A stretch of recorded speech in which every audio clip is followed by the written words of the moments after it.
Hey guys. This is part 8 of What If Naruto Was the Mouse of Konoha. Hit like and subscribe if you like this one, and also please check the author in the description. Let's start.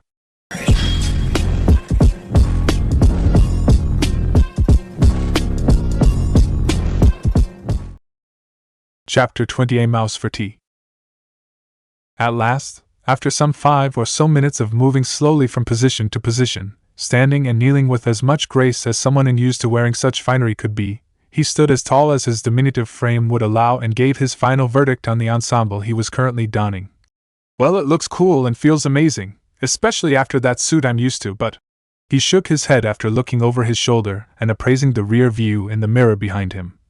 I'm afraid it's gonna have to go. It makes my butt itch. And out of all the rough and tumble little boys in this whole damned village, once more Anko had a reason to roll her eyes heavenwards and implore the divine to end her torment as the comment of her reunited student echoed around the shop, Naruto apparently unable to keep his voice down if his life depended on it. I have to end up mentoring the one who actually has some idea about taking his time over deciding what he wants to wear rather than grabbing the first thing off the shelf and making the best of it.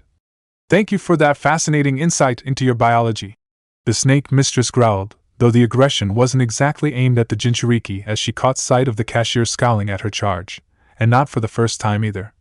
Any chance you can hurry this up at all? I've got a plate of dango singing my name, and I'm not sure how much longer I can resist the lullaby. Naruto merely snorted, starting to untangle himself from the hakama that he'd slipped over the kimono he'd chosen for himself, the material of the underclothes a dark, pastel blue that accentuated his eyes well. Not a chance, you blasphemer against the gods of ramen. You shall not indulge the witchcraft of the false dango prophets under the gaze of a true believer, he declared semi-solemnly, Anko merely smirking sardonically until he dropped both his gaze and his hakama simultaneously. Besides, if I've learned nothing else over the past week, and some it's that first impressions count, and I know for a fact that me being sad and Saiza with a face that suggests I'm being molested by my own underwear is going to make a very dim impression on a man like Hyuga Hayashi. At that image Anko did chuckle properly, only respect for the man who must have, after all, sacrificed a large amount of his personal pride to circumvent the normal protocols of his clan, stopping her, pointing out that if he were to show up wearing that particular garment, he'd be in good company, as the Hyuga clan head often sported an expression that suggested something unpleasant was making a concerted assault on his posterior. Instead, she merely turned towards the rack to the side of her and swept up the next size up of the garment he was trying on, the shade of charcoal gray remaining the same as she dangled it forwards. Fair point, though hopefully I've drilled you enough to avoid getting cramps in your thighs, or at least. Her grin became positively ghoulish as Naruto shivered, remembering vividly the rattan cane she used to belabor his aching legs every time he shifted position throughout the grueling 4-hour mock tea ceremonies she'd been holding in his or her apartment whenever she had a spare minute. To avoid acting on stretching them out. There's no place for impoliteness in a na date, least of all one as important as this, as you keep telling me, over and over again. The Jinchuriki groused, wrapping the new skirt of material around himself and tightening it. Okay, this ought to do it, yep, he confirmed a few minutes later, having run through a few of the bows and more difficult movements of the tea ceremony he'd be a part of in few scant days from now. This is fine, just the right size and floats well, doesn't clash with the socks either. There's very little gray doesn't go in men's fashion within my experience, Anko confirmed, casting a roving eye over the entire store for anything the two of them could have missed. So then, I think that's everything. Thank the ancestors for small mercies. Now all you've got to do is stick your hand in your pocket and pay for it. What? But I thought, wrong. Anko cut him off with a sing-song note in her voice. You'll need to own at least one set of formal wear when you're in the academy anyway. There are a few classes that deal with how to behave around the posh knobs, and having the right kit's a step in the right direction. If nothing else, overall it's cheaper to own a set than keep renting them all.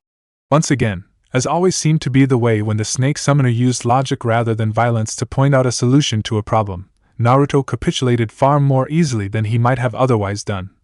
Not for the first time, the very recently promoted probationary special Jounin wondered if the boy was a closet masochist who liked to argue for argument's sake, or if he really was just that inured to pain that he found it easier to smash through a problem rather than use the brains he obviously had to think of a way around it. She kept such thoughts to herself, however, as the Jinchuriki finished disrobing, his previous experiences within a house of the red lights rendering him almost immune to embarrassment from being mostly undressed around women and, reciprocally, having women nearly naked or worse around him, and neatly folded the clothes he wished to buy, heading for the counter with Anko in his wake and smiling at the now rapidly paling cashier. "Just this lot, please," Naruto said with a smile that wasn't recovered, though to his credit the smart-dressed man who was holding his position behind his trusty cash register resisted the urge to scowl as he carefully folded up the equipment the Jinchuriki handed him with a wooden expression. However, such an expression bloomed into a picture of shock as the boy suddenly jerked his head to the side and he finished his order with a drizzle of mocking venom in his voice. "And that Kanzashi over there as well too while you're at it." There was no mistaking which Kanzashi the demon boy was referring to. Held in the shop window, the hairpin was obviously a prized piece of craftsmanship that any woman would have been proud to call her own. Tortoise shell inlaid with gold leaf that spelt out almost invisible kanji, the meaning of which Naruto couldn't read at the distance. It tapered to a point fine enough for a skilled kunoichi to perform a bloodless assassination should she lance the correct pressure points, and was topped off with a large pearl, a true tear of the ocean, set in gold at the large end of the pin. The store owner apparently gawked for a moment before, recovering his composure, he regarded the child before him contemptuously. "That Kanzashi was one of the last pieces made by Kurosawa Degakado, one of Iron Country's famous masters, in his case a master of gold. Do you know what that means, boy?" "No, should I?" "It means he wore a master's torque and was counted as one of the foremost craftsmen of Tetsu." Naruto was seriously concerned for the older man's health by this point. Though about as far from being a doctor as he was from being Hokage at the minute, even he could tell that a face purpling that rapidly couldn't be normal or conducive to a long life expectancy. Though his genius often went unremarked by those brutes they call samurai, in the civilized world his crafts are considered amongst the pinnacles of their kind. That Kanzashi, for example, a prime example of his skill in blending the gold leaf in the natural depressions of the shell, something that I am privileged to hold in my store. In the 5 years since I took over in my mother's stead, I could count the number of times I've even rented that Kanzashi on both hands with fingers to spare. "And you want to buy it?" "Yeah, that's what I said." Already heartily sick of the half-ranted monologue after having taken in the important from the frenzied speech, the Uzumaki twiddled a finger in his ear before going on. "So, how much?" Apparently finally getting the message that his customer wasn't to be dissuaded, the middle-aged citizen of the leaf folded his arms and snorted gruffly. "Normally rented for 1,700 ryo a night, so to buy it, no less than 30,000. Naruto whistled, prompting the man to look smug even as the Jinchuriki reached for his wallet. Wow, really was made by a master then. So, with that lot. He pointed to the neatly folded clothing on the side of the counter with one hand before reaching into his pocket with the other, more than ready to toss a kunai into the old bag of wind before him. That'd be, what, say 33,000 all told? Near enough. The cloth merchant answered, apparently ready to say something else before Naruto brought forth his little Gamma wallet, clipped open the small mouth of the relatively slim toad and slowly ran his thumb over the small strip of paper he'd glued along the back of the metal lips, channeling a small amount of chakra as he did so. It might just have been the unorthodox way he'd grown up and been introduced to the world of ninja, or it might have been the early setting and acceptance of the limitations of his techniques, specifically those that related to his henge. But in his private moments Uzumaki Naruto couldn't help but feel that the vast majority of ninja were often far too close-minded to really be anything but a combat shinobi. For example, bereft of chakra, he was under no illusion that a large number of ninja, even jounin, would be seriously compromised unless they specialized in taijutsu because they were so used to thinking of things in terms of shinobi tactics. To them, it was almost inconceivable that someone who wasn't a ninja could kill a ninja. The Jinchuriki, mostly by accident but more recently on purpose, especially since Gigi had come seeking his services, had discovered several ways of doing such a thing and was very keen to discover more, but at the same time he was very much an advocate of using some of his ninja skills in surviving ordinary life without people realizing he was doing so. In this regard his best friend was without a shadow of a doubt the humble but ubiquitous storage seal. It was a simple fact of life that very few people were likely to attempt to pull off a mugging in a village full of highly skilled assassins who might well resent having their toes trodden on in the assault and battery departments, and, even amongst the few jackals of the world that would stoop so low, they certainly wouldn't attack a mere child who didn't appear to have much more than the clothes on his back to his name. Even if the vast majority of Konoha's populace would likely have turned a blind eye to such a crime. However, Naruto wasn't so trusting as to leave what little wealth he had in the world where just anyone could get at it, and he was also certain his apartment had been broken into on more than one occasion, so the first thing he'd done following Anko-sensei showing him the ceiling matrix was to place several small, innocuous stores around his apartment, each one holding nothing more than a few thousand ryo in a safe location around his home. This dissemination of his cash reserve ensured about half of his money was safe at any one time, while the other half, as he carefully ruptured several of the storage seals just behind Gamachan's metal lips, was with him should he find himself in a situation where he needed a handy cash reserve. He had originally intended this idea to save his bacon in the event of him being behind enemy lines in a henge and needing to pay for transport back to the Land of Fire, but as he grinned up at the owner of the clothing store and watched with amusement as the older man's face went from disgruntled to gobsmacked in the space of heartbeats, it was also a pretty neat party trick that knocked the wind out of an old blowhard's sails, as several rolls of crisp Rio bills, the legacy of the reward money he'd been informed about by Danzo when the badly bandaged mummy had been temporary Hokage and granted to him in private by a very proud Sarutobi following the old man returning for Kumo and making a house call on his favorite orphan, flumped to the varnished wooden desk. The last Uzumaki made a show of carefully counting up the money before, satisfied, he started handing them over one at a time to the astounded merchant. "Well, tell you what, there's 35,000 inch," he said conversationally, though his eyes betrayed the smug condescension the older man had tried to belittle him with being reflected back to its sender with gratuitous interest. "So make sure you put a nice ribbon on that kanzashi, Heiji-san." Some few moments later it was a very self-satisfied Jinchuriki that held the door open for his somewhat shocked sensei as she sauntered out of the shop, Naruto following at her heels after sending a last wave towards the still-stunned owner of the fine clothing store. It's been a good day, nothing quite like knocking a bigoted git down a few PE. His thought process was violently interrupted by the sudden impact of his front against the side of Anko's leg, the special jounin regarding him with an inscrutable expression as she folded her arms and spoke to him quietly. "Not that he didn't deserve it for not being able to hide the fact he hated your guts without having a valid reason, unlike me who has to put up with you and therefore has a completely valid reason for cursing your immediate ancestors for grinding heels all those years ago. But why'd you waste your money like that, brat? You know you can't wear kanzashi, your hair's not long enough for a start." "I know that, but who said I brought it for me, before you say anything?" He was just fast enough. Though it had been over a year since he'd last had the snake mistress as a sensei, one thing he definitely remembered about the tempestuous special jounin was that she hated feeling beholden to anyone, least of all someone who just spent the better part of 50,000 ryo on what was essentially a trinket to her. "Let's just go get some dango, sit down and I'll explain my reasons."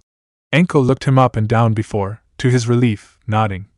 "All right then, I'll hear you out, but believe me, Gaki."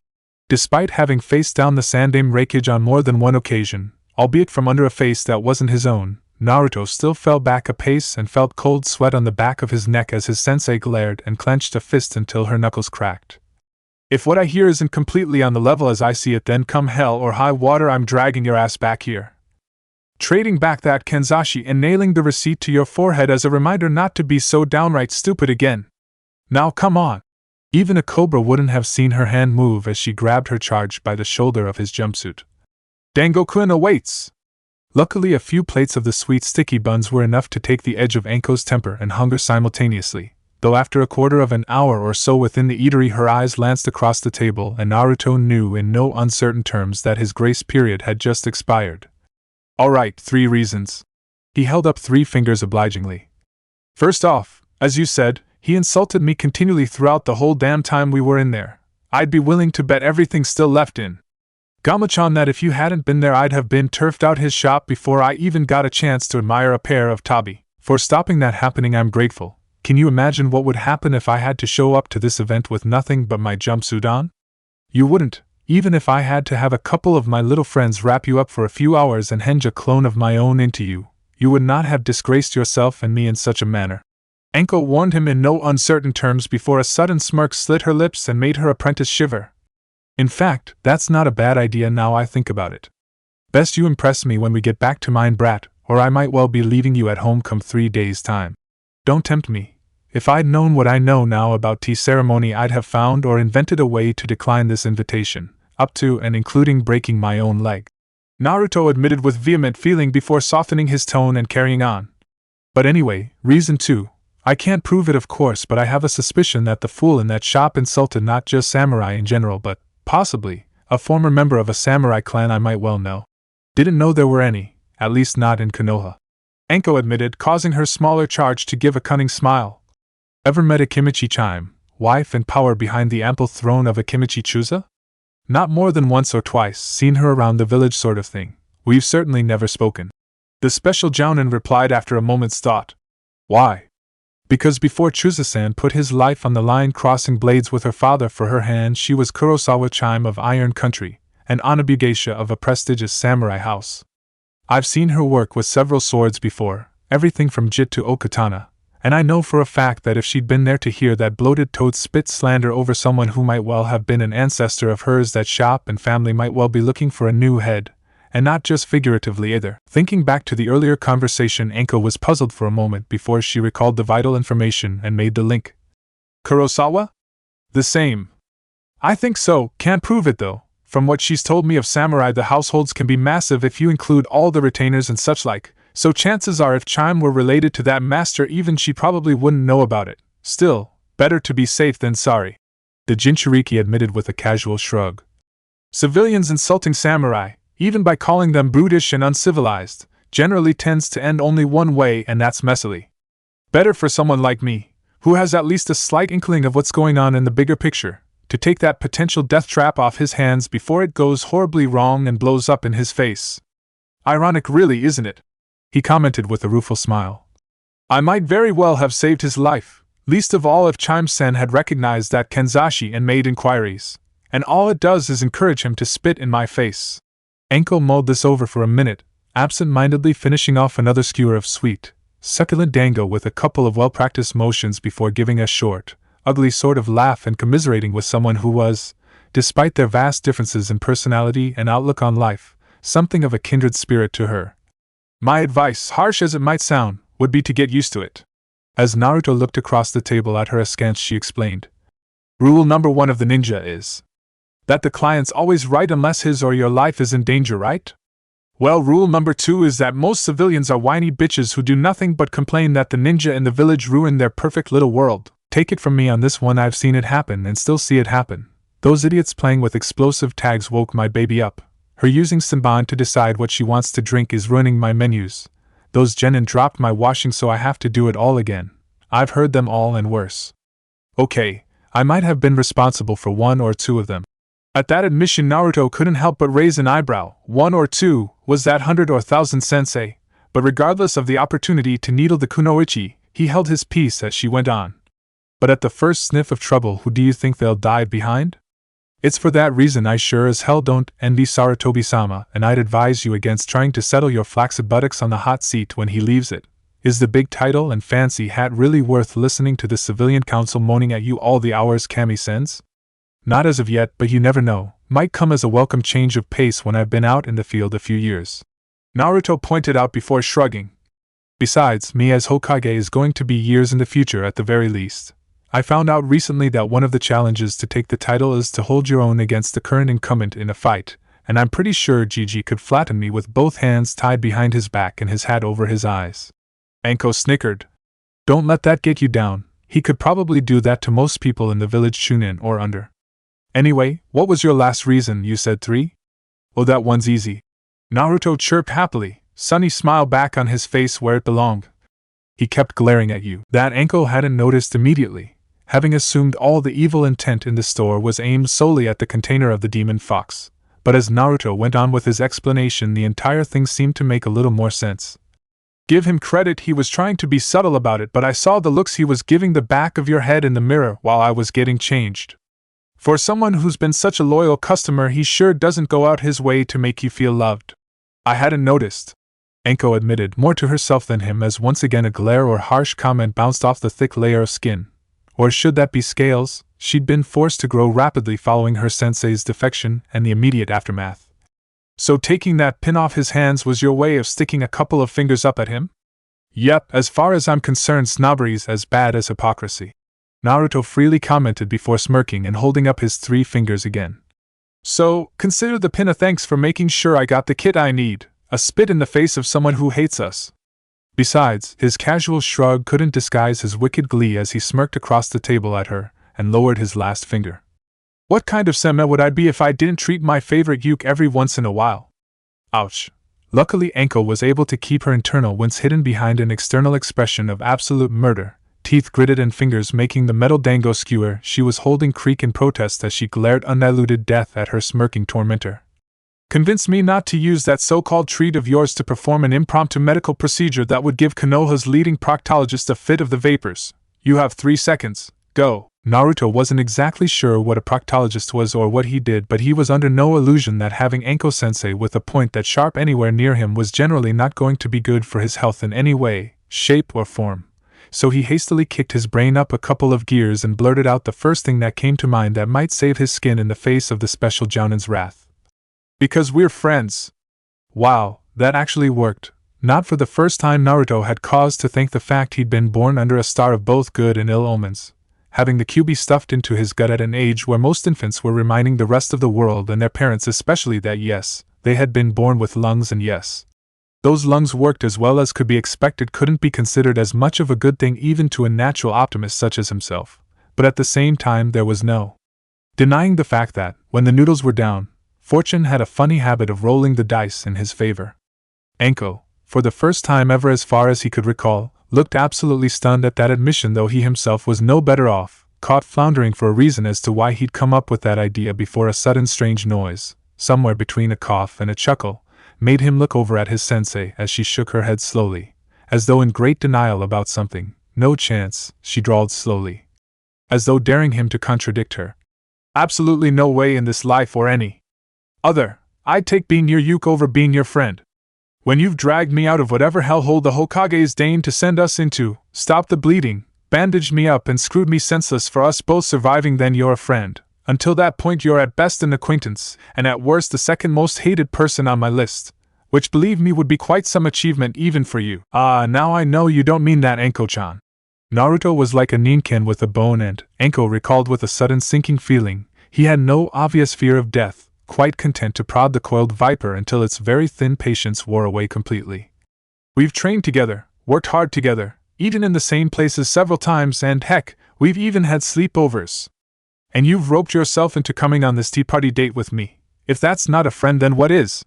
Something else, anything else. Anko all but screamed back at him, her russet eyes widening in alarm as she watched him slide out from his seat. Stay where you are or I swear I'll break your kneecaps. You don't mean that either, he replied in a sing-song tone, all but biting his tongue to avoid laughing at the sight of the special Jounin all but scrambling over her seat as he stepped slowly around the table. I think somebody needs a hug. Only if you don't want to live.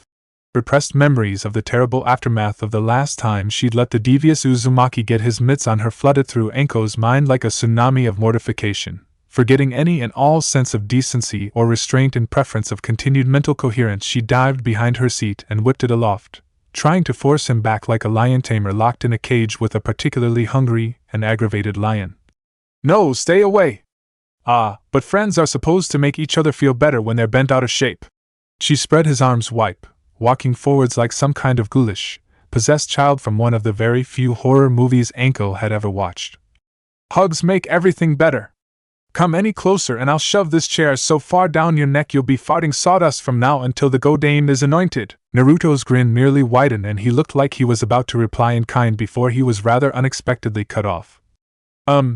The voice from a sudden third party made them both look over to see a rather flustered-looking waitress trying hard to smile at the two of them through a flushed face, and twirling a finger through the hem of her apron as she relayed the commands of her higher management. Sorry to bother you, she went on, trying to speak fast before her courage deserted her. But you're kind of disturbing the other customers.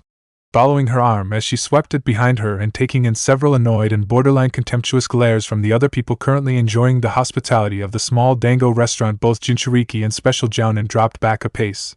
The slight game between them paused for now as they grudgingly retook their seats, and conformed to the norms of society again, at least temporarily. As the same waitress brought their orders over a few minutes later and once more apologized for speaking up, Naruto smiled over the plate of dumplings, flicked his eyes at the retreating back of the serving girl, and gave a rather convincing mime of someone hurling themselves in the way of a thrown kunai.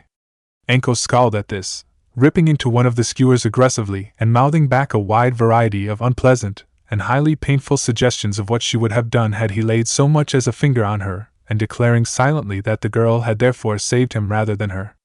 The silent argument raged for as long as it took the special jounin to finish her second platter before Anko threw a few notes onto the table, stood up and gestured for Naruto to follow her, the Jinchuriki obeying as he realized the joke was over for now and any further shows of public affection were likely to end painfully for him. As the two of them blinked in the sunlight outside the shack, Anko stretched off before glancing to the side of her. "You don't know how lucky you are you've got that ticket, kid. Anyone else had tried to pull a stunt like that, they'd be picking up the pieces all over the market district from now until the new year." "True, but then again I've always healed up faster than the average," Uzumaki pointed out before hefting his bag of new purchases and glancing towards home. "So then, better go get these hung properly." "Not before I've had a proper look at them," Anko told him sternly, flicking her fingers towards another part of town where, Naruto realized with a slight start, her apartment was located. "We've got at best a few days to go, so firstly you need to do as much cramming as you can, and secondly I want to check that cloth trader didn't try to sneak anything unpleasant onto or into those clothes you brought." "Really? Now why didn't I think of that?" Once more Naruto felt himself fall into the trap of being a little too trusting to the goodwill of his fellow man, relying on the presence of the older kunoichi to dissuade the population from attempting to dampen his day, only to find himself reminded yet again that even Anko-sensei wasn't a foolproof guarantee of seamless compliance. "Think he'd even try with you glowering at him? Wouldn't be the first time. Technically civilians are protected from ninja attack by the fire daimyo unless there's a specific contract out on them, so officially I couldn't do anything to him." Unofficially, however, now there was the smile he knew and remembered, a chilling expression about as foreboding as kissing a black mamba. "For a ninja everything's legal as long as you don't get caught," Naruto shivered. "And in your case legal's a word in a dictionary at the best of times." The Uzumaki muttered to himself, Anko smiling wickedly as she overheard. "Ah, the boy learns. So then, check them out and work on making sure I can get them put on properly. You don't know how grateful I am I was born a boy. At least my kimono has only 5 sections to it while yours has what, 16?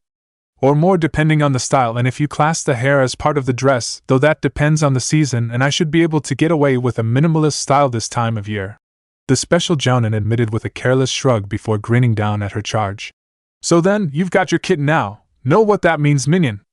"I know what it should mean, but..." He held up a finger and talked fast to avoid Anko asking awkward questions or, worse still, pouting that he didn't want to be around his favorite teacher anymore. "I have, business tonight that I really can't miss. I thought it had been a bit quiet recently. About the first fortnight or so of peace the ninja of this village have had since you got hired by the old monkey. Actually, that's a thought. Never one to let an opportunity slip away." Anko devoted the attention of the most devious portions of her brain to examining the facts for a method to get ahead while the rest was occupied with dodging pedestrians and conversing with her student. Since the snake caught the mouse, so to speak, I'm the one responsible for everyone else catching a break. A greasy smile slipped over her lips, the expression making Naruto understandably nervous. Blackmailing the courier Nins, surely there's some sort of poetic irony there. So then, in the space of a heartbeat the smile was gone and Anko was all business again, regarding Naruto seriously. "Can you tell me what you've got on this evening, or would you have to kill me if you told me?" "Not that you could kill me, of course, unless I died laughing at your pathetic attempts at assassination. I suppose that would count." Naruto shot her an irked glare before shaking his head. "Nothing much really," he admitted evasively as he swung the bag containing his new kimono around his knees idly, not wanting to countenance the idea of the special jounin finding out about the little green flyer on his kitchen table or, even worse, what particular hobby that little flyer had gotten him into and how, because of that hobby, he was pulling the wool over the eyes of a kunoichi he knew the snake mistress was at least slightly friendly with. "Got a few ideas to put into play, but I'm not sure if they'll work. Worth a try though. Better to find out in Konoha where the ninja aren't likely to kill me than somewhere else in the nations where they are. Give it time, Gaki. I'm pretty sure there are a couple of branches of our shinobi that'd ensure your sudden and unexplained disappearance if they thought they'd get away with it," Anko told him, a slight note of pride in her tone before she laughed. "Okay though, I can't really argue with the Hokage's orders and the village could use a bit of excitement. We'll stop early tonight. Just make sure you can actually walk in the kick you've brought without falling base over apex and assume the correct positions. After that we'll go from there, to the Teiyano Koasudabun." Naruto cut in, an impish grin on his face as the taller woman knifed him with a vicious look. "Don't flash those eyes at me, Anko-sensei. You were the one who left that cupboard under your television open. Now you can't ever complain that Kaminari Nikos is just for kids. You're as bad as Tenchan and I for watching cartoons. Yes, but unlike you and your little girlfriend, she riposted, thinly amused at the sight of Naruto all but reduced to gabbling furious denials at her insinuations. Experienced as he might be around the feminine body, he was not so well guarded against accusations of affection for the owner of said body. The cartoons I watch have a plot, a meaning, and some decent animation, unlike yours which seem to revolve around an over-muscled meathead using an extendable sword and a flashlight to compensate for his own inadequacies. Besides, she shook her head dismissively. Not like I get a chance to watch them much these days. Not only do I have a full-time career to consider, every time I get a minute to breathe I somehow end up with you latched onto my trenchcoat tails. Though Anko sounded nothing but serious as she gave her reasons, like all good ninjas she held back at least some of the truth while not being caught out in a lie. Naruto had no reason to know that one of the main reasons she'd kept the old video collection was that it, together with copious amounts of dango that had been the start of a lifelong infatuation, had been virtually all that had sustained her at the lowest ebb of her life. Alone and scorned by virtually the entire village, a situation the Jinchuriki wasn't unfamiliar with, following the betrayal of her sensei and her recovery from the land of sea by the hunter Nin sent to bring the rogue Sannin to heal.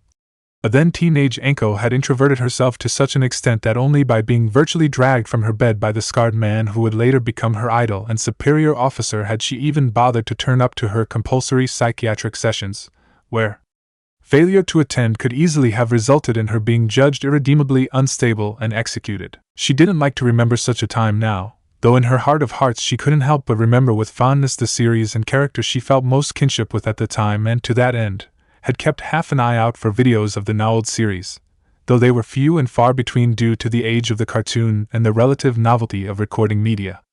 She'd had a few isolated successes though, and, unfortunately, on virtually the first time she'd been forced to invite her student to her new apartment, the door to the cupboard under the television had been left ajar and the bounty within exposed.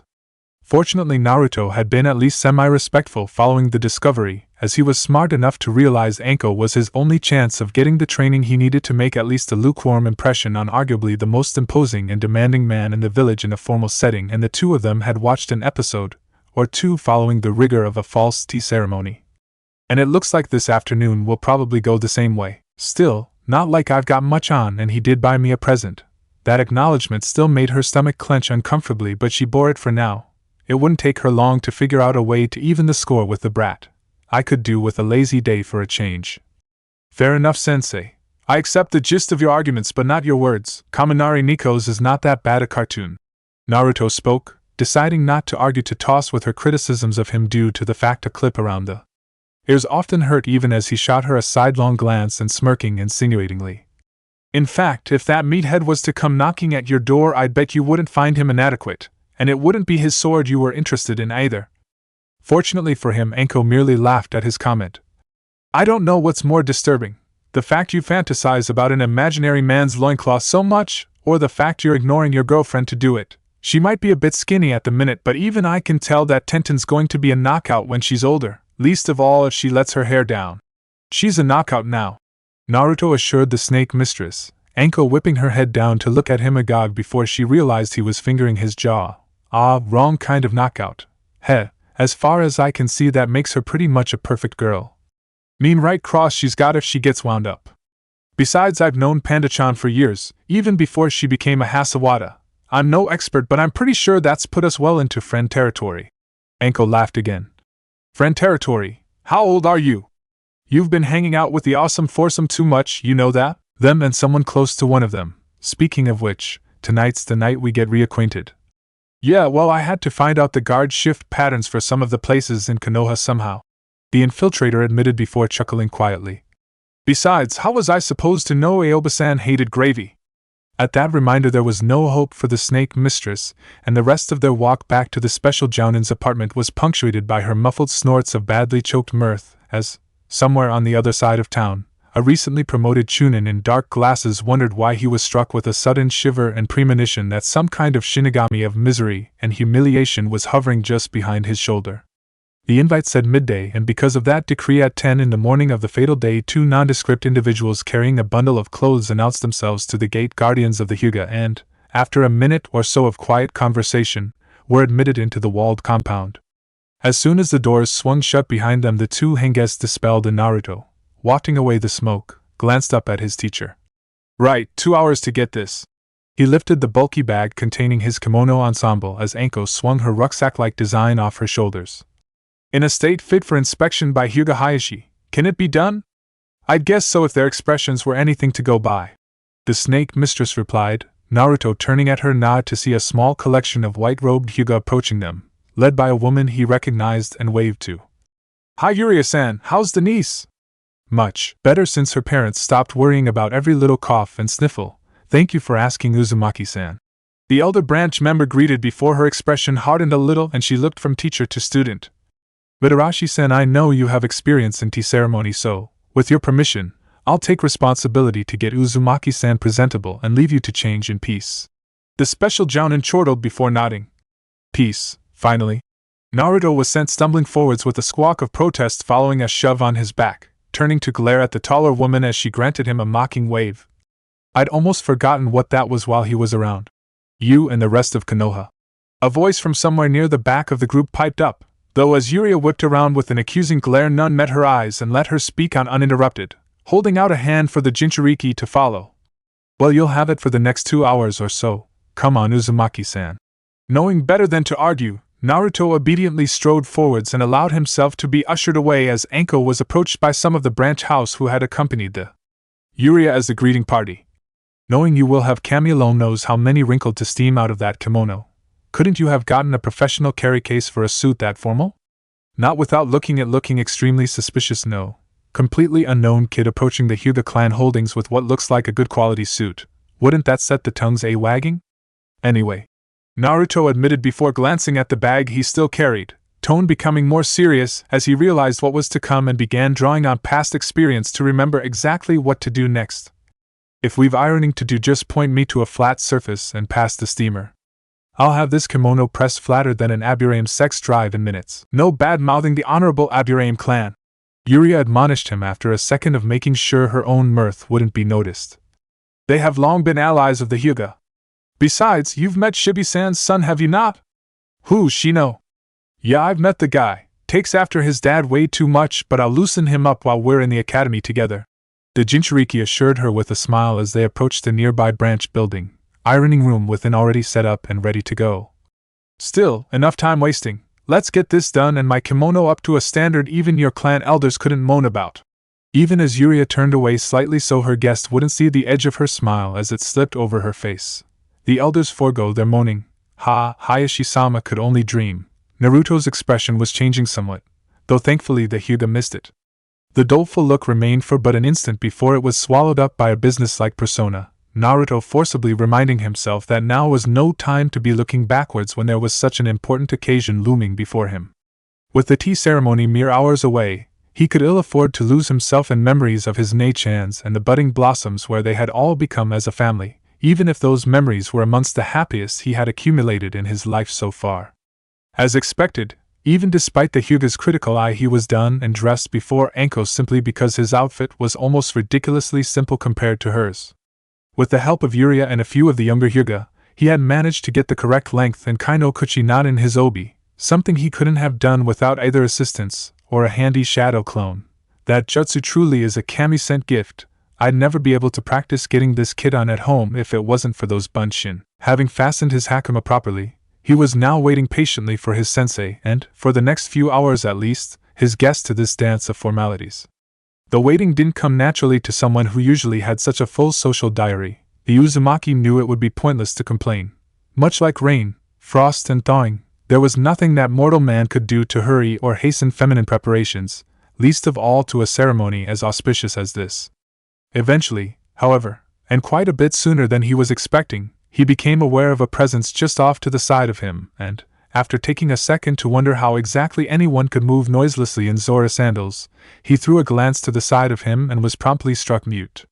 On and off Naruto had known and been a sometime acquaintance of Mitarashi Anko for give or take 4 years and a bit. However, in all that time he had only ever known her as the snake mistress, a trickster and teaser who was as bad if not worse than he was at causing mayhem, just better at getting away with it. She was a sadist, a harsh teacher, and 101 other words that could be used to describe both her and her personality, but never before had Naruto even considered that Tenchi could be one of those words. dressed in a kimono of the Uramuji style, meaning it was a formal dress in a single color, though as he looked some patterns were present in the very light cream ensemble, and was that. Naruto found himself squinting as he almost swore he could see very faint outlines against ore, as he finally realized what he was seeing and started a little, through the outer kimono. Anko must have been wearing a patterned nagajuban under the kimono itself, the patterns of the undergarment bright enough to just peep through the cream of the outer uniform and add a little more depth to the otherwise plain dress. It was a curious and entrancing effect, nothing overwhelming but enough to make a person look twice, a subtle tell to show that despite the serious atmosphere, the special jounin was playing a game with people who might have been tempted to let their eyes linger on her form. Her obi, stark white and of the maru style to convey the importance of the occasion, was tied in a slightly less formal taiko musubi to offset its otherwise complete formality. Despite the obvious work that had gone into her quite beautiful ensemble, all that was as to nothing when it was compared to her face and hair. As with her kimono, understatement was the key to creating an almost hauntingly beautiful effect. Like most kunoichi, Anko had relatively little to do with cosmetics unless they were required for a mission or she knew she was going to be off-duty for some time, and that translated even to a formal event such as a tea ceremony. Aside from perhaps the merest tinge of color on her cheeks and lips, she wore nothing on her face and very little in her hair, the focal point being the streak of gold and tortoiseshell that pinned it upwards in a traditional style, a small seasonal garnish of trailing autumnal leaves, the traditional flowers of the month of November. The only other kanzashi the kunoichi had seen fit to employ, and making her all the more striking for its elegant simplicity. For a long, long moment they regarded each other, boy and vision, before at last the creation of beauty smiled, broke her effortless illusion, and became Mitarashi Anko once more. Trying to catch flies, brat. Even her voice, it seemed, was dressed for the occasion, as her comment was more teasing than outright nettlingly annoying. I take it that gormless expression of yours means you approve? Why, yeah. Naruto agreed blindly for a moment before trying frantically to pull himself together. He wasn't used to seeing beautiful women. Working with the Neichan had seen to that. But the sudden transmogrification of the snake mistress to this picture of traditional beauty was a real shock to the system. Wow. I'm first to admit I wasn't sure exactly what to expect, but it wasn't this. From you I'll take that as a compliment. Anko quipped back before stepping back a touch and regarding her student with a serious expression. Now, got your wallet and kaisha paper for the wagashi course? You bet. With less than a flourish, a small, decorative wallet appeared in Naruto's hands, the red pattern a small flame of color against his otherwise matte dark blue and gray kimono and hakama. I almost stapled it to my hand last night to make sure I wouldn't lose it. At your age I'd expect you to have something else in your hand at night, but that's for a later date.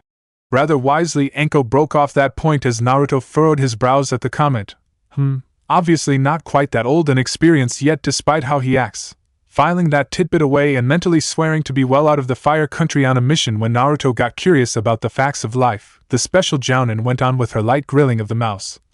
Where do you store your fukusa cloths, and what do you use the brocaded one for?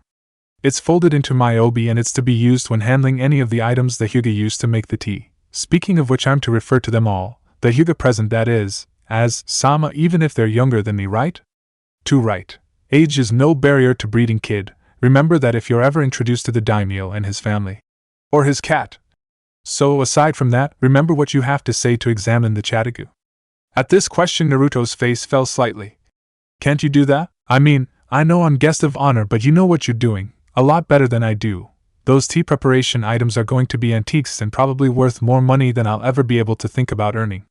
What if I fumble it? Chances are either of us will be making it out of this compound alive. Anko told him frankly before. After seeing his eyes widen in nerves, she softened her look slightly and stretched out a hand towards him, letting the sleeve of her kimono drape over his shoulder. Look, no one here is expecting you to be perfect at this, me least of all. If you're not sure what to do, just look at me and follow what I'm doing to as best you can. If you think you made a mess of it, don't say anything. Chances are the hyuga will be too stiff to mention it. It's a relatively private affair here, so as long as you don't do anything particularly offensive or stupid, we should both be okay. Now look sharp.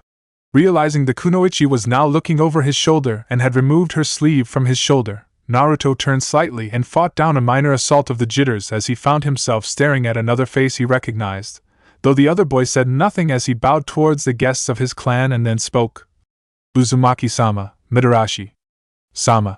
He stepped slightly to the side, deferentially allowing them to either follow or precede him as they so chose. Hayashi-sama sends his warmest regards and bids me escort you to the Chishitsu as soon as you are ready. With those words there was really no backing out, so Naruto did what he'd always done in these kinds of circumstances when he had a choice in the matter.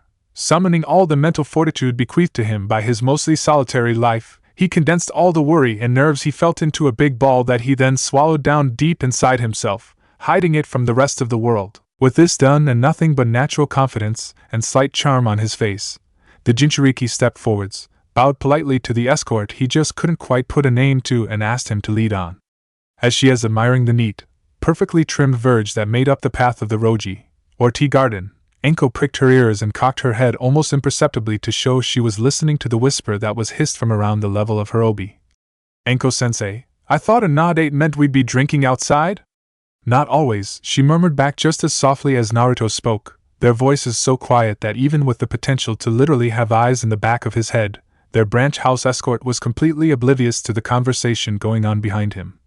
"In this case it means we'll be taking tea in the Chishitsu rather than in one of the main houses, a little more private and less likely to be disturbed. Still, at least you'll have an opportunity to brush up on your tatami etiquette. Not hard in this get-up." Naruto muttered mutinously, still not entirely comfortable in his kimono as, unlike his more familiar jumpsuit, it restricted his stride quite considerably. "I know, don't tread on the cracks and shuffle, don't step too right. Now until then take in the Roji and try to relax. I think we're almost there," Enko whispered before straightening, taking in the sight of the relatively low, domed building before her that was most likely where Hayashi and his immediate family were waiting for them. Such a prediction was borne out when, upon entering the lee of the building, the taller of the two children turned to his guests and bowed once again, hands hidden in his kimono sleeves. "If it pleases you to wait and refresh yourself in the Mizuya, I will inform Hayashi-sama of your arrival." "It does indeed please us," Enko replied, her expression set in, for her, unnatural expression of frigid politeness. "Take as long as is necessary. Good manners can never be hurried, much like fine tea." The branch member bowed once more, not excusing himself until he was certain that both guests had followed his instructions and entered the Chishitsu. Only when this was done did he straighten himself out and depart, his part in the proceedings finished until the ceremony was over and his ward was under his watchful gaze once more. Hyuga Hayashi, after all, was not a man who let such matters as important guests arriving slip unseen past his all-seeing gaze. Unlike the outside air, which Naruto found rather biting due to the relative lack of insulation from his kimono compared to his normal wear, the inside of the Mizuya waiting area was warm but, at the same time, not stuffy or stifling in any way, something he was grateful for as he carefully removed his Zora sandals and started reaching down to pull down his tabi socks, ready for the change required before he stepped into the Chishitsu proper. Though, as he knew after Enko-sensei had told him, some schools of tea ceremony would have had the guests served with some tea at this point prior to entering to an internal roji before being summoned by the host, the Hyuga did not proscribe to this system, believing a drink at this point may instead spoil the taste of the forthcoming kaiseki meal. Instead both he and Enko were to wait within the Mizuya until summoned, though this did give plenty of time to change into a clean pair of tabi and admire the hanging scroll that dangled within the waiting area's tokonoma, a small alcove designed for the express purpose of displaying hanging calligraphy scrolls. In this case the scroll hanging in the little recess displayed the kanji for snow, purity and clarity, set above a simple freehand watercolor of a mountain with a white-capped peak, a simple design that like most articles of a tea ceremony drew its impact from understatement. Though not much of an artist despite the few supplies he'd brought from a selection of unsuspecting merchants during his trips into the village, he had enough experience to give at least a minor critique of the artwork. Perhaps a little heavy with the red for the mountain, and the snow doesn't quite lay the way it did on the other pictures I've seen, but the kanji are flawless. Whoever drew and painted the scroll was obviously very well educated and had a steady hand, though before he could put too much thought into the matter a movement to the side of him caught his eye and made him attend to more pressing matters.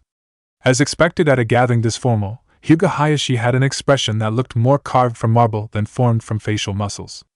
The clan head was wearing a formal Matsuki kimono and a jidaku jacket in place of the hakama a tea ceremony novice and orphan such as Naruto would be expected to wear. Jidaku were a privilege rather than a right, even for a clan head. Despite the presence of the Hyuga crests on the sleeve of the elder man's kimono, the Jinchuriki now knew enough to realize that the presence of 3 crests was as informal as Hayashi could allow, if 4 or, kami forbid, 5 had been present, he would have been in real trouble, as even the slightest mistake on his part could have been interpreted as a grave insult against the Hyuga clan as a whole. Still, this was not time to be, or at least admit to being scared. Instead, he returned the silent bow Hayashi sent his way and, releasing a virtually silent sigh to restrain his nerves, followed the clan head through the small door and further into the tea house interior. As he'd half expected, the first room he and Anko were led into wasn't the Chishitsu proper. Instead, it was a smaller room that was present for only a single purpose: the ritual cleaning at Tsukubai. As the guest of honor, and the only male guest present, it fell to Naruto to perform the necessary ablutions first. An internal Tsukubai was unusual, but, in a nod towards practicality rather than symbolism, allowed the water to be heated prior to use, ensuring the little stone basin wouldn't freeze in the winter months as it might have done otherwise. Taking the small bamboo ladle, he rinsed his mouth and washed his hands exactly as Anko had shown him. Then Jinchuriki waited until Anko was finished and had given him a slight nudge in the back before squaring up to the entrance to the Chishitsu, the small door known as the Nijiriguchi, and, eventually, stepping inside. The first thing that he noticed was the presence of the tatame, and immediately he altered his stride into a shuffling walk, necessary to maintain correct posture as much as to avoid falling base over apex due to the lack of grip between the mats and his tabi. Shuffling over and being careful to avoid stepping on the joins between the tatame, the guest was able to take in other details of the tea ceremony at the same time as remind himself not to step on the central mat where some of the implements for making the tea were laid out. As Hayashi assumed the standard size of position, Naruto was able to see the small hearth sunken into the floor, ready to be laid with charcoal and lit to boil the water for the tea, a second scroll set in the true tokonoma of the tea room, and, as he too set himself in the correct kneeling position and heard Anko behind him close the Nijiriguchi door with an audible thump, wondered for a brief moment that, if Hayashi was already in the Chishitsu, who was supposed to be entering as the host to greet the guests?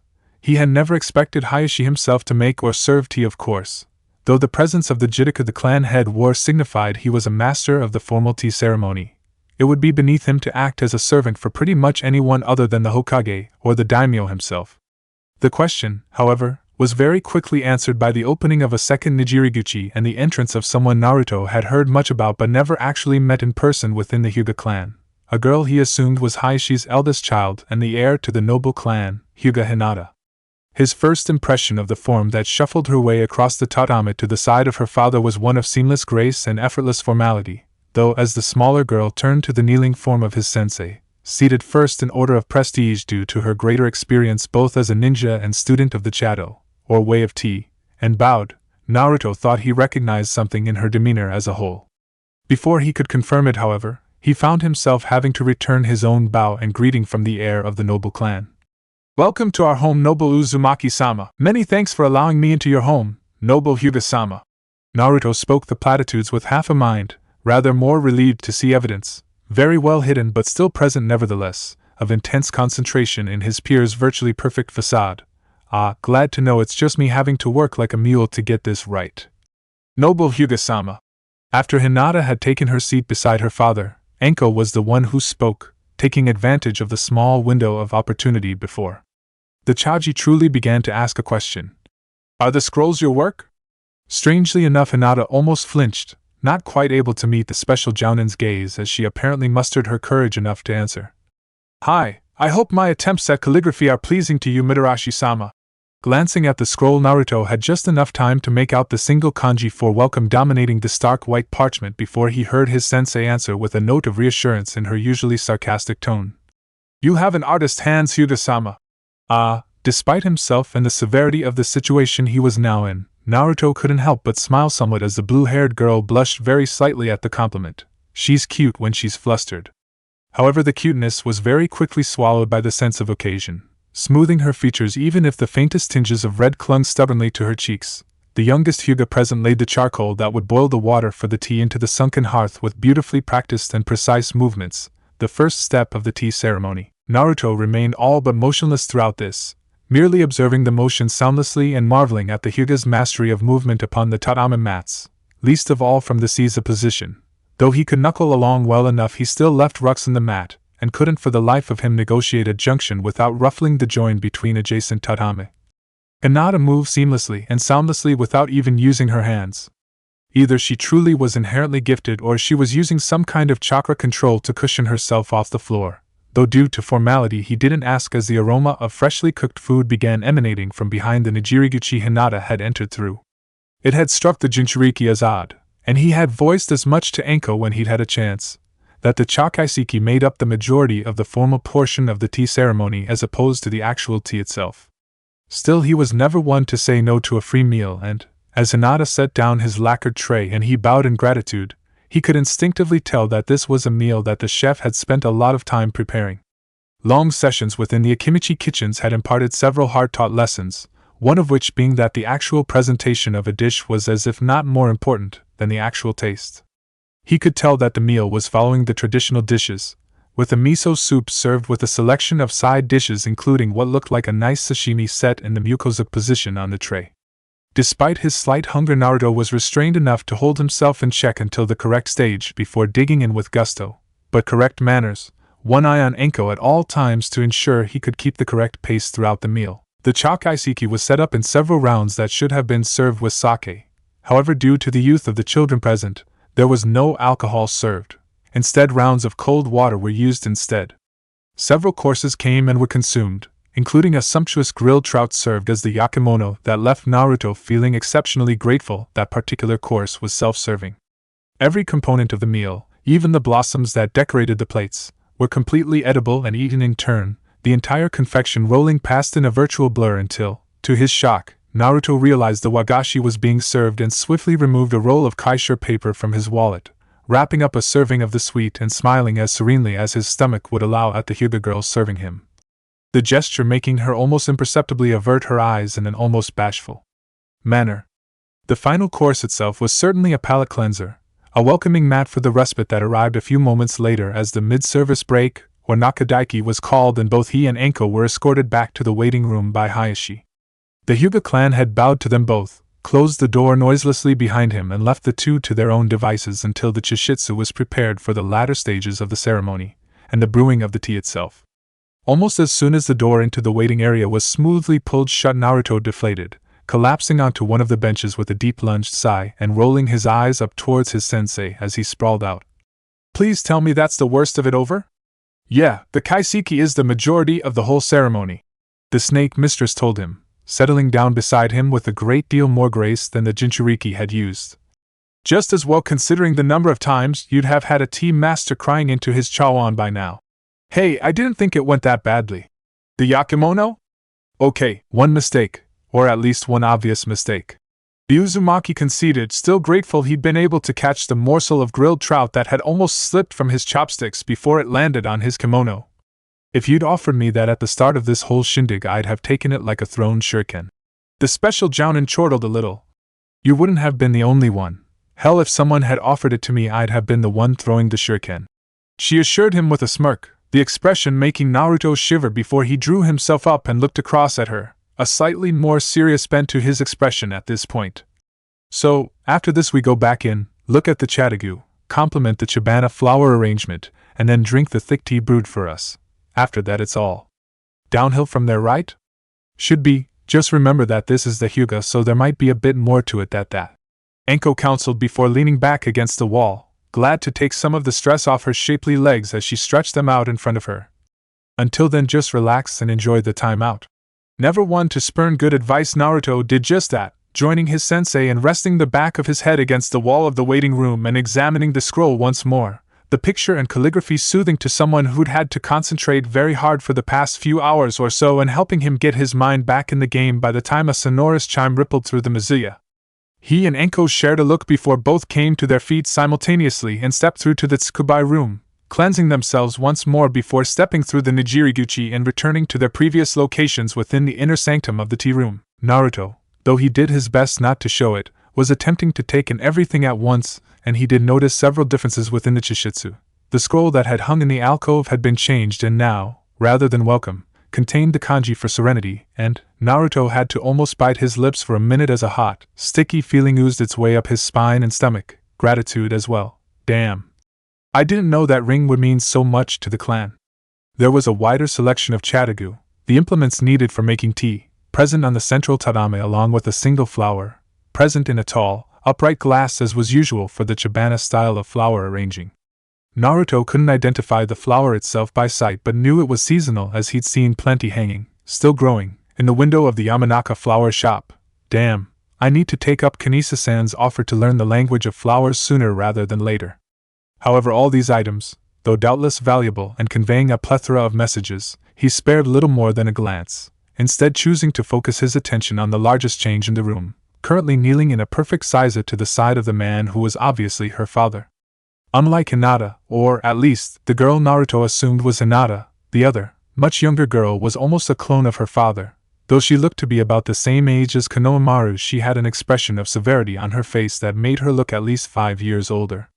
Where her older sister was a brunette, the younger of Hayashi's daughters had inherited her father's hair and slightly more of his facial structure, especially the severe set of her jaw. After giving the pint-sized Hyuga a once-over raking with his eyes, Naruto said nothing as he settled into his own kneeling position, hearing his sensei slam the Nijirigucha again and, as before, the host entered from her own door, approaching the central mat and settling herself down between her father and younger sister.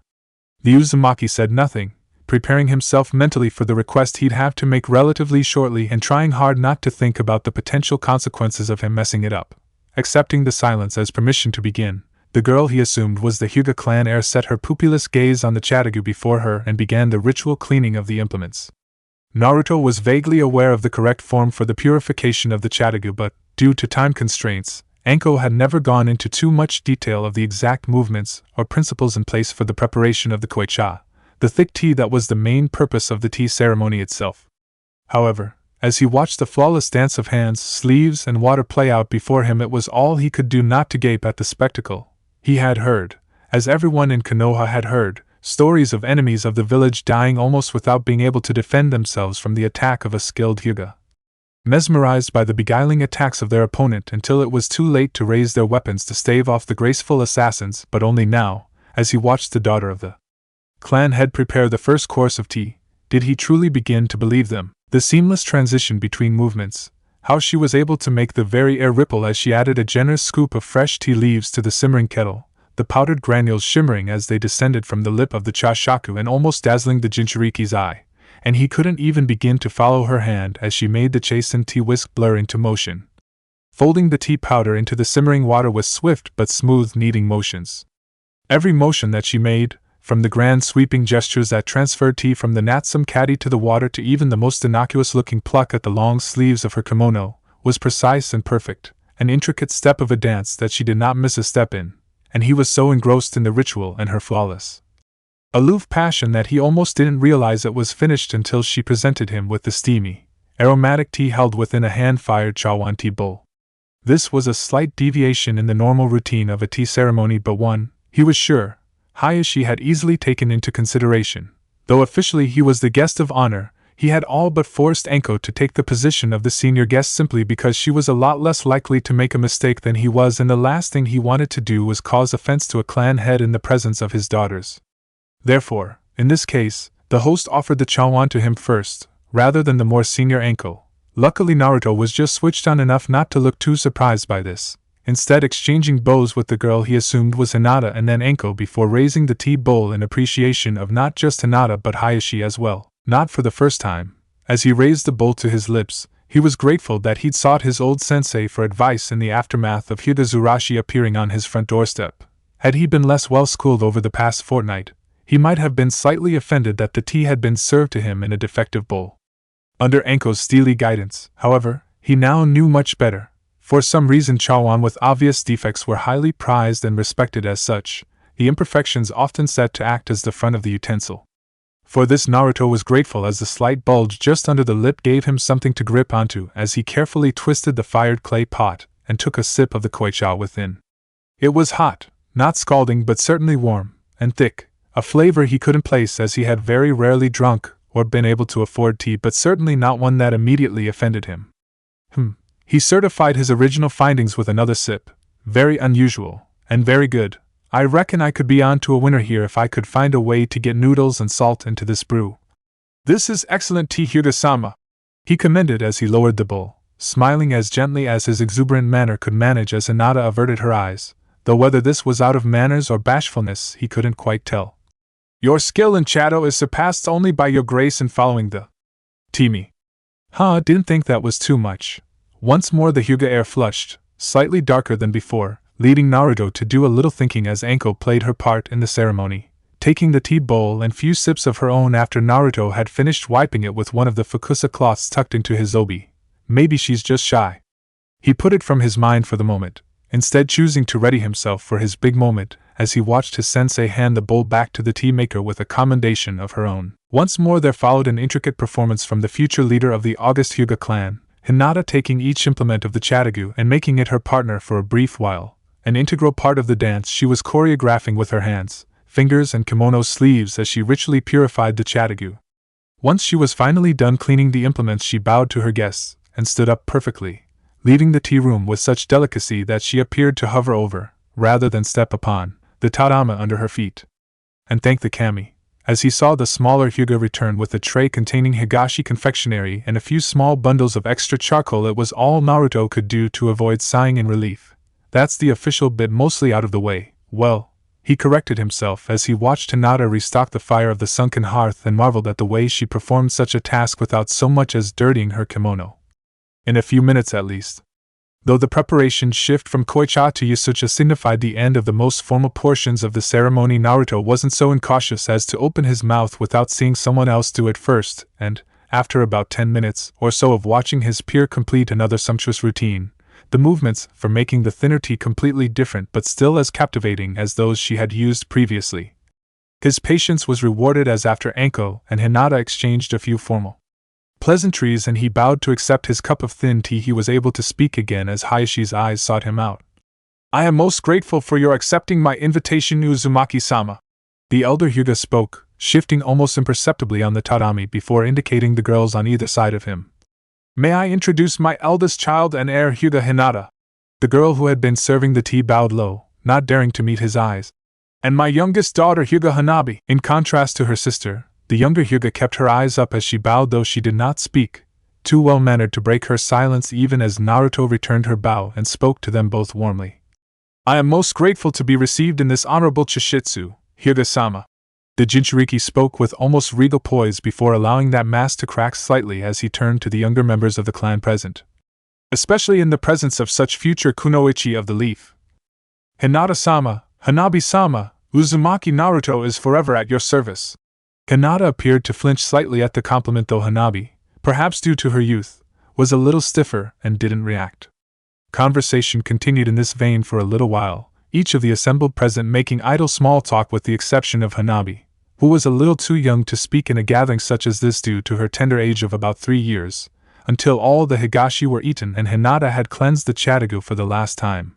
This was Naruto's big moment, one that as the guest of honor he couldn't afford to botch. So as the host placed down the last implement, in this case the whisk, Naruto swallowed down something to wet his dry throat, took his life in his hands and bit the fatal kunai. "Honorable Hinata-sama." Now that her father had officially introduced her, it was acceptable for him to address the Hyuga heir by her first rather than her clan name. "Would it be possible for this unworthy one to examine the venerable chatagyu of the ancient Hyuga house?" "It would be our honor, Naruto-sama." It was the first time he had ever heard her speak, and her voice was so soft he almost didn't hear her at all. Such was the softness of Hinata's tone, the gentle bubbling of the water in the tea urn would have drowned her out.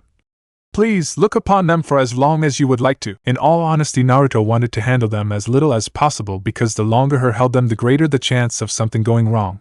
However, for reasons of politeness, he couldn't exactly say that. Instead, with great ceremony and almost exaggerated care, he unfurled a specially folded and brocaded cloth from the inside of his obi, allowing it to act as a shield between his fingers and the instruments he was handling.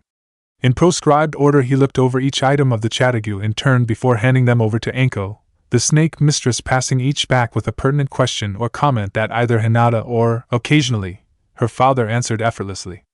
When it came to the chashaku, however, something in the grain of the bamboo caught Naruto's eyes. At first he thought it merely an imperfection that was therefore looked upon favorably by the clan. But as he looked again he distinctly saw, or thought he saw, a definite pattern in running along the length of the wooden tea scoop.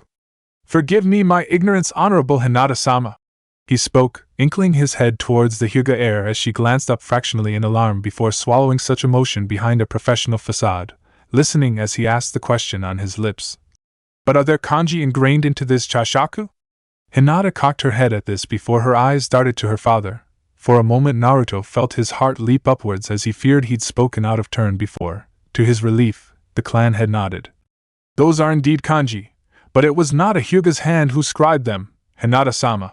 He addressed his daughter, though she did not appear to immediately react to his voice. Would you tell our guest the history of this chashaku? Hi Shishiyui, she said quietly, facing her inquisitive guest more straight on as she began to speak. That tea scoop was a gift to my great-grandfather and former clan leader of the Hyuga from the Shodaime Hokage of Konoha. Senju Hashirama-sama himself grew the wood it was carved from using his Mokutan Jutsu. It is imbued with his chakra even now. Those kanji he formed within the living wood itself, and, to the Byakugan, they read as a good friend is comparable to good health, both being overlooked until they are missed. It is an important reminder of the friendship the Hyuga still hold with the Senju clan and the role we had in laying the foundations that support the village of the Leaf even now. Wow, Naruto wasn't quite sure what was more impressive, the fact he was holding a living piece of Konoha's history in his hand or the fact the Hyuga had been able to recall all that information so effortlessly. Hard to believe this little thing could mean so much, or that they're letting me hold it for that matter. Speaking of which, now acutely aware of the importance of the item in his hand, Naruto quickly handed it on and didn't ask many more questions, aware of his ears starting to burn as perhaps for the first time he became aware of just how much of a big deal with was, for Hayashi as much as himself. After all, he got me here and my reputation outside is somewheres about the level of pond scum. Must have taken a lot of pull to even get that invite printed. Fortunately, after that little history lesson from Hayashi's daughter, everything progressed relatively smoothly until, at last, Hinata placed the last of the items away in the Chibako tea box and all present stood up simultaneously. Uncomfortably aware of the 6 eyes on his back, Naruto led the procession out of the Chishitsu and, beyond that, into the Roji. From there both he and Enko watched as the 3 Hyuga bowed from the door of the tea house and then stepped back inside, shutting the door silently behind them and bringing the ceremony to a close. Almost before they had disappeared Naruto sagged, tired despite the fact he'd done virtually nothing but kneel down for most of the afternoon. Still, Gigi always said studying too hard can make your brain exhausted, or something like that. Anyway, whatever it is, I'm glad it's over now and I'm out of here. However, almost as though reading his mind, the hand of his teacher descended from on high and landed with deceptive softness on his shoulder. No chance you! She smarmed, reveling at his stricken expression for an instant before diverting the killing blow. Take a seat, we're waiting out. Hayashi said he wanted to talk to me and I assume you. What? When was this? I never heard him say a word. And you wouldn't. Kimono sleeves are excellent places to hide hand signal, brat. Remember that in the future. Enko advised, settling herself down on one of the benches of the Roji. If I were you though I'd settle down. No idea how long he's going to be.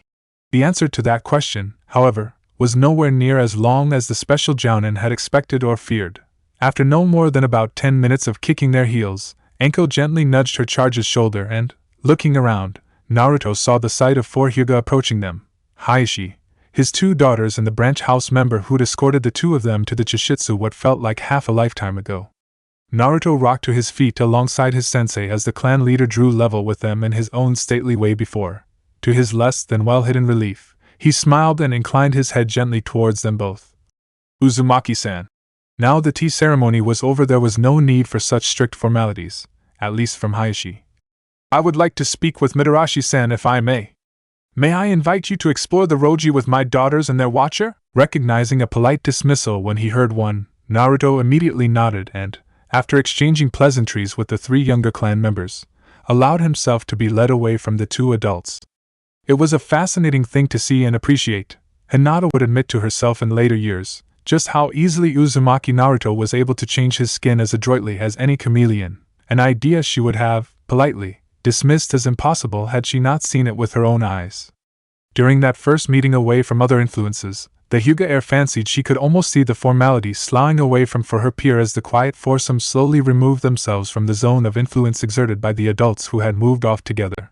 Finally, when her father and his erstwhile guest were completely lost to sight, Naruto had stood up, stretched off and become someone a world away from the somewhat uncomfortably stiff figure she had served tea to not a half-hour before. Thank Kami-sama, that's over.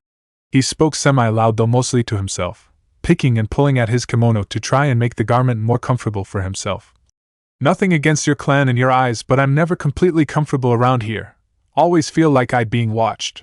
Such an admission, the Uzumaki noticed from the corner of his eye, had a different effect on each of the three Hyuga present. Hinata didn't seem exactly sure how to react and therefore merely regarded him curiously. The branch member he recognized but couldn't name glanced away as though to hide a slight smile, whilst Hanabi took it upon herself to defend her clan's honor, folding her arms and taking a step forwards to look up at him with a frown on her small face. "As you should," she demanded, her tone lacking any of the mispronunciation expected in most children her age. "The Byakugan sees all." "Oh, does it now?" Naruto would normally have chomped down on a leading statement like that like a shoal of ravenous piranha on prey, but, taking Hanabi's age into consideration, decided to let the officious-sounding Hyuga off lightly this time. True enough, but remember, just because you can see something doesn't mean you can always do anything about it, Hanabi-chan." The girl's eyes, already slightly larger than average due to her bloodline, widened considerably, and her arms fell slack to her sides, mouth falling open slightly as though she literally couldn't believe what she was hearing. "How dare you! I am a chibi," Naruto finished for her, leaving the little Hyuga gaping again as she sought to try and keep pace with both his logic and his lightning tongue as he met her gaze squarely with his own. "You are, however much you might try to disguise it, a child, and therefore it would be unseemly for me to refer to you without the appropriate title outside of a formal event now, wouldn't it, Hanabi-chan?" He could have twisted the knife a little further, but seeing as the pompous little brat was dropping her eyes and conceding defeat with her body language, Naruto decided to be merciful and end it there, moving from the younger heir to the elder and smiling much more benevolently as he spoke in a gentler tone. "And you, Hinata-san, what can I say about you? You were..." He paused, somewhat confused by her apparent sudden fascination with her fingers before, realizing she wasn't able to meet his eyes the same way her rather more bellicose little sister had, and reconciling this with what he'd seen in the tea room, he managed to make a deduction about what was happening. "Ah, so she's a bit shy, is she? Ah well, nothing a bit of the old Uzumaki charm can't fix, as long as I try and handle it right."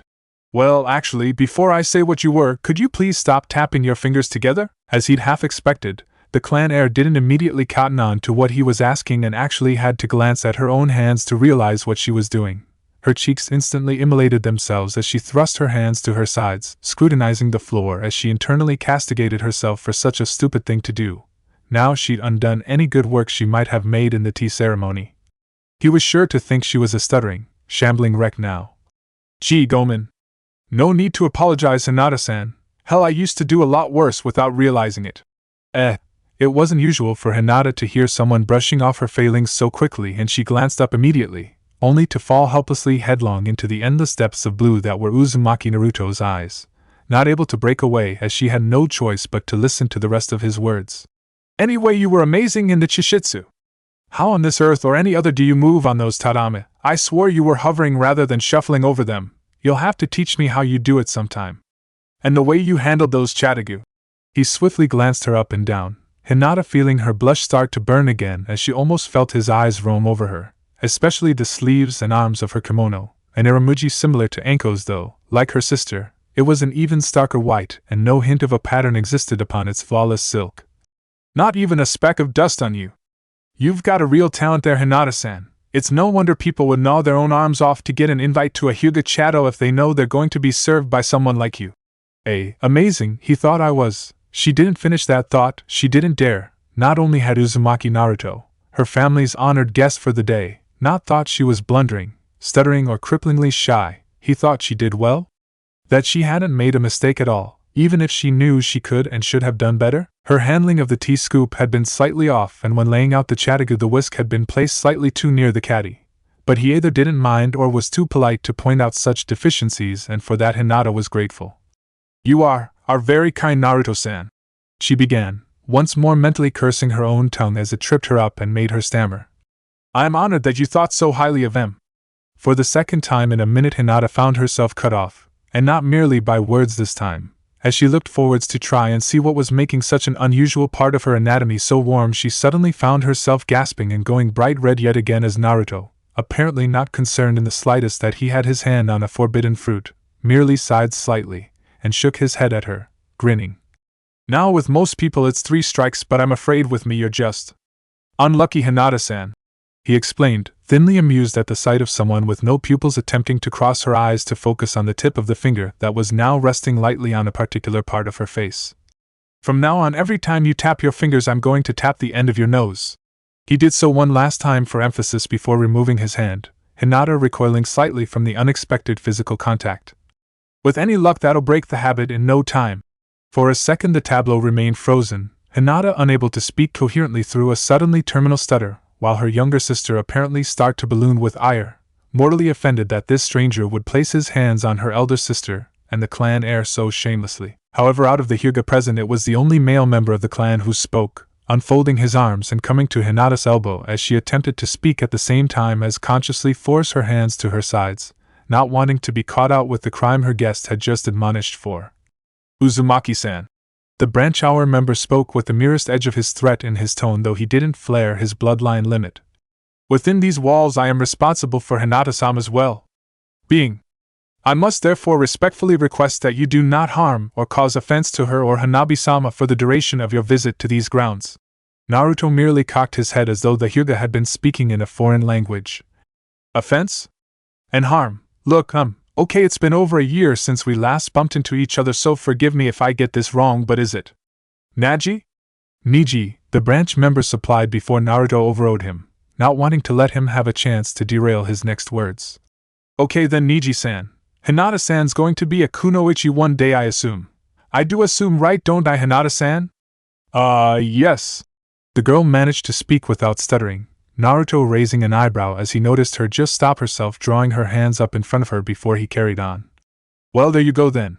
When she becomes a kunoichi, she won't have you or anyone else there to look after her. She'll be standing on her own 2 feet, and I'm sure she'll be as damn near perfect at that as she was doing Timi.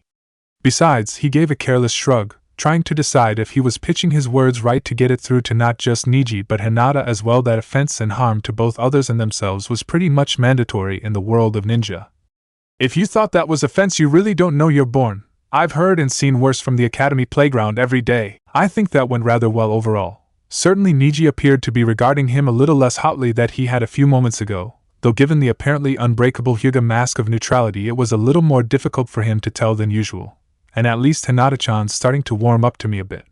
I know I need to call her Sama or San until we're out of this place and in the academy together at least, but for now just letting her know I really appreciated what she did in that tea ceremony seems to be breaking down a couple of her walls.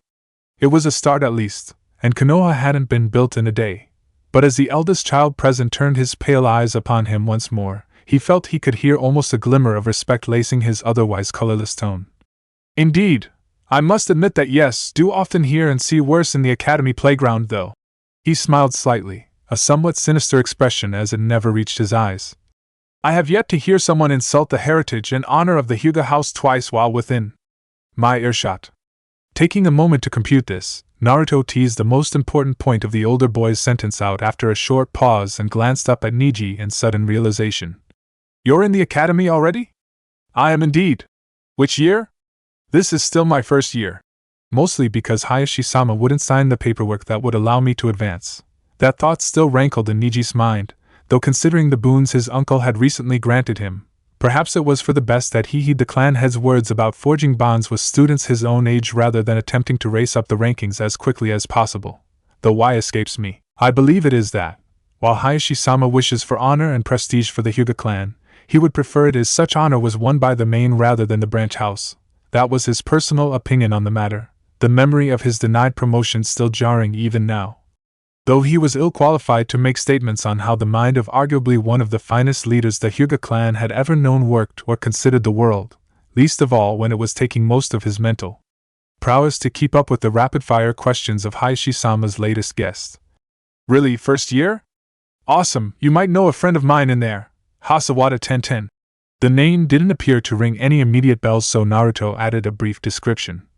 Tallish girl, hair's usually in a pair of buns on top of her head, wears trousers and a shirt most of the time instead of a kimono. Ah yes! That last tidbit appeared to be the tipping point as Niji nodded. I do know Hasawada-san, though we've not really spoken all that much in class. Well, if I were you I'd do myself a favor and get into her good books sharpish. Naruto chuckled, running a finger along his jaw. Take it from me, she might look all sweetness and light, but anyone who knows her would tell you old Panda-chan's going to be the kunoichi who puts her idol Senju Tsunade to shame. Ah damn it! His expression suddenly morphed into a look of mingled horror and fear as he gazed up at Niji imploringly. For the love of Kami, please, please don't tell her I told you that, he begged, only the fear of dirtying his hakama stopping him sinking to his knees on the path. She's still not completely fond of that nickname yet, so if it suddenly gets out into the academy it'll be my neck. Amused but hiding it, and filing the reference away for future blackmail use should he require it from the Uzumaki sometime in the future, Niji ducked his head obligingly for the moment, and carried on as though nothing untoward had been spoken. I have very rarely exchanged words with Hasawada-san, though with such an astute reference I will endeavor to correct such an oversight. Naruto's eyes crossed slightly for a moment before he managed to decipher the older boy's words. When he did so, however, he shook his head and sighed. Man, someone really needs to write a dictionary for people to translate what you guys are saying when you open your mouths. Anyway, aside from that, none of the Hyuga present had time to pull the Uzumaki up on his slight slur on their manners before he was off again, the three relatives of the clan leader almost dragged along in his slipstream as he moved around the Roji. There were still a few questions about that date. Whose was the Chibana? That was mine, Uzumaki-sama. It's San now, Hanabi-chan. We're not in the Chishitsu now. Still, that was a rare old bloom you had there. Does it grow here in the Roji? Hi, all flowers used in such ceremonies are cultivated here. Hanabi answered brusquely, only the slightest hitch in her pronunciation betraying her youth and tripping up the elocution lessons installed in her by her elders within the Hyuga clan even at such a young age. Hinata-sama tends many of the gardens within the clan grounds. Once more those twin cerulean searchlights were placed on her, but this time, she was able to keep both her hands by her sides and her cheeks their normal pale color as Naruto did his best to give an encouraging smile rather than his usual massive grin. A graceful gardener as well as a perfect student in the way of tea? A young lady of many talents. Remind me to introduce you to Ino-chan when we're in the academy. She'd love to talk to someone else about flowers. So then, Hanabi-chan, where did you find that flower in particular? You must think me a terribly cruel man to spring such a surprise on one who had no idea what he was getting into. The question wasn't so much loaded as buckling at the knees, and true to form, Mitarashi Enko dispensed with powdery words and elaborate language in favor of kicking the door in and tendering the meat of the issue without further delay. It wasn't a million leagues from my mind, the Kunoichi admitted, fanning herself with a small hand fan she'd drawn from the back of her obi and glancing sidelong at the man who'd asked her, knowing that lying to the Hyuga head would likely be a wasted effort, even if his bloodline limit was currently inactive. But I'm sure you had your reasons, and anyway, if you really wanted to throw him to the wolves you'd have called for a full ceremony with your entire elder council. A fate I wouldn't wish on my worst enemy. Mostly due to the fact he's already dead. The memory of old Sarutobi stating the death of his Kumo counterpart was still enough to send warm honey trickling through Haishi's veins, though the knowledge of the two gifts the old warhorse had gifted to his clan and, more specifically, the most aggrieved member of his clan tempered his glee enough to let bygones be bygones and wish the third rakage peace in the afterlife. But strange as this may sound, I trusted Naruto to acquit himself well to anything.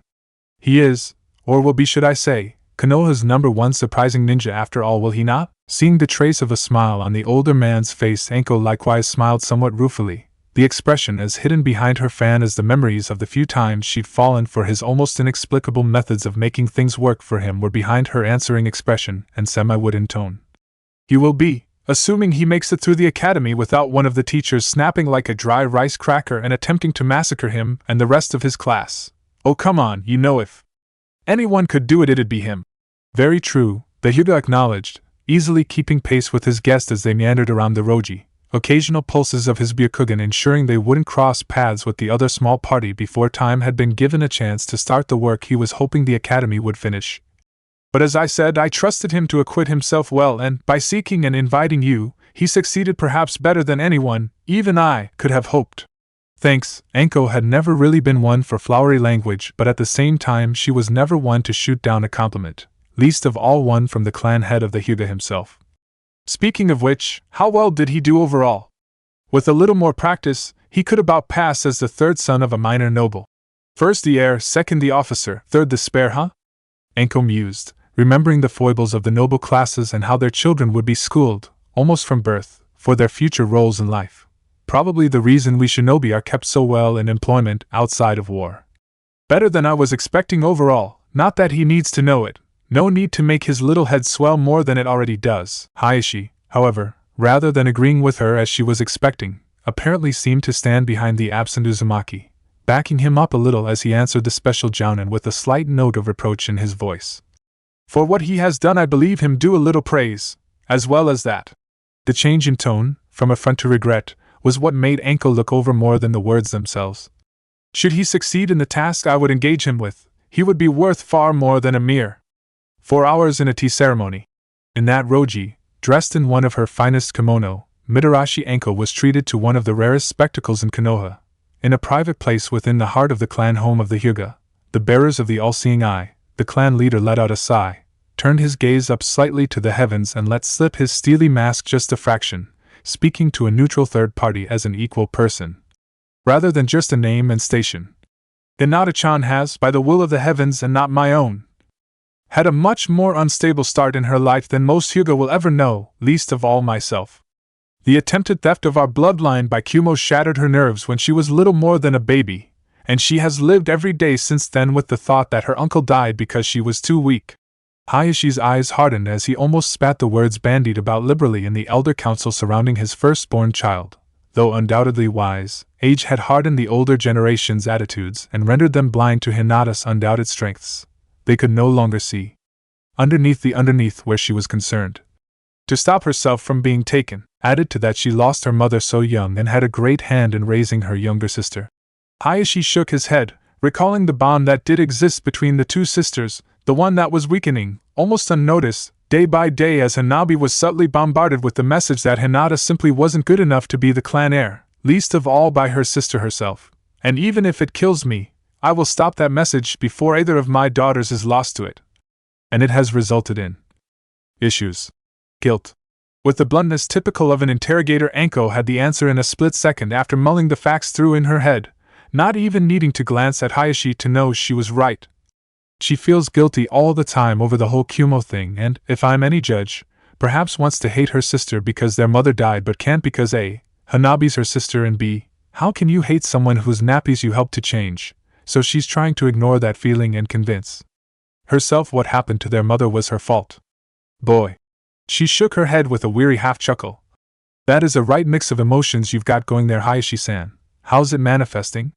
Though not exactly comfortable discussing his daughter's health with a virtual stranger, Hayashi was in a tight corner even now despite the hole Naruto had inadvertently knocked into the walls pressing down on him. The results of his jaunts into Kumo had given the clan leader the opportunity to firstly introduce someone who he was sure would be a good, if somewhat boisterous, influence in Hinata's life and, perhaps more importantly, give Hayashi himself a chance to consider another option that he'd been toying with recently by giving him the chance to speak to the one who had, inadvertently perhaps, started the whole ball rolling with Uzumaki Naruto. Perfectionism. I thought that came standard with all Hyuga. My apologies. Even if he tried to hide it, she could see the annoyance and hurt in the glance Hayashi flashed her way. That was in the poorest of taste. The slightest of nods indicated his letting the insult slide before he continued. It was, but it is not completely without merit. Anko guessed that was about as close as any Hyuga would ever come to admitting the clan as a whole had an issue with its ego. However, returning to the matter at hand, Hinata's feelings on the matters you raised earlier are all but crippling her.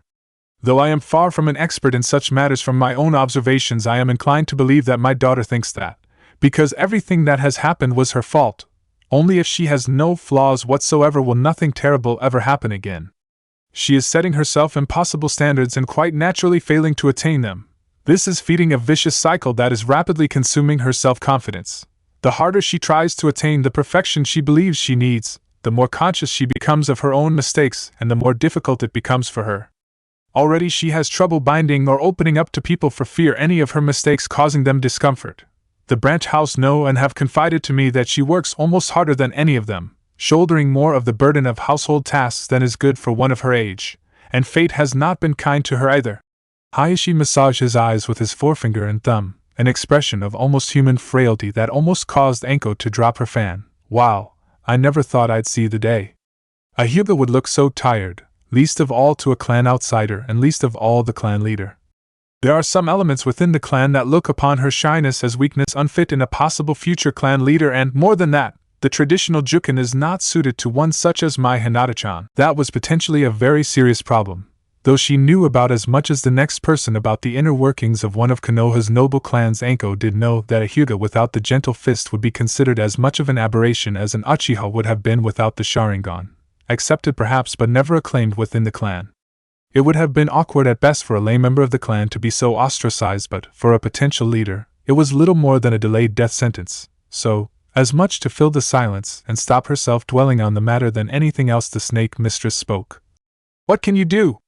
I mean, I doubt finding out that her clan style doesn't fit her is going to do much for your little girl's peace of mind." Hayashi nodded grimly but with an air of potential hope about him. "The situation is not so hopeless as to be unsalvageable.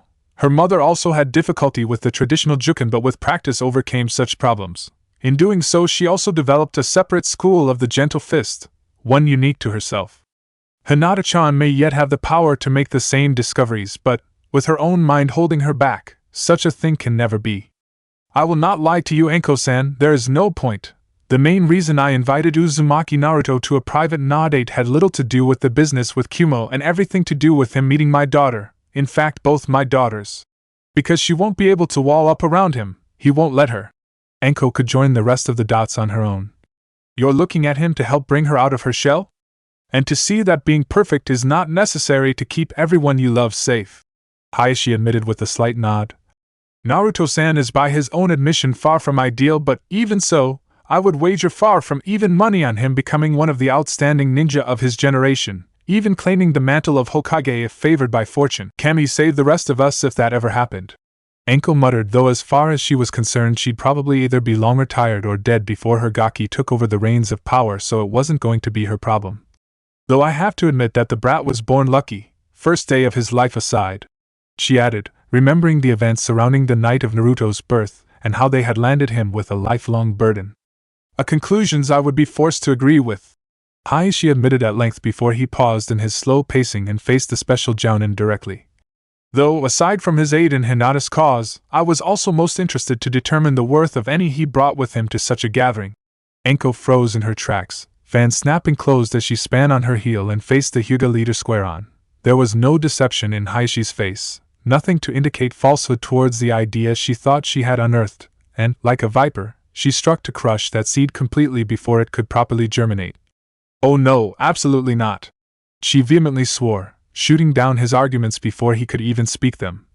"Naruto came, in fact was passed on to me as a virtual blank slate. No clan, no real parents even, and absolutely no idea what he was letting himself in for. He survived me, and the only reason he survived was because of that ignorance. Hell, Hayashi, some of the things I did in the name of training could have had me up before a jury on a child abuse charge if he'd complained. But he didn't. He took the worst I could throw at him, got knocked down, and just kept coming back for more, and I respect that." There was nothing but sincerity in her eyes and her voice as she made that admission, Hayashi sinking his weight onto his back foot as the weight of feeling in the snake mistress's tone crashed into him. "If nothing else I ever say about him is true, the fact I respect and will probably always respect him for just being who he is and not being afraid of showing it is set in stone. I had a hand in starting him out as the ninja he'll be, but that was it. A hand, just like a lot of the ninja force who took kunai, shuriken and wire off a kid in the training grounds and paid him in shinobi lessons. The rest he's done himself. But that hand, the starting hand, could be what Hinata-chan requires." "Maybe, but not from me," Anko argued, shaking her head with a frown. "She's too, sorry if there's no other way to say this, she's too stable to cope with what I do. She's got a big clan and family and preset notions as to how a kunoichi's supposed to behave even if she doesn't know it yet.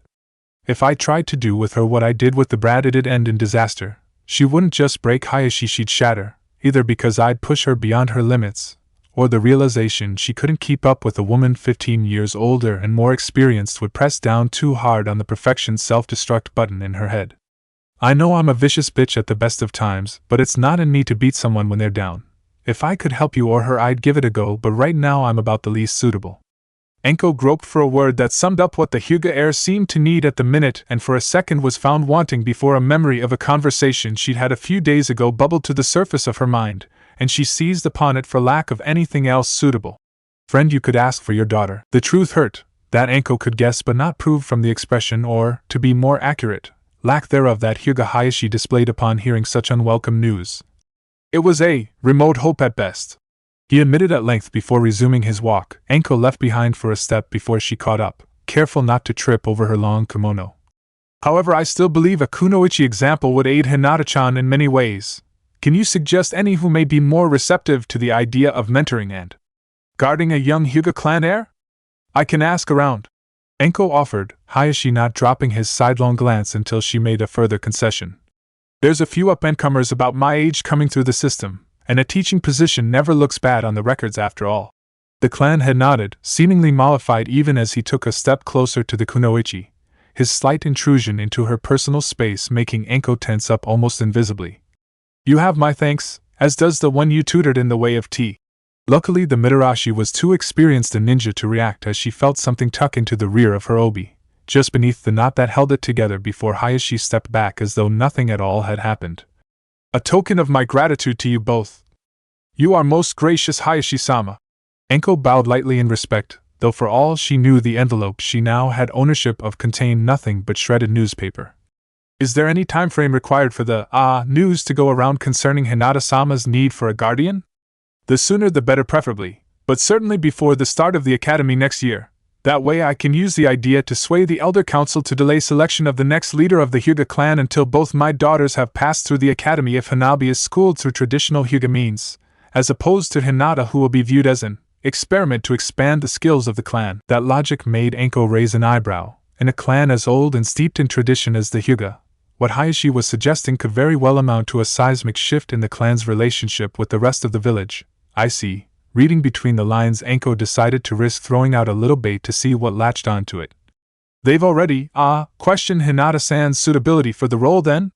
The look Hayashi flashed her way would have stripped a wall clear of lichen, but, fortunately for Anko's heart rate, it was quickly banished behind his usual mask of aloofness as, almost against his will, he nodded slowly. They have raised the issue once, he admitted, though from the way such an admission was made Anko could easily imagine the reason they hadn't done so again. For all his nobility and haughty demeanor, Hayashi was still ranked as a Jounin-level ninja, and on top of that was a father looking after his children to boot, easily enough to terrify a group of moldering old relics into submission despite their sagacity.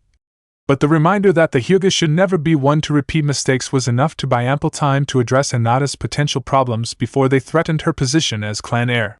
Mistakes? Can't see that you've made any, to be honest, at least. Anko corrected herself with a wry chuckle, hoping against hope her host took no offense to her words.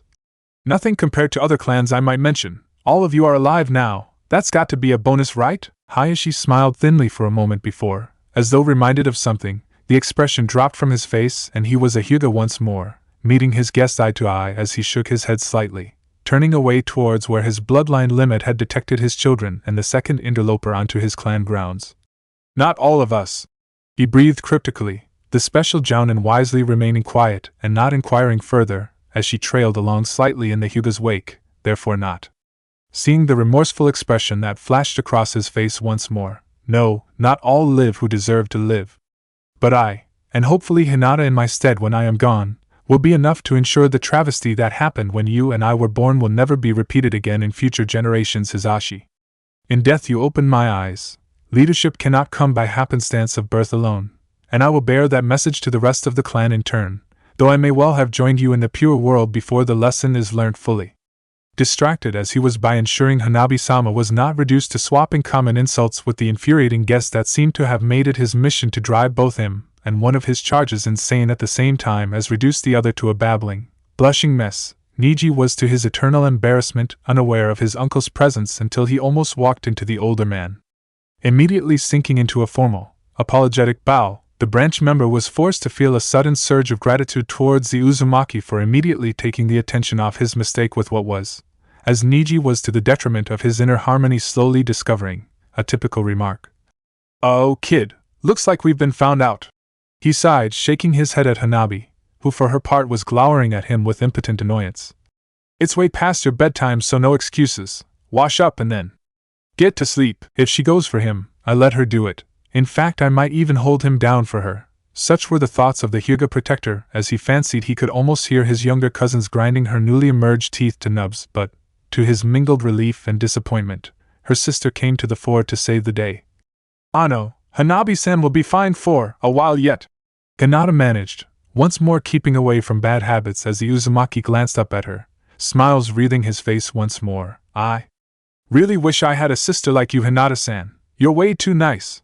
Hope you realize how lucky you are, Chibi. Hanabi's temper, much to the apparent amusement of the woman who had been the Uzumaki's escort, Niji noticed, snapped with an almost audible ping. "I not Chibi!"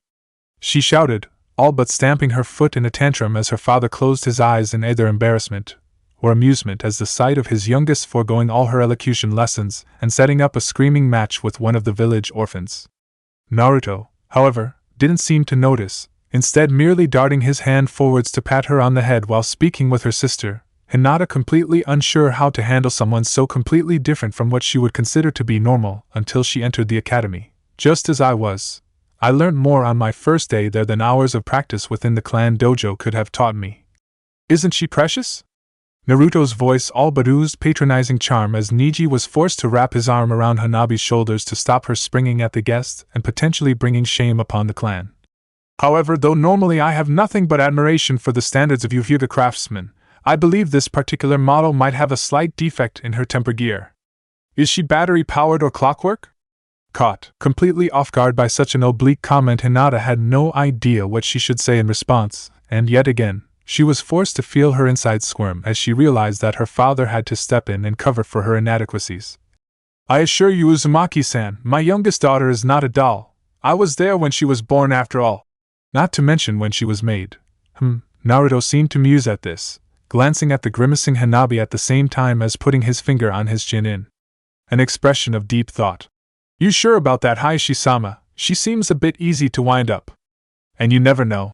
He went on as Hayashi sought to hastily hide his slight smile as Niji cringed, realizing he'd have to explain this to Hanabi when he got a moment, and not looking forwards to the likely aftermath of her realizing someone had played a joke at her expense. Give it a few more years, especially if she takes after her Nachan, and you'll have a real doll on your hands. You'll be beating the boys off her with a stick.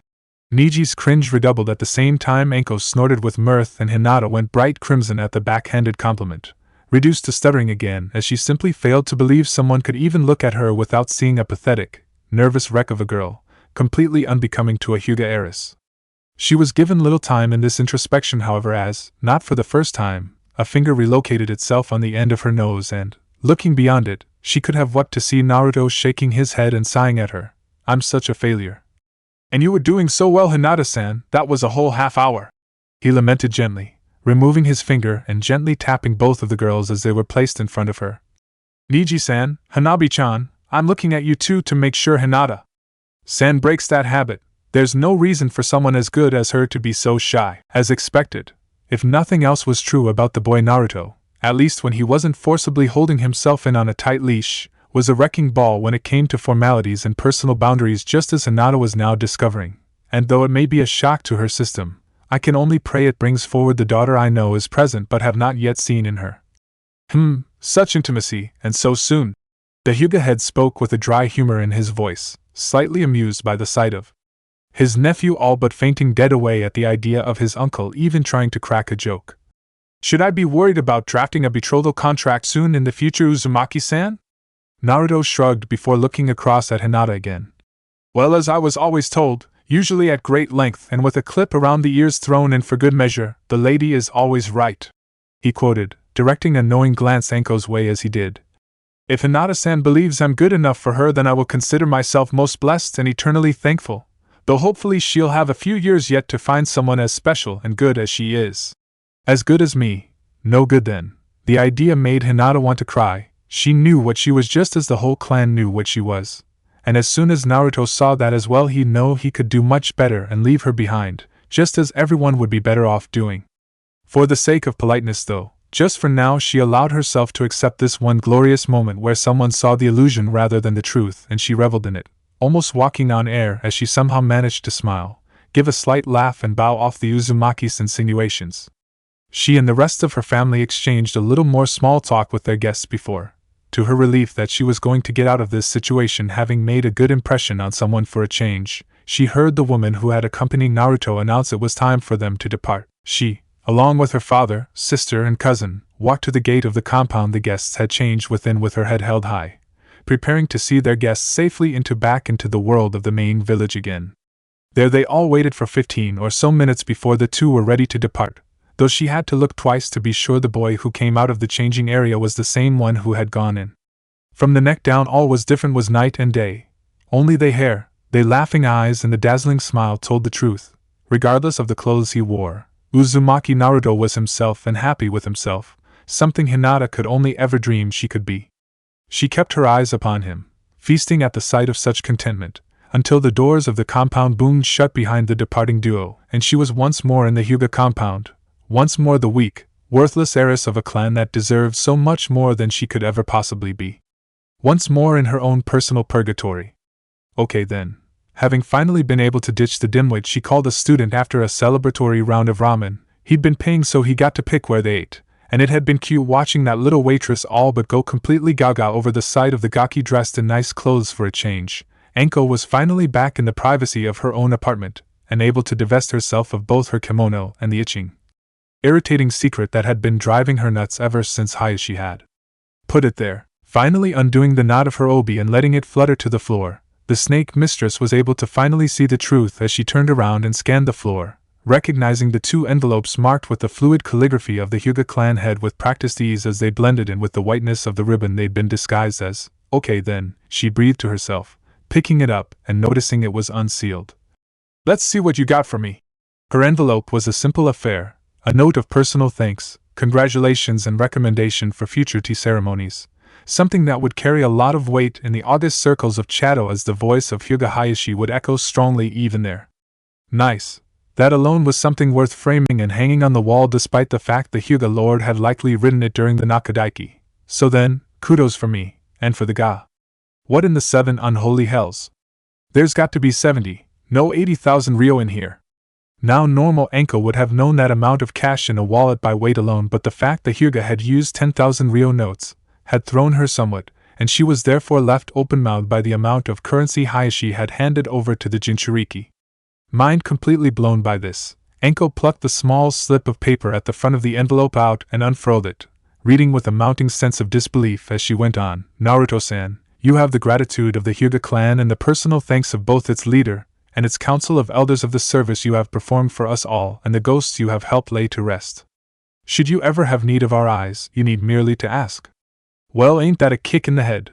Not only was Naruto now a rich little bugger, he was a rich little bugger with the Hyuga clan watching his back. Slowly whistling as she replaced the note within the envelope, Anko felt the need for a little sit-down. Slouching into her bedroom and slumping down on the bed, the special jounin blew out a sigh as she mulled this new information over in her mind. Damn, he is starting to pull a lot of influential strings. And he got me talking with Hyuga Hayashi, a note of recommendation from the big man himself, and possibly a new mission to help his little girl. Damn it, she snarled softly, once more hating the burning sensation that ate its way into her guts. Now I owe him again. Well, if that's your plan, Gaki, it's not going to work. Standing up tall, Anko felt her inner fire rekindle as she slid off her kimono, leaving her stood in just her undergarment as she smirked to herself, already cycling through her mind for a way of knocking the aggravating mouse off her back before he could nibble his way in too far. I've got just the thing to dig me out of this hole. All I need is a pen, some paper, and a second when you're not awake. Due to that little planning session, Naruto was greeted next morning by something very unusual. A letter slipped under his apartment door. After gingerly sending in a clone to examine it in case it was explosive and shouting down a mouthful of vociferous abuse from the clone that was unhappy about given a potential suicide mission and not afraid to let its feelings on the matter show, the Jinchuriki was left whistling as he beheld the contents, and immediately sent his clone off to write up a storage seal for the new money as he read the slips involved. Hayashi's note was not only heartfelt, it was potentially a lot more important than that, while the one from Anko. Gaki, okay, listen up. For the Kanzashi and the ceremony you got these, consider us square. They're only D and E ranked, but they helped get me through the academy. Don't get caught practicing and don't mention my name if you do, Anko P.S. If you're ever in the mood to treat your Yuke again, just remember it is an absolute impossibility for a girl to own too much lingerie. Alright, sensei. The blonde shouted aloud as his clone, having been disturbed by the commotion and come back into the kitchen to read the note over his shoulder, ran into the lounge and started hollering in celebration. You're the best! There's gotta be 6, no 7 jutsus here, right, new plan. Having not had much of a plan to start with, it was easy enough to scrap his ideas for the day and start again. No need to shop, but I do need to check out the library. That new comic should be out now. Time for old Otoko-san to make a comeback and enjoy an hour or so with that librarian girl, assuming she's still in there. After that, assuming you've gone by then. He called slightly aloud to his bunshin who, having finally celebrated enough, grinned and gave a thumbs up.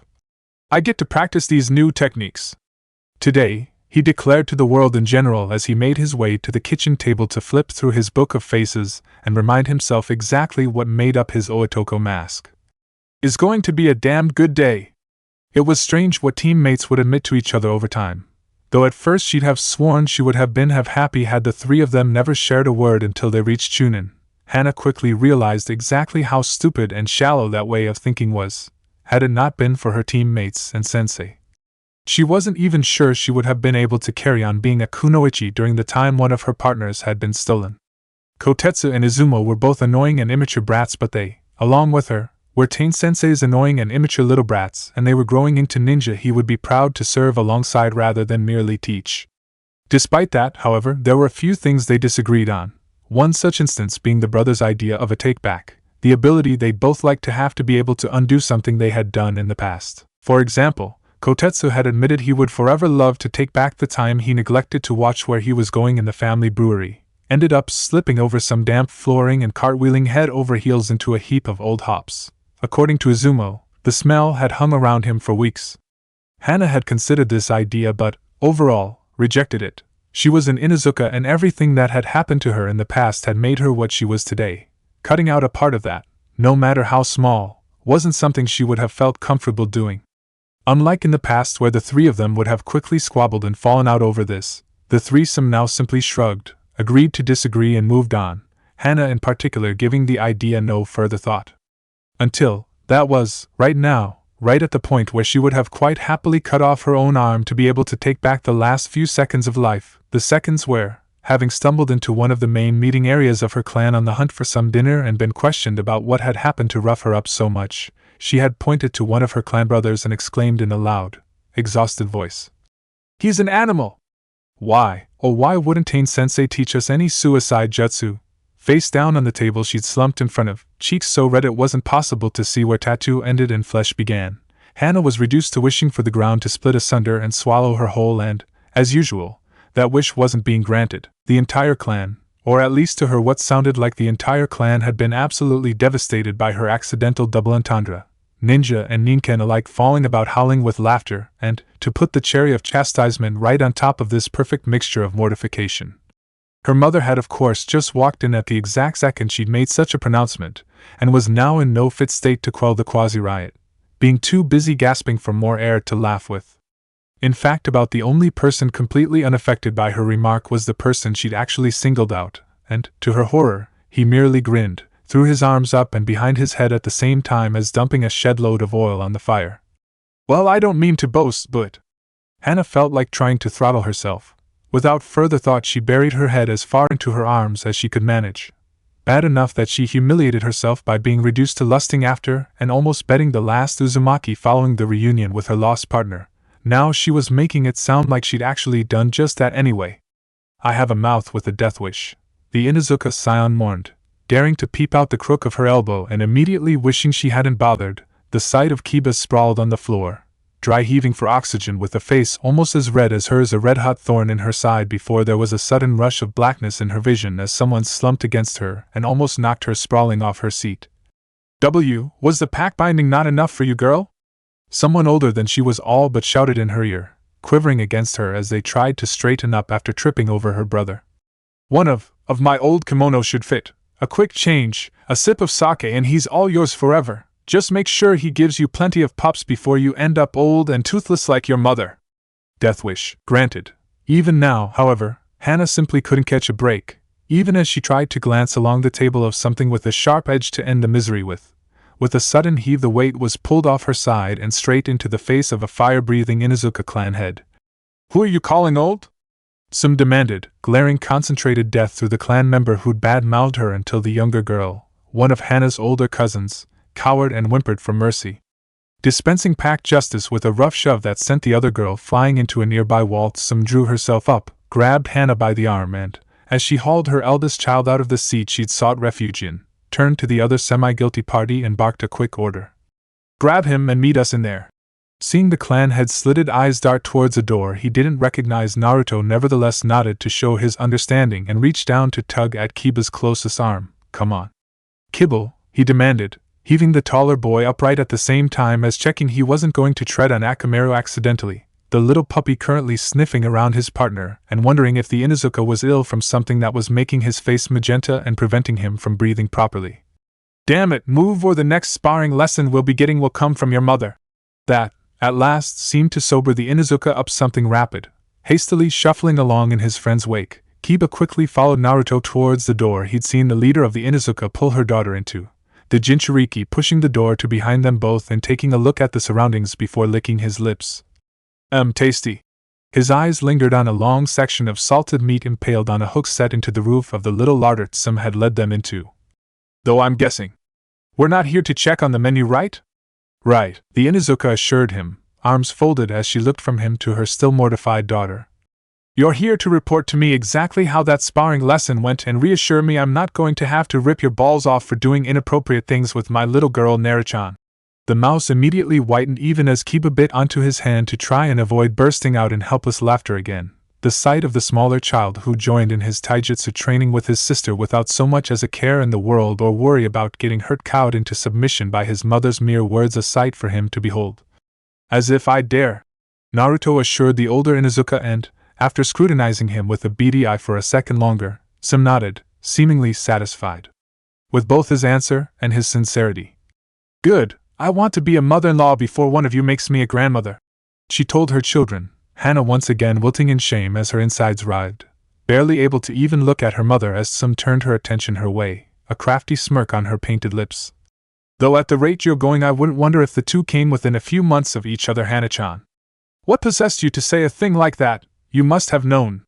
"I didn't think," the younger woman managed to admit at last, seemingly more sure of herself now she had a corner to fight in. "And I certainly didn't mean it like that." "That's obvious," Sim cut in, needling her daughter again before, at last, taking a modicum of pity on her and asking her next question in a more matter-of-fact tone. "So what did you actually mean?"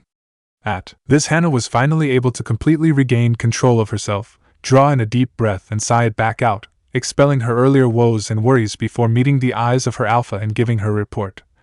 "Naruto-kun's a brawler, plain and simple."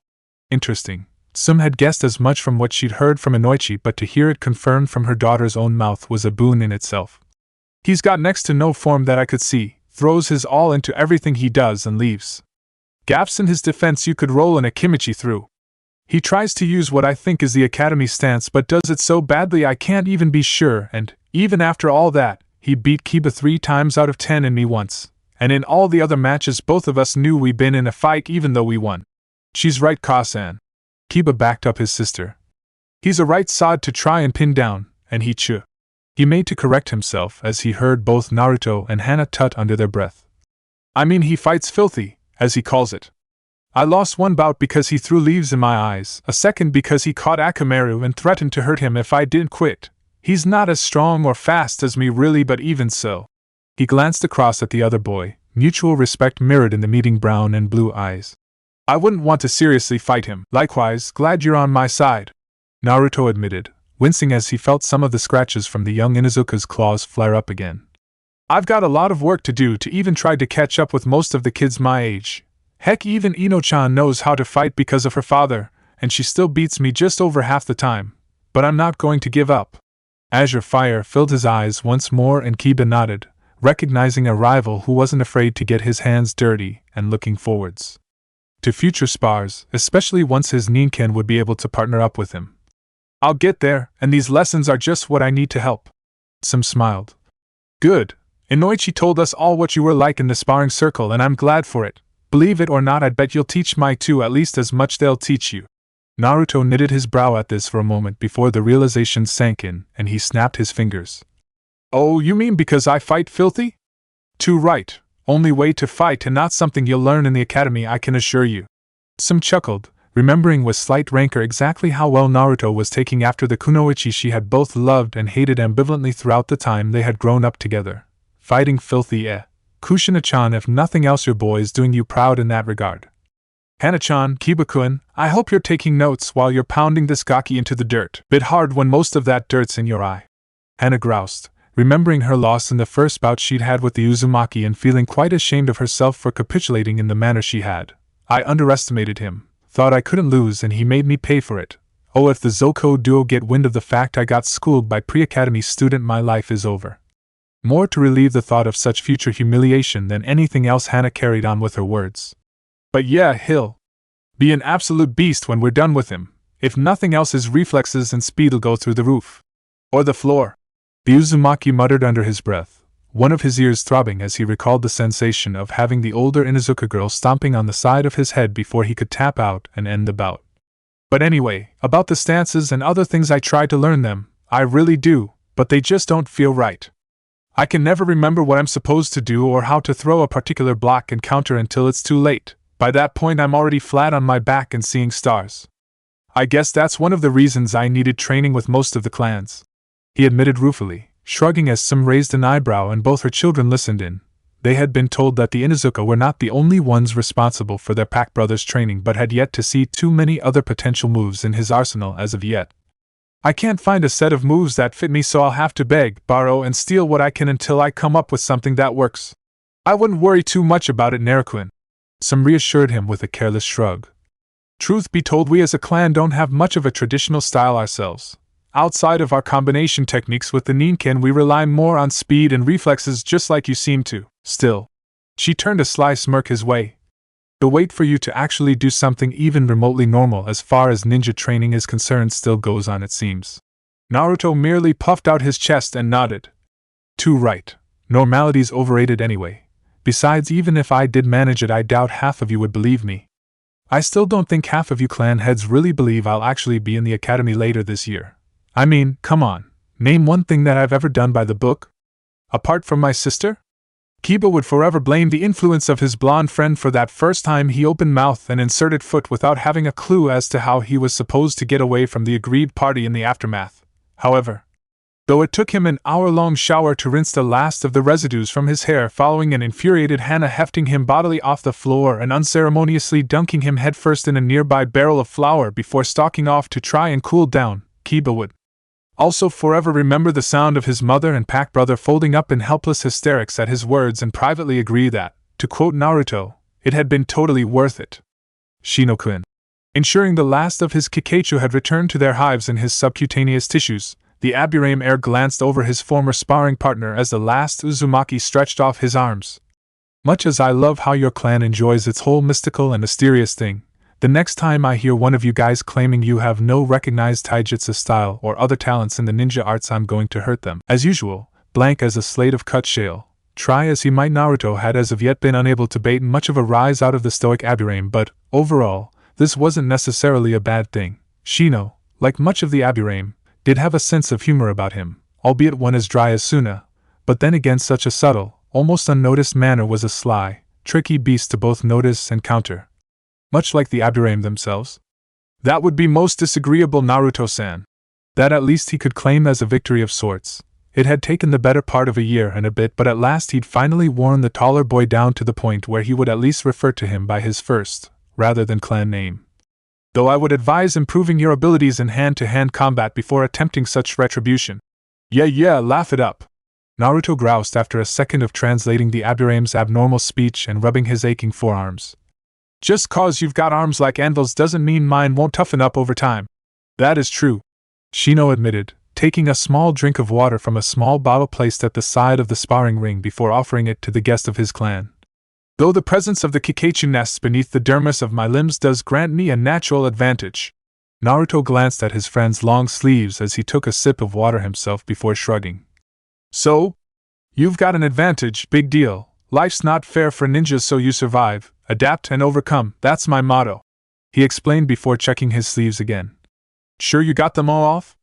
Unseen, behind his tall collar, Shino did smile ever so slightly at this question. Naruto had at first been mildly disconcerted at the fact that, due to the nature of both the Aburame's symbiotic partners, their entire taijutsu style was based around a close-quarter, boxed-in fighting style that allowed a large amount of physical contact with their opponents, ensuring they could seed their beetles onto an enemy and start draining their chakra away. Of course, Naruto represented nothing less than a feast on two legs for a Kakashi swarm, and therefore had been on the receiving end of a dose of his own medicine during his first attempt to spar with an Aburame. The sight and sensation of having his forearm suddenly swarmed by living, writhing beetles, one that had driven him to shrieking and forfeiting the match in an attempt to desperately brush them off and stop them getting under his jumpsuit and onto his skin, a sly trick played on the master of fighting in the gutter that had earned Shino the somewhat dubious honor of the Jinchuriki's respect as a sparring partner. In the months since then, the Uzumaki had become somewhat more resilient to the sensation, as he was well aware Shino couldn't actively stop his partners reacting to a food source within such close proximity, and had simply learned to put up with them sucking up minuscule amounts of his chakra while he was dueling with their living hive. Though that doesn't mean I have to put up with the idea of them hitching a ride back to my apartment with me. If I get a swarm of these bugs nesting in my apartment, I doubt the entire Aburame clan working together would be enough to get them shifted. All my partners are accounted for, Naruto-san. Good, the smaller boy said flippantly after looking down his sleeves. Though I'll warn you now, if I find any on me when I get home, they're ending their days as Scorpion Chow. Speaking of which, father has your regular order prepared. Follow me. Not even trying to suppress a hiss of triumph, the Jinchuriki followed in his host's footsteps, casually adopting a henge as he did so to avoid causing upset in the clan house. Though most of the older members of the Aburame could control their Kakashi if he walked past, the same couldn't be said for the children of the clan, and, as the sudden sensation of their partners abandoning them would be, for them, akin to him seeing his entire supply of ramen cups growing legs and hightailing it out his front door, he didn't have the heart to simply walk around in a state that would result in the youngsters undergoing such distress. Dogging Shino's heels and nodding politely to the other Aburame, the two of them passed. He came at last to one of the inner chambers of the clan's insect housing facilities, one where prodigious numbers of insects, in this case large, juicy crickets, were bred in industrial quantities. As always, Shino alerted his father to his presence by gently lowering the tip of a finger into a water basin set in the wall of the honeycomb-shaped structure, and a moment later, the leader of the clan emerged from the depths within, adjusting his sunglasses as he beheld his child. Son. Father. Shino inclined his head before stepping to the side slightly and indicating Naruto with a sweep of his arm. Naruto-san and I have completed our taijutsu practice, and he requires his usual order. As expected. Chibi intoned in his standard monotone, a small cloud of jet-black beetles being disgorged from under one of his sleeves and retreating into the darkness he'd emerged from. It will be retrieved momentarily. Thanks. Naruto nodded with sincerity, glad that one of his food stocks weren't going to go hungry and be forced to resort to cannibalism to survive for a while yet, ever since he'd discovered that it was the Aburame who supplied the majority of the pet shops in Konoha with prey insects for the more exotic species of insect or arachnid pets kept within the village. The first thing he'd done was ensure a steady supply of nutritious crickets, grasshoppers and mealworms for the colony of scorpions he kept at home as an easily accessible garnish for his cup ramen. Though, truth be told, add a handful of crickets to a stir-fry, and you get quite a tasty dish. Not to mention a crunchy one. Disguising his thoughts of dinner, he gratefully reached forwards to accept the small box suspended forwards by the cloud of Shibi's Kakashi, feeling one of two of the insects alight on his fingers before ascending to the air and retreating to their hive once more, bellies no doubt full of his chakra. Hearing the shuffling noises from within, Naruto gave a satisfied nod and glanced over at both Aburame present. You know, if ever you wanted a few of my scorpions, just in case you wanted to try and breed them into your strains or something, all you have to do is ask. I know their poison isn't particularly strong, but it's got to be better than nothing, right? And they're off. As always, when he alighted on a topic close to Shino's insect-infested heart, the Aburame was only too willing to forego his traditional silence on most matters and set the record straight. Unfortunately, that would be an impossibility, Naruto-san. Scorpions are arachnids and therefore completely incompatible with beetles such as the Kakashi, not to mention the two species more often than not exist in a predator-prey relationship in the natural environment. Well, that sucks. Naruto summed up his thoughts on the matter a moment later before adding. At least for the guy winding up as dinner. That is the Kakashi, I assume? If isolated from the colony, then yes. Shino admitted with what Naruto was surprised to hear was a trace of reluctance in his voice. Guess he doesn't like admitting one of the weaknesses of his partners. Fair enough. I couldn't really see the Inuzuka liking to admit that the best way to stave off a ravening ninken is to spray soapy water in its general direction. However, in swarms they are mostly avoided by predators, including scorpions. Power of the many over the might of the few, huh? Makes sense to me. I wouldn't tangle with anything that could suck me dry of chakra, least of all a whole swarm of somethings that could do it. The Jinchuriki sagely quoted before immediately brightening and glancing to the box in his hands. Well, like I said, if you ever want to add to your menagerie, just let me know. Up until that point, I'd better take my leave before the little stingers start snacking on each other again. Cleaning up the corpses once they've been fighting or mating is always fun. The number of times I've had my fingers in that little cookie jar and gotten them stung is unreal. Well, if you will keep venomous arachnids as pets, it is to be expected, Naruto-san. Shibi spoke in a tone laced with sardonic humor before turning to his smaller cohort. If you would escort Naruto-san from our compound, son? Of course, father. And without another word, Shino made to move away, Naruto following in his footsteps and doing his best to keep the box in his hands from being jostled too much from his movements, the crickets within making their displeasure at such discomfort known by the sudden vibration of their cardboard prison increasing as they began hopping around. Once outside in the warm evening breeze, the Uzumaki followed Shino as he crossed the lawn of his clan compound without missing a beat, the Jinchuriki careful to tread exactly where the Aburame heir had last placed his feet and nowhere else. Breathing a sigh of relief that the trek was over only when he returned Shino's bow and watched the door to the clan compound shroud the taller boy in shadow before closing completely. Much as he got on well with the Aburame, he always felt a little uneasy trekking through their grounds, one of the reasons he always stuck to the higher ground when attempting his infiltrations on their property. It was said that more than one unwary interloper had simply disappeared while trying to navigate the grounds of Konoha's most secretive clan, and, having seen what lurked within the lush lawns of the Aburame Gardens, Naruto could well believe those rumors were nothing but the truth. The countdown to the academy, something Naruto considered to be the first major hurdle he had to clear in the race to become Hokage, passed thankfully without much incident as far as the Jinchuriki was concerned.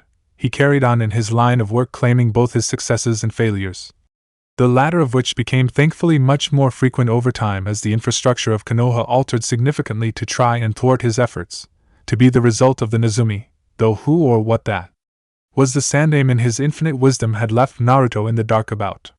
Aside from such prank-stroke acts of state-sponsored espionage, the Jinchuriki's diary was well taken up by a full social schedule of training with several of the clan heirs and Tenten, infiltrating the village in general via a succession of minute masks, and, most importantly, drafting up a second long-term false face to replace the late and much-lamented Mamorizaki.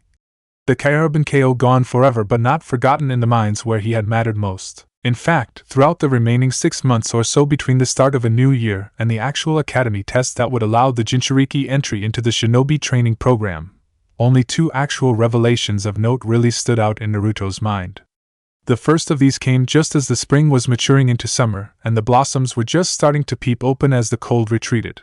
Having attempted to infiltrate the Yamanaka clan buildings and been stopped in short order by a combination of an ill-timed cough and an observant Yamanaka Nainoda, Naruto had filled out his prerequisite card explaining how he'd gotten over the clan's main wall and was looking forwards to taking on Ino again when, to his equal parts disappointment and shock, he found an unusual kink rumpling up his normal routine. What, she's were at a sleepover with a friend from her school, Naruto-kun, Inoichi explained with a quirky smile on his face, grateful for the unwitting assistance of the Haruno family and his own forethought to engineer this opportunity to tackle a potentially very thorny area of conversation with the younger blonde. Believe it or not, she actually does have friends other than you. Though sparring partners, not so much. I don't find that so hard to believe. Naruto changed tack halfway through his statement, grinning up at Inoichi as he did. If Ino-chan says she's going to be friends with you, you've got 2 options. Smile and say yes, or listen to her yak your ears off until you eventually give in and say yes. Inoichi snickered slightly at the reminder of his daughter and how forthright she could be at times. One of the reasons I think you and she get on so well, Naruto. Before he ironed out his expression and regarded the boy levelly. That may be, Naruto-kun, but what I'm about to say now certainly isn't a maybe, he began, Naruto likewise removing himself from his former jokey mode as he noticed the somber note in the older man's voice. I'm sorry it's taken so long, but I was being as thorough as I could in the matter. One mistake, any mistake when it comes to you, could be fatal for not just any member of my clan but for you and, beyond that, Konoha as well. I have scoured as many records as are kept by my clan regarding the bijou and how our techniques interact with their hosts, and having done so, I needed a chance to speak to you regarding your tenant. In all honesty, it hadn't been the last thing in Naruto's mind after Nainoda had told him her uncle wanted to speak to him, but it was a shock nevertheless. since the night the Sandaime had violated his own laws and let loose the secret of what he contained, Naruto hadn't really given much thought to his tenant for the simple reason there didn't seem to be a lot of point in it. He contained the Kyuubi no Kitsune. Okay, so what? Was he supposed to feed and groom it? Make sure it got plenty of exercise? Take it to Rinchan, now a veterinarian for her clan despite living outside their grounds, for its routine checkup and shots? As far as he was aware, being the host of the demon had had absolutely no effect on him thus far in his life, and he was quite content to keep it that way. However, judging by the solemn expression on the Mindwalker's face, it appeared that such ignorant bliss was no longer going to be an option. You think you can get me face to face with my... Almost subconsciously a hand drifted over his stomach, shielding the seal that was hidden behind his jumpsuit. Furry little problem? Inoichi didn't answer for a solid minute, and when he did, Naruto couldn't so much see as hear the reluctance in his voice as he dredged the answer from deep within him. Yes, I believe I can. His own words sounded like a funeral gong in his ears, but, as much for Naruto's peace of mind as his own, he tried to hide it as best he could before continuing. I won't lie to you, Naruto, this is not something that I believe has ever been attempted by a Yamanaka before, but I am willing to take the risk. For 2 reasons, and on one condition. Face grim, the Jinchuriki nodded once slowly. Go on. First, like all good diplomats, Inoichi stated his reasons first. From what I have gleaned from my own research, and the Sandaime has allowed me to know of the seal used by the fourth on you. Yes, of course he took an interest in you asking questions about the Kyuubi. The Yamanaka explained patiently, a slight smirk on his face as he relished the sight of the surprising child before him on the receiving end of a surprise of his own. I spoke to him virtually the day after you questioned me. About your prisoner, it's not something he can afford to be in the dark about. However, from what he has confided in me, I am now convinced that it is better that you get to at least experience the presence of the bijou now while it's in torpor rather than when, and it will be when rather than if, it awakens.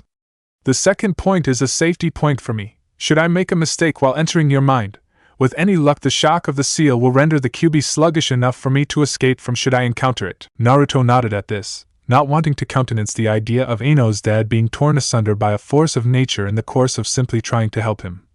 Sounds fair enough. I know I wasn't really there, or at least old enough to appreciate being there the first time around, but I can imagine the fox was a frightening thing to see then. I'm grateful you're willing to risk seeing it now. So, what was the condition you spoke about? Luckily Naruto's voice was enough to bring him back, though even for a mind as prodigious and experienced as his it was a challenge to disengage from those memories. All Yamanaka, even those who never stepped onto the bloody path that was a shinobi's way of life, were highly empathic, and as much as that could be a boon there were times, such as the dreadful night 9 years ago, when a heightened sense of emotion could be a curse of the highest order. Though Inoichi had been able to selectively edit, in effect, his own emotional memories to buffer down the effects of the Kyuubi's presence, not all in the clan had been so lucky. Many Yamanaka had been driven so completely into basic fight or flight responses by the sheer overwhelming terror the enraged bijou had represented that their minds and very sanity had shattered, resulting in individual suicidal sallies to attack the source of their fear or, worse still, complete mental collapse into incurable catatonia. Even now, years later, sometimes Inoichi would remember or, worse, dream of the red glow on the horizon, the smell of death and fear upon the air, the stoicism of Konoha's defenses moving out to combat the Ninetales even if most of them knew they were going to their deaths, and, above all, the overwhelming frustration, despair and rage of those left behind by the brave few who had sacrificed themselves so that the rest of the village might live. It was with the memory of that sacrifice, the supreme act of love between the shinobi and the village that had nurtured them, dancing behind his eyes, that Inoichi stared levelly at the Jinchuriki before him and spoke in a tone Naruto had never heard him use before, as with a voice even older than Jiji's, one of a man aged far beyond his natural years. Inoichi extracted that which he needed to hear from the demon container before him. Promise me, Naruto. It was all at once a request and a plea. Because it could be nothing else. Once I had to watch others make that choice, the village or their lives. Now, in my own way, I follow in their footsteps to safeguard the next generation. Promise me that when the beast awakens, the first thing you will do is tell me about it. From then on, I'll be able to forbid any of my clan using our techniques against you, especially my daughter. One of the reasons I have forbidden Ino-chan from learning our more advanced jutsus of mind transfer was for that very reason. Were she to target you and transfer her mind without any knowledge of what was awaiting her? Don't. Naruto cut the older man off, not able to meet his eye as almost for the first time he cursed his own father in his head. The yandame had left him a great power, yes, but could the price of such power be the risk to one of his friends from the horror in his head should she attempt to fight him as her clan were taught to fight? I understand, Inoichi. You have my word as Uzumaki Naruto, not a future Hokage or anything as foolish as that. Though usually he was the last person to call his own dreams foolish, Naruto could recognize this was not a time to trivialize the clan head's fears with his usual flippancy. As soon as it happens, you'll be the first to know. Just, please don't tell Ino-chan about the fox. The Yamanaka for his part seemed to gather a second wind at that knowledge, using an old relaxation technique his ancestors had developed to master his own emotional state, damp down his fear and face the world as it was, rather than as his emotions colored it for him. Once more the lord of his own psyche, Inoichi met the uncertain gaze of his guest and smiled as best he could. Thank you, Naruto, that means more than you know. I believe I know what concerns you with my daughter, but rest assured, by the time all this should become an issue, Ino-chan will not be so shallow as to cast away a friend for something he had no control over. He admitted and assured his soon-to-be subject before standing to his full height and nodding. In that case, come with me. This is likely the best chance we'll have to see this done. What? Cold sweat immediately broke out on the back of the Uzumaki's neck as his tongue seemed to suddenly engorge itself with fear. Now? Yes, Ino-chan is away and her mother knows she is not to disturb me until you are gone. This is likely to be our best chance at this before you start the academy, and though I'm no expert, I'm of the opinion that the more physical side of training you'll find there might awaken the fox more easily than the life you lead now. So then, Naruto realized with a sensation in his gut not unlike that of a man who just swallowed a brick of solid lead. This is it, time to literally face the demon. He was nervous. There was no shame in admitting that fact, least of all when he could easily see that even a shinobi as experienced and dangerous as Inoichi was distinctly uncomfortable even mentioning the Biju's name. But at the same time he was determined. Kushina, as far as he knew, had been accepted and even loved by her peers without them being any the wiser as to the burden she bore within her belly, and, though he lacked the secrecy his mother had been blessed with, his father had sealed the kyubi within him because he was his mother's son. It was up to him to at least imprison and at best control and eventually maybe even master the fox's power. Because of that knowledge and his indomitable will to meet the challenge laid down to him head-on, and with the hand of history and his own parents upon his shoulders, Naruto said nothing but merely met Inoichi's eye with a steely glint in his own and nodded, just once, following in the Mindwalker's footsteps, as the taller man returned the nod and beckoned him to follow his footsteps down the corridor behind them both.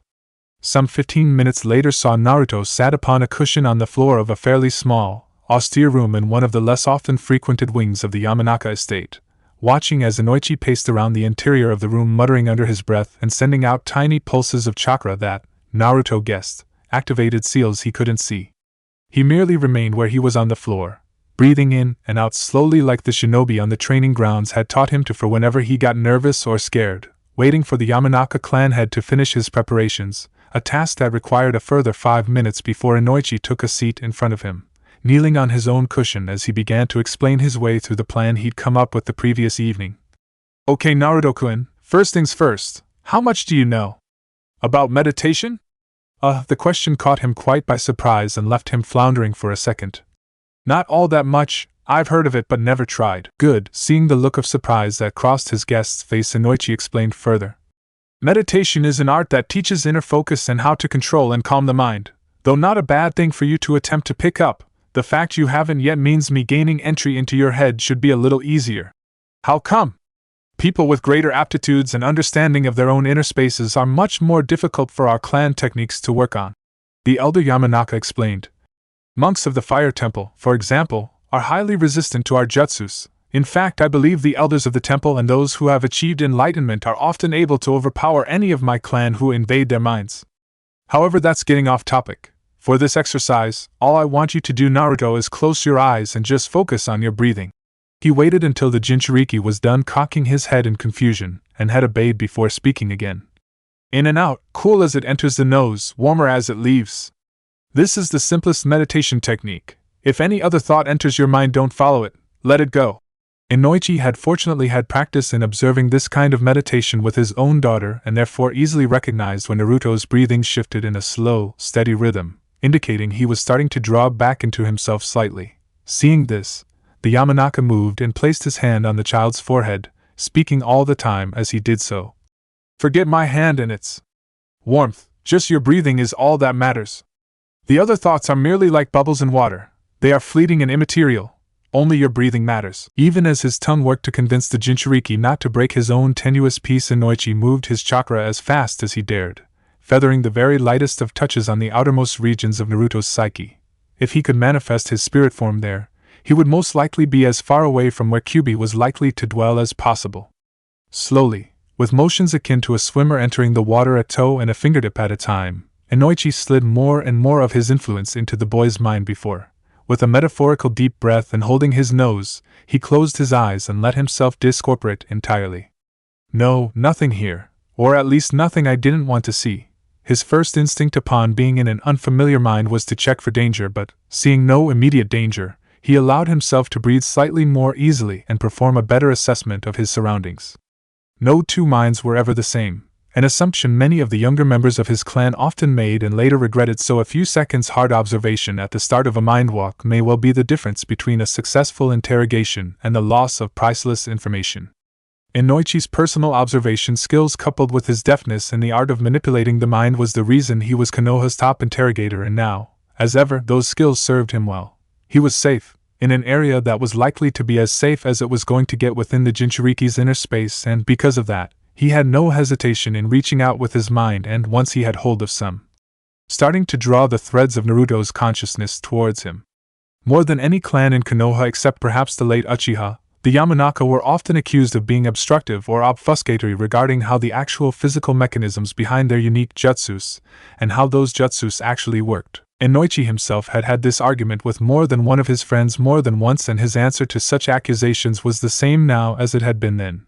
He wasn't trying to be shifty in any way, it was just very difficult indeed to explain how a human mind worked to someone who didn't instinctively know how it worked in the way his clan did. One of his older aunts had likened the experience of trying to explain how Yamanaka techniques work to non-Yamanaka as being like trying to explain a kaleidoscope to a blind man, an eloquent quote he often repeated when defending his views on the subject. Once inside a mind, there was little the brute use of chakra could reasonably achieve save shredding someone's higher functions. Manipulation of a mind required equal parts instinctive understanding of how a mind worked coupled with very delicate experimentations that allowed the mind walker to fine-tune his strategy to unlock the mind he was attempting to gain full entry to. Each mind walk, therefore, was akin to trying to pick a unique and uniquely fiendish lock, and luckily, over the course of his ninja career, Inoichi had accrued quite a collection of mental skeleton keys, little techniques that he would hopefully pass on to his daughter one day that allowed him to quickly adapt his technique to accommodate the individual mind he was inside. In this case, he barely had to use them. Naruto was someone who had allowed him entry and therefore had very little mental shielding present other than what a Yamanaka would consider instinctive defenses against the intrusion of a foreign chakra source, and it appears his natural defense is a little lower than normal. Realizing this, Inoichi pursed his lips slightly. That may mean resisting genjutsu might become an issue. I may have to raise that news with Hokage-sama. I can't remember Kushina's natural resistance to genjutsu off the top of my head. Like all things, inherent resistance to the effects of genjutsu was determined a little by genetics and a lot by luck.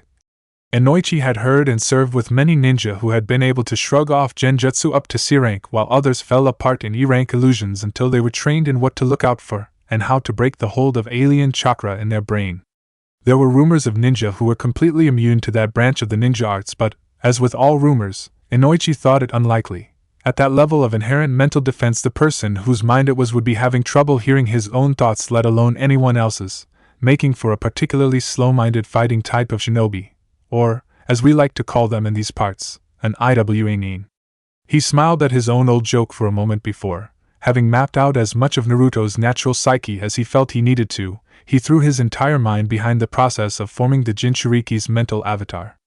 This was one of those processes that couldn't truly be explained to anyone who hadn't experienced it.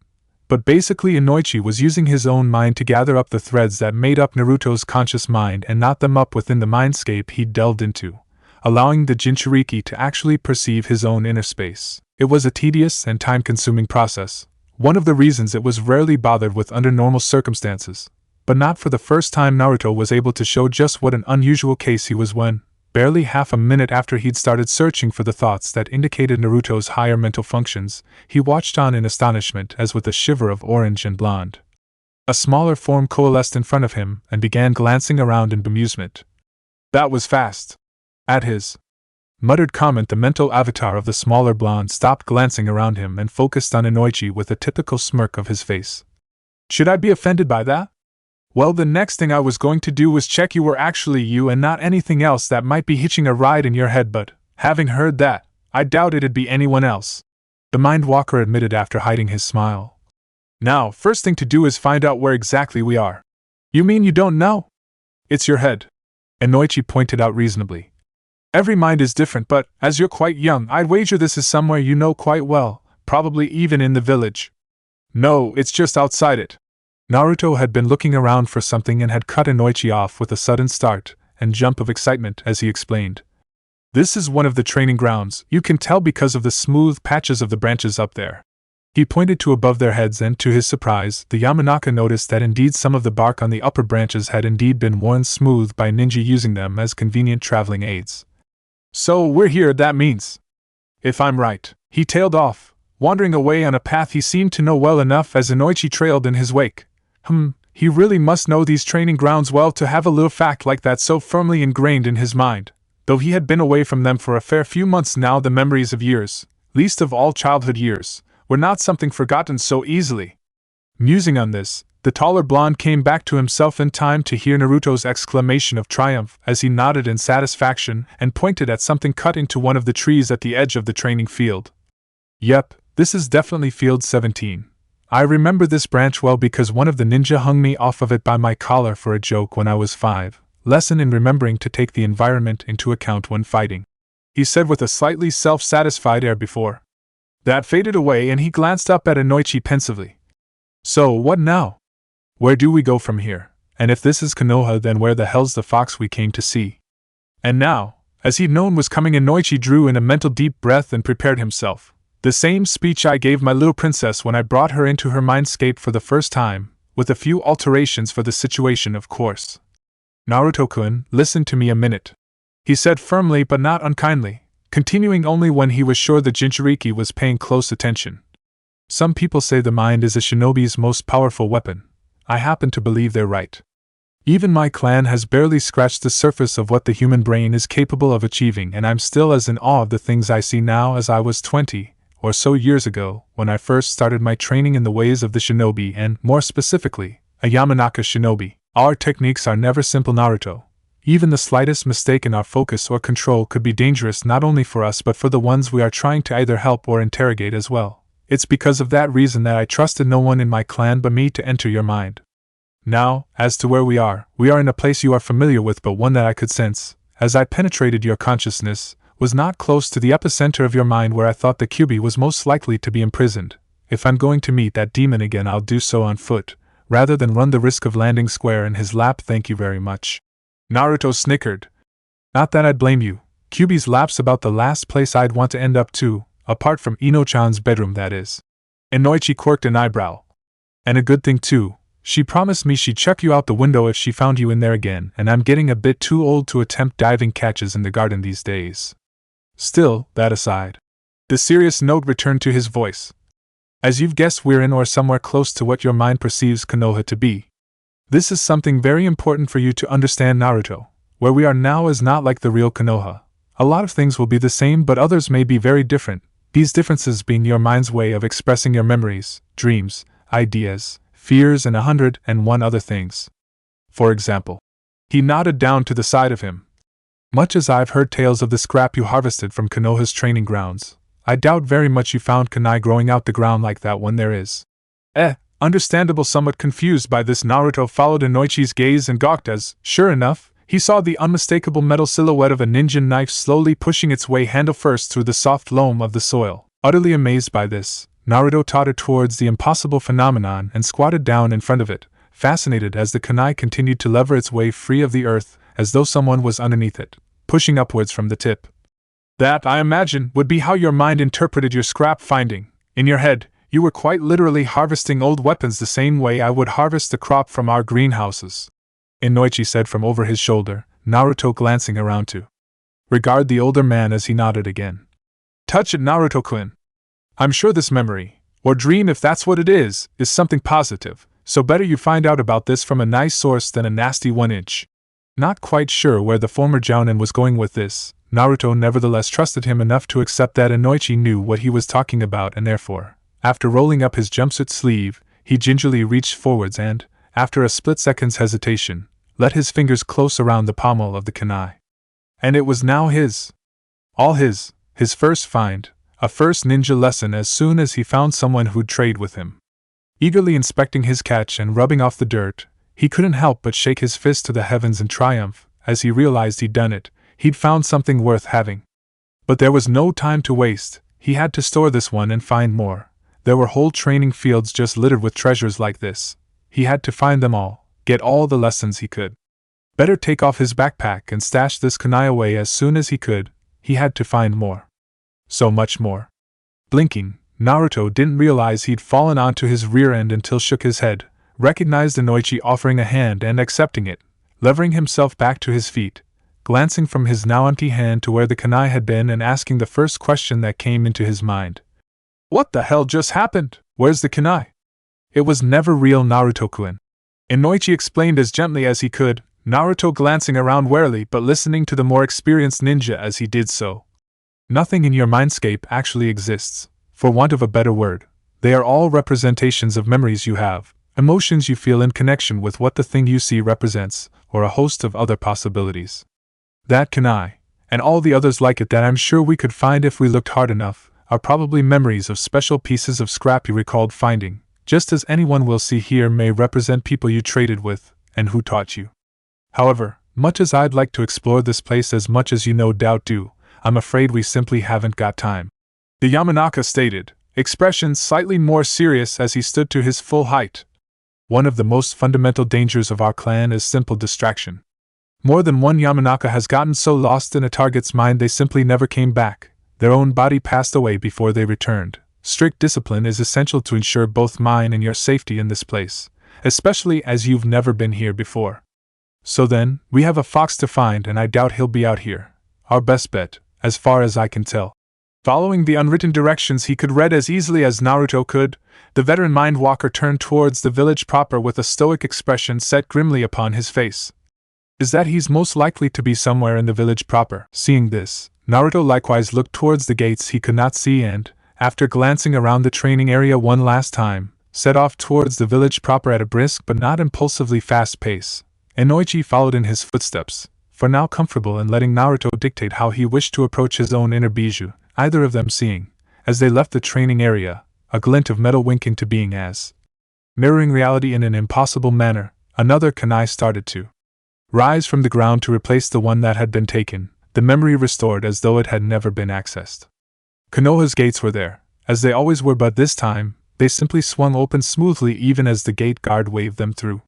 Noticing the strangely blank face, in fact, literally blank face, of the Chunin who should have been watching the gate, Naruto turned to Inoichi and spoke in a worried whisper. Inoichi-san, why didn't? Because, be honest Naruto-kun, how much attention have you ever paid to the people watching the gate? The Jounin answered the question with one of his own that left Naruto scratching his head for a moment before he dropped his hand and looked sheepish. You, probably not enough. No probably about it Naruto-kun, no one ever does. The Yamanaka shrugged. This is quite normal, or at least as normal as it ever gets in matters on the mind. For people you know of or have met once or twice, acquaintances if you will, what your brain can't remember your imagination will fill in the gaps. For instance, I could see very clearly that you remembered the Chunin's vest, forehead protector and the common places for his weapons to be stored, but for more intricate details which you simply didn't take in, your imagination simply stepped in with nothing more than shadow and blank space. I don't doubt we'll see other evidence of this as we go through the village. Places you don't remember well are more likely to appear fantastical as opposed to other places, such as your own apartment or the clan grounds, which will probably be fairly set in your mind. So then, stepping through the gates, smoothly, Inoichi set foot in an imperfect replica of the village he had lived in all his life, his well-practiced eyes immediately picking out half a dozen discrepancies compared to the real thing, mistakes brought about by Naruto's quite understandable lack of observation or recall of minor details. Let's see what else we can discover about the Konoha you know while we're on our fox hunt Naruto-kun. Later on in his life, when he really could look back on his first mind walk and laugh at how wide-eyed, Slack-jawed and naive he'd been at that tender age, Naruto would still nevertheless admit that walking through the strange, phantasmal village that resided in his mind was one of the most disconcerting experiences of his childhood. Nothing was quite as it seemed to be in the people. Where there were people, were silent, solid figurines rather than engaging in the hustle and bustle or ordinary life. Even places he should have known well were subtly different in his mind if he looked hard enough.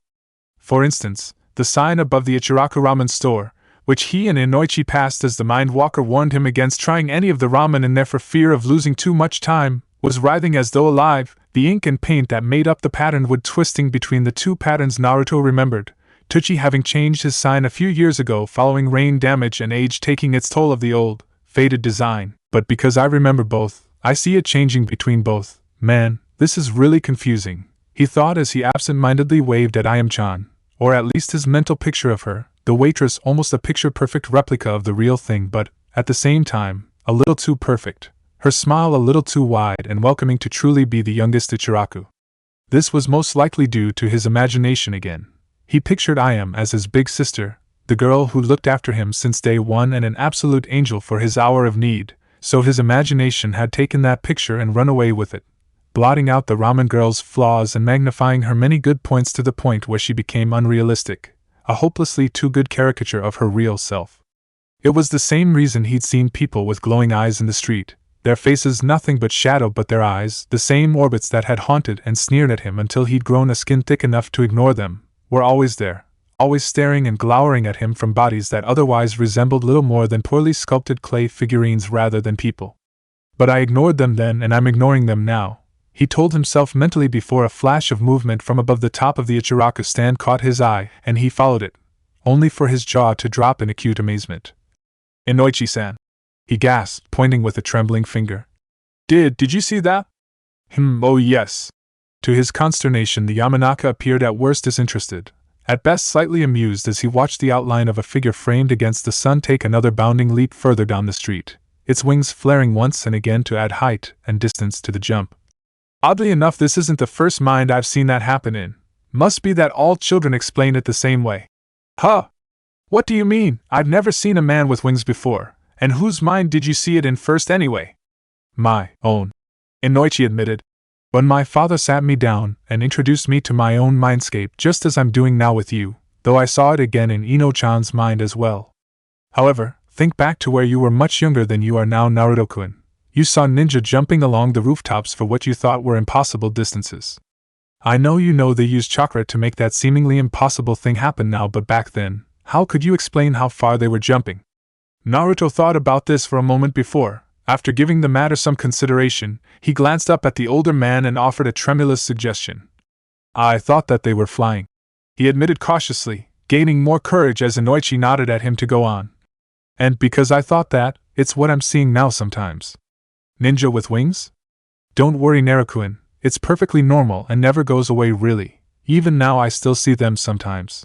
The elder blonde admitted with an affable shrug. As I've said, no one can truly understand or control their own mind and memories. Bad things happen to those that have tried, even in my clan. Really? Yes, but I'll tell you that story when we're out of here. Inoichi promised, even now aware that the passage of time might not be as simple a matter within a mind as it was in the real world. More than once he'd run perilously close to missing a deadline in a mind walk he thought had been going rather well. For now, we still have some chasing to do. At this reminder of their thus far elusive quarry, Naruto let out a huff of frustration and ground the knuckles of one hand against his forehead, trying to figure out why this was so difficult and stating the facts to help clear his mind. But that's just it, the Kyuubi was supposed to be a giant fox. How the hell can it hide so well in a village this size? I mean, according to the stories about that night it towered over the village wall. Surely if it was here we'd have been able to see it by now. This statement, it seemed, was something close to what Inoichi had been waiting for as he stood to his full height and spoke again in an instructor's voice that had Naruto paying very close attention indeed. Trying to apply logic to a mindscape is a very tricky proposition, Naruto-kun, least of all because more than one facet of the mind occupies the same space. Let me explain. He carried on smoothly at the boy's incredulous look. I believe the Kyuubi is hidden, for want of a better term, because of a perfectly natural and fundamental schism in your mental processes, the difference between the conscious and subconscious mind. Completely bamboozled by this, Naruto merely shook his head. Sorry you've lost me. Think about it like this, Naruto. When you wake up in the morning, how do you decide what you're going to do that day? I try to remember what I need to do for the day. The Jinchuriki began, gaining slightly more confidence as Inoichi nodded in an encouraging manner.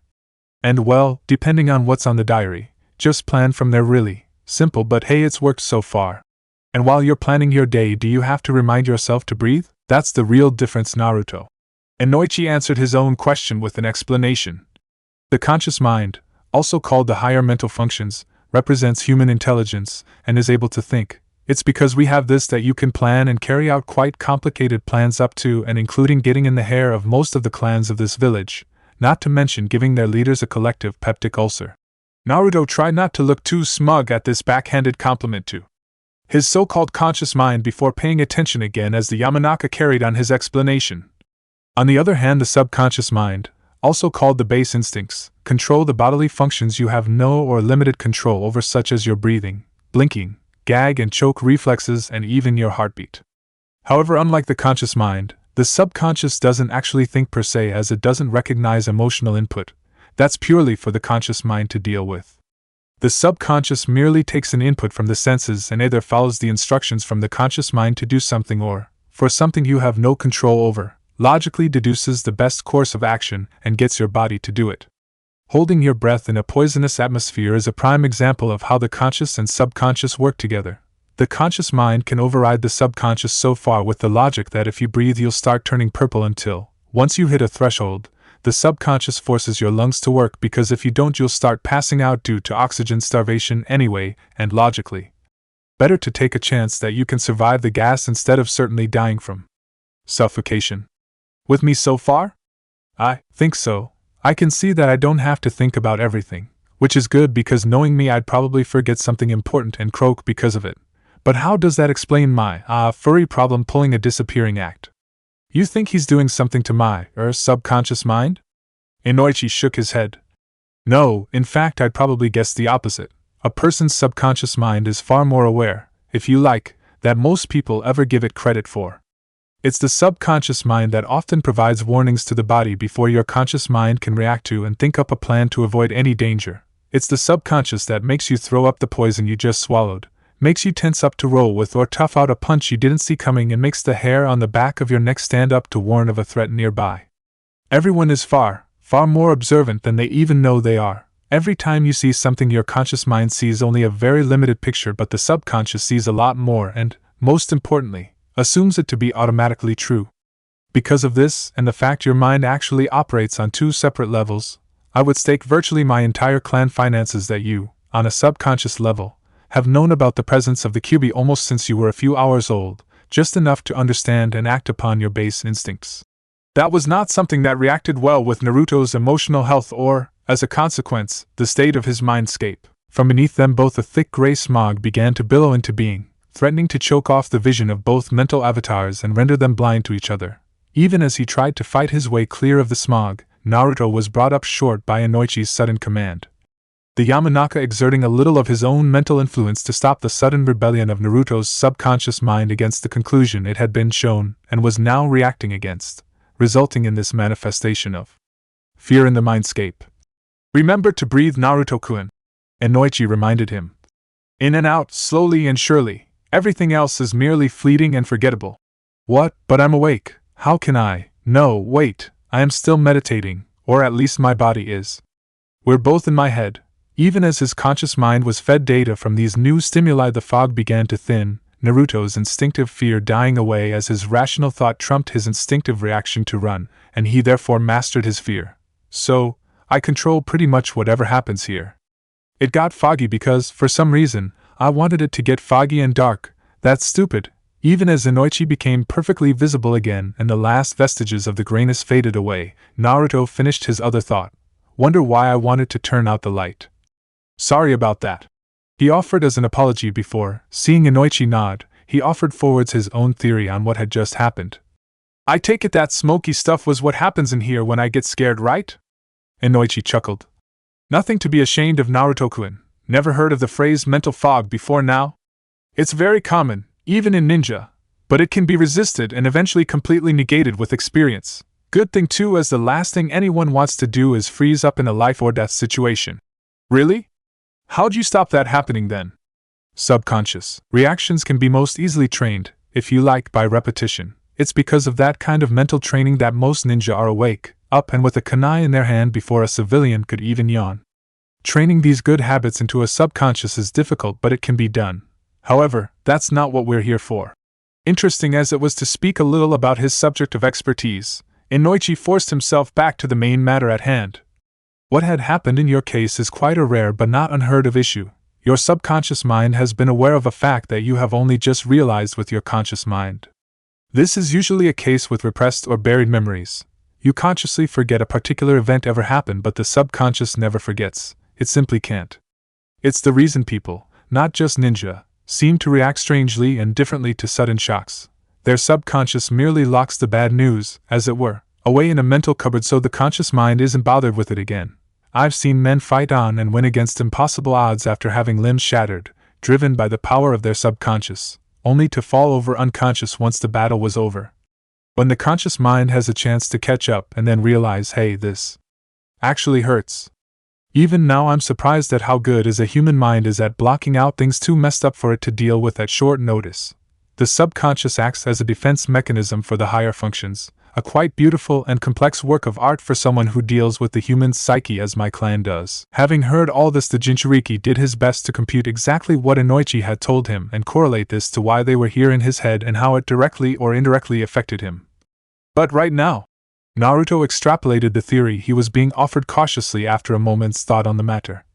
I need to open the cupboard to see what the monster in my mind actually looks like and figure out what I'm going to do with him. I heard Gigi and you as well. He's going to wake up, and when that happens I'd rather have at least an idea of what I'm dealing with instead of going in completely blind. So, if what you're saying's right and you're by far and away the expert here, the fox hasn't hidden himself. My subconscious mind has actually hidden him from me, or at least the conscious, thinking part of me?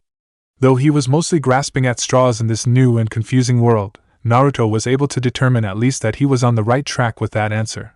Inoichi appeared to be rather impressed with his leap of logic before he recollected himself and moved to build upon the groundwork he'd laid down.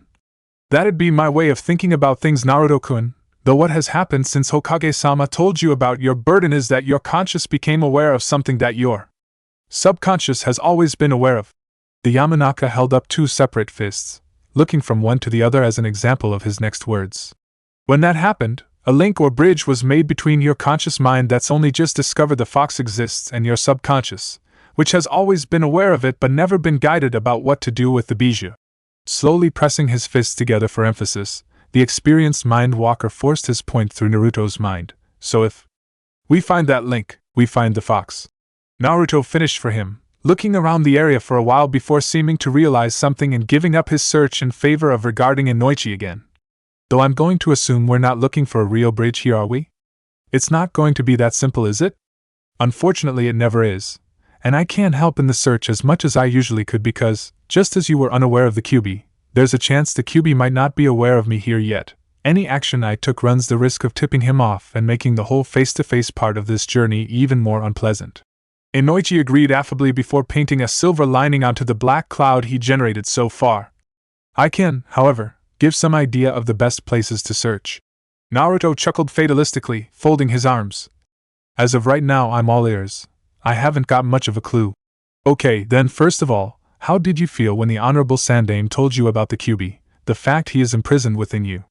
Naruto hadn't exactly been expecting that question, but, as it was asked and a glimpse of Inoichi's face convinced the boy it was being asked in a serious vein, he closed his eyes and tried to think back to that night, what felt like a long time ago, unaware of the subtle alterations of his mindscape as, unbidden, the memories of his emotions rose up from his memory and warped the malleable world around him.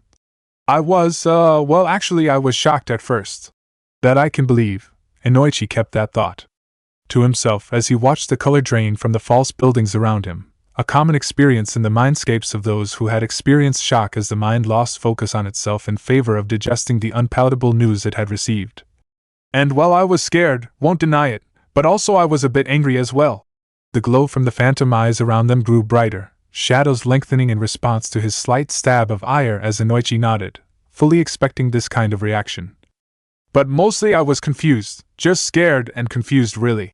Opening his eyes as he finished his recollection, Naruto shrugged, perhaps a little embarrassed that he couldn't remember anything more concrete about that night other than the information he was forbidden to reveal. Does that help? Inoichi pondered for a second before, tentatively, nodding. It might. Fear is a completely understandable reaction to a being as powerful as the nine-tailed fox Naruto. Never be ashamed of feeling that, the Yamanaka warned before returning to the matter at hand. However, right now we need to think about this as your subconscious mind would, like a completely logical and methodical machine. Or a root member, praise the ancestors, they're not around anymore these days. It had been confronted by something that it knows would violently scare the conscious mind, perhaps even break it entirely, but simply can't get rid of it, not only because it can't forget but also because QB is a separate entity and therefore can't be gotten rid of in such a manner, more's the pity as far as I'm concerned. So it buries or hides it. The only question is where in this village, if you were scared of something you couldn't get rid of, would you try to put it to make sure you'd never see it again? Where would I put something to make sure it'd never bother me again? Naruto's first reaction to this would be his house, in particular under his bed, but even in this place of quasi-fantasy, he couldn't really picture himself kneeling down, flipping back the covers of his futon, and coming nose to nose with an irked nine-tailed bijou without sniggering to himself, "No, that's out, but if I'm not sure." And I couldn't go to Ikaraka's. Much as he loved the ramen vendors, he'd never take anything to their bar that might put them in danger. Instead, he'd take anything like that old explosive note he'd found on the training grounds, straight to bingo. The Hokage Tower! Inoichi jumped slightly at the loudness of the Jinchuriki's exclamation before regathering his composure, as Naruto nodded to himself in satisfaction. Gigi always said if there was anything I'm unsure of, take it to see him. That's where the fox must be. It's the most secure and safest place in the village. Glancing up and over to the tower that stood out like a beacon for the rest of the village to follow for guidance, the Uzumaki drew himself up tall and nodded. Right, Inoichi-san, let's get over there and deal with this damned fox. His guide on this first journey into his mind considered this before nodding, once again letting the Jinchuriki pace how this whole trip was going to go. It was Naruto's mind after all. Fair enough, Naruto-kun, though I recommend, if we do track down the QB, you at least try to be polite with him. At the youngster's incredulous look, Inoichi chuckled and shrugged. He is a bijou after all, and likely to be exceptionally enraged by being bound within a human host. That's a shouting match I don't think even you can win. Naruto merely chuckled darkly, shrugging as he turned away and not letting Inoichi see his expression as he answered. Bound in a human host, not for the first time, hey Fuzzy? True, but since when has not being able to win a fight stopped me starting one? Let's face it, I only put up with the Sandame sitting on my future seat because I know he's old and doesn't like to move far, but if I get up there and find QB sat there, I'll have no hesitation kicking his nine-tailed ass out in the cold where it belongs. Moving in the mindscape, Naruto realized with a jolt, was actually a much different experience than moving in reality. As he began to understand following Inoichi's explanation, rather than move himself to his destination, in his own mind he actually tilted the world until his destination came to him. Though because he was so used to walking, his mental avatar mimicked the motion his body would make to get him about from place to place. It was a lot different moving around inside someone else's head, but the elder Yamanaka assured him he was used to it, as he couldn't alter the mindscape to anything like the extent Naruto could and wouldn't want to risk it anyway. He was merely anchored by a thin string of chakra to the Jinchuriki and towed along in his wake, the least wearisome type of movement a Yamanaka could hope for in an alien mind. On the journey towards the tower, Naruto, as all children would, experimented with this, trying to make his mental Konoha move slightly towards him, but quickly ceased when his amateurish control almost resulted in both him and his Yamanaka escort being catapulted through mall-like front door of the grim, shadow-infested building that mentally represented his view of the main village hospital. He never liked that place, and in here, it showed, much to Inoichi's evident amusement. Suitably chastised by the chastening experience and Inoichi's mirth, the duo soon arrived at the doors of the Hokage Tower, which easily swung open before them, a rush of air that smelt of people, parchment, and ink rushing out to greet them both. Okay. Ascending the small flight of steps and noticing with equal parts curiosity and glee that the chalk drawings he'd once doodled all over the heavy granite steps whilst waiting for Gigi to treat him to ramen were still here in his mind despite the Hokage's secretary washing them away with the Swate Unjutsu several years ago, Naruto drew up a plan of searching. You said about a bridge, is that exactly what we're looking for here? Could it be anything else? Very easily, Inoichi answered as he stepped over the threshold and glanced around. However, as a new link between the two halves of your mind, the pathway to the bijou is likely to be relatively small and possibly looking a little out of place because it's so recent. So, we're looking for something new then? Possibly yes. And judging by your tone of voice, I reckon you might well have seen it. Inoichi said nothing, but, as he followed the finger Naruto slowly extended, he felt with a slight thrill of fear himself that his own guess had most certainly been exactly right. Well, in that case, the Jinchuriki admitted with a leaden tone. Unless there had some very recent renovation done, I don't remember there being a door like that behind the main reception desk. As soon as Inoichi glanced over, he realized Naruto was certainly right. No such door existed in the real world, and, even if it had, the Sandaime would have ensured it fitted its surroundings much more seamlessly than the jarring sight Naruto had noticed. The cut of the wood was far too new, the staining of the wooden portal was completely out of sorts with the stone that surrounded it. It was as clear a sight of a recent mental link as Inoichi had ever seen, and he immediately forced his mind to propel him forwards, moving slightly between the door and where Naruto had started towards it with intent writ large upon his features. Naruto. The sharpness of his tone brought the boy up short. You did well to find this so fast, but before we open this door, I have to give you some words of warning. Now he held the Jinchuriki's attention at the mention of potential danger. The Mind Walker lowered his tone a fraction and spoke on. Now, as well as the fox, when we pass through here, we'll most likely be moving into your subconscious mind. This will most likely be a much different place to your conscious mind because, as I said earlier, it doesn't directly think. Because of this, and the fact it's been containing the bijou for so long, don't be too alarmed if we find some of your own mental defenses down here. Naruto's eyes widened. Mental defenses like what? Who knows? Everyone has a different way of attempting to deny intrusion in the mind, Naruto. Speaking from experience, Inoichi reeled off a few of the more common ones. The subconscious has, for years in your case, been running on the programming that the QB is dangerous and therefore never to be released. Because of this, it'll try to stop up making it to where the bijou is contained. Because you're relatively young and have had no training in interrogation resistance, I doubt we'll come up against anything particularly dangerous. But on the other hand, don't be too alarmed if we run into a couple of unusual things down there.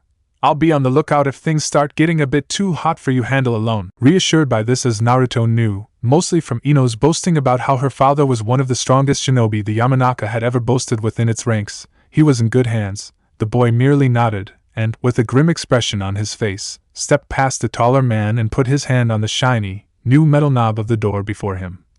Thanks for that, Inoichi-san, he said, tone laced with sincerity before he took in a deep breath and steadied himself. Still, no time like the present. Let's get this done. He had been expecting 101 things to happen when that door opened, something to spring upon him from the darkness, a stench like an open grave, the door to creak open like and disgorge a swarm of fluttering bats, or something equally as horribly cliché. What actually occurred was almost the exact opposite and left him feeling slightly underwhelmed. The door obediently swung forwards at the slightest tug, yawning open to reveal a portal beyond steeped in darkness. Mustering his courage and grateful that, as he stepped onwards, the shadows dispersed slightly to let him see where he was going, Naruto glanced over his shoulder at Inoichi and, encouraged by the Yamanaka's nod, took the first step over the threshold, towards the lair of the beast in his head. The tunnel, if that was truly what it was, descended downwards like a ramp into a vast, underground basement, or even a cave system. The floor was stepped, but it was definitely descending, that much Naruto could easily tell. Around him seemed to be walls cut from thick, gray stone, stuck together with little finesse but giving the impression of great strength and age, as though they'd stand forever unless something else brought to bear the forces necessary to crumble them to dust. Despite the darkness, Naruto was quite reassured by this as he journeyed further into the blackness, Inoichi as always one step behind and ready to answer when, as he'd expected, Naruto asked his first question. Inoichi-san. The Jinchuriki paused for a moment, his voice echoing horribly in the void. Is this normalish? If by that do you mean is your mind strong enough to withstand the QB, I have to say I don't know. The Yamanaka was nothing if not honest, though at Naruto's trepidatious look he laid a hand upon the stone to the side of them as though taking in the cut of the brickwork. Though this structure, if it does indeed house the bijou, seems to be as sturdy as many things found in a ninja's mind, never mind that of a child. It's a good start if nothing else, and I'm reasonably sure the Sandaime will engage the services of my clan in the future to ensure you are as ready as you can be for when the fox awakens. That's good to hear. The Jinchuriki breathed a bit of a sigh of relief before taking another few paces forwards, speaking a theory as he did so. Is it so dark in here because I've never been here before? Inoichi gave a half nod, explaining as he did even as something on the floor before them caught his eye. In a way, this place is a part of you, but as this is the first time you're thinking, conscious mind has been here, it appears to be dingy, as you don't have a mental map of the place yet. Because of that, I'd recommend we go careful. The Yamanaka smirked slightly, gesturing forwards with a slight smile on his face. You almost stepped on one of your mental defenses there. Naruto whirled, expecting to be confronted with some kind of huge, many-limbed monster that he'd have to either outrun or outfight before both he and Inoichi could move on, and because of that expectation, completely missed what he was looking for. Only when he looked down at the floor was he able to gawk at the familiar shape before him. Is that it? It's better than some I've seen, Inoichi told him, chuckling slightly as he stepped forwards, stooped down and carefully picked up the scorpion by its tail, the arachnid flaring its claws but rendered impotent by the Yamanaka's skillful neutralizing of its main weapon. This is a prime example of the difference between the conscious and subconscious minds. You consciously think of a scorpion as something between a pet and a light snack. Your subconscious, however, recognizes it as potentially dangerous and therefore models at least some of its own defenses upon its shape. I've no doubt that, if I let this go now, it would try to attack both of us. So, should we squash it or something? Inoichi glanced at the Jinchuriki sidelong. First rule of the Yamanaka Narukuin: never destroy anything in someone's mind unless you know for sure it's nothing they're going to miss. Ask Ino-chan about the law of Tereki's vanity. She'll tell you everything you need to know if she's been doing the studying I asked her to, until now though. Moving to the edge of the light the Jinchuriki's avatar cast in this murky underworld, Inoichi stooped again and gently tossed the scorpion a short distance away before returning to Naruto's shoulder, wiping his hands to remove the trace of mental contact with the subconscious defense he just averted from the pair of them. I suggest we just press on. Chances are it'll ignore us if we move out of range of it. Needing no further encouragement, Naruto set off at a reasonable clip but with both eyes on the floor before him, not wanting another potential surprise to get the drop on him before, realizing everything appeared to be in order at the moment, he slowed down enough to ask a question. So, what else can mental defenses look like? And I know it depends. He preempted that answer having heard it several times already. Any ideas what else mine might be? Usually, something that your conscious mind would find uncomfortable to be around. In children such as yourself it's usually mice, which I wouldn't expect in your case, or spiders, even earthworms for Ino-chan before you scared that little phobia out of her. However, you being you and simply unusual at the best of times, there could be a lot more terrifying apparitions occurring in your subconscious. In fact, he paused just long enough to ensure he'd be able to get a good glimpse of Naruto's reaction from the corner of his eye as he finished. I wouldn't be too surprised if we didn't bump into a Mitarashi Enko or two down here. Though he'd never admit it, least of all to the Jinchuriki himself, Inoichi would never be able to recall that first mind walk the two undertook with each other without smirking slightly to himself at the horrified expression and terrified trembling that struck the Uzumaki down at the thought of them bumping into that particular special jounin down this dark alleyway of his mind. Time became immaterial in the journey, aside from the odd scorpion or very basic trap such as a blatant tripwire that Inoichi assured him was another, albeit basic, defense of his. Nothing much changed until, squinting ahead, Naruto thought he saw something upon the horizon and immediately sought confirmation. You see that, Inoichi-san? Yes. Even here, at this distance, it was an effort to keep his own fears at bay. He remembered that dull, deadly tangerine glow far too well from his past. I believe we're getting to the end of our hunt, Naruto-kun. Be careful, it's likely that your last mental defenses around the Kyuubi will be the strongest as they've been there for the longest time. Naruto said nothing to this but nodded resolutely, setting off towards the dim glow on the horizon with a single-minded purpose. Inoichi stayed where he was for a moment, recomposing himself until a sudden splashing noise and a frightened curse from Naruto brought him running, regardless of the cost to himself. He could not run the risk of Naruto's conscious mind being damaged and made susceptible to any trickery the Kyuubi may try to use against him. Naruto, what was it? Don't worry, I'm fine. At that Inoichi breathed a sigh of relief, such an emotion only emphasized by the sight of the Jinchuriki standing with one foot in the air and trying to squeeze water from his now damp sandal. Stupid subconscious. Who'd put a puddle just there? I don't think that's a puddle, Naruto. Inoichi commented with a slight note of warning in his voice and, as he looked up and saw along the now waterlogged passageway as far as the light of his own intelligence would let him, The Jinchuriki pushed his foot down with a squish and sighed. Terrific! Not only am I going fox hunting, I'm going fox hunting in a bog for good measure. He grumbled before his head snapped up. A sudden suspicion struck deeply onto his face. Before Inoichi was able to ask what ailed him, however, the boy had spoken with a second groan. Or at least I hope it's a bloody bog. Just my luck, not enough for me to get lumbered with a damned bijou in my gut. I have to end up with the one without any semblance of bladder control.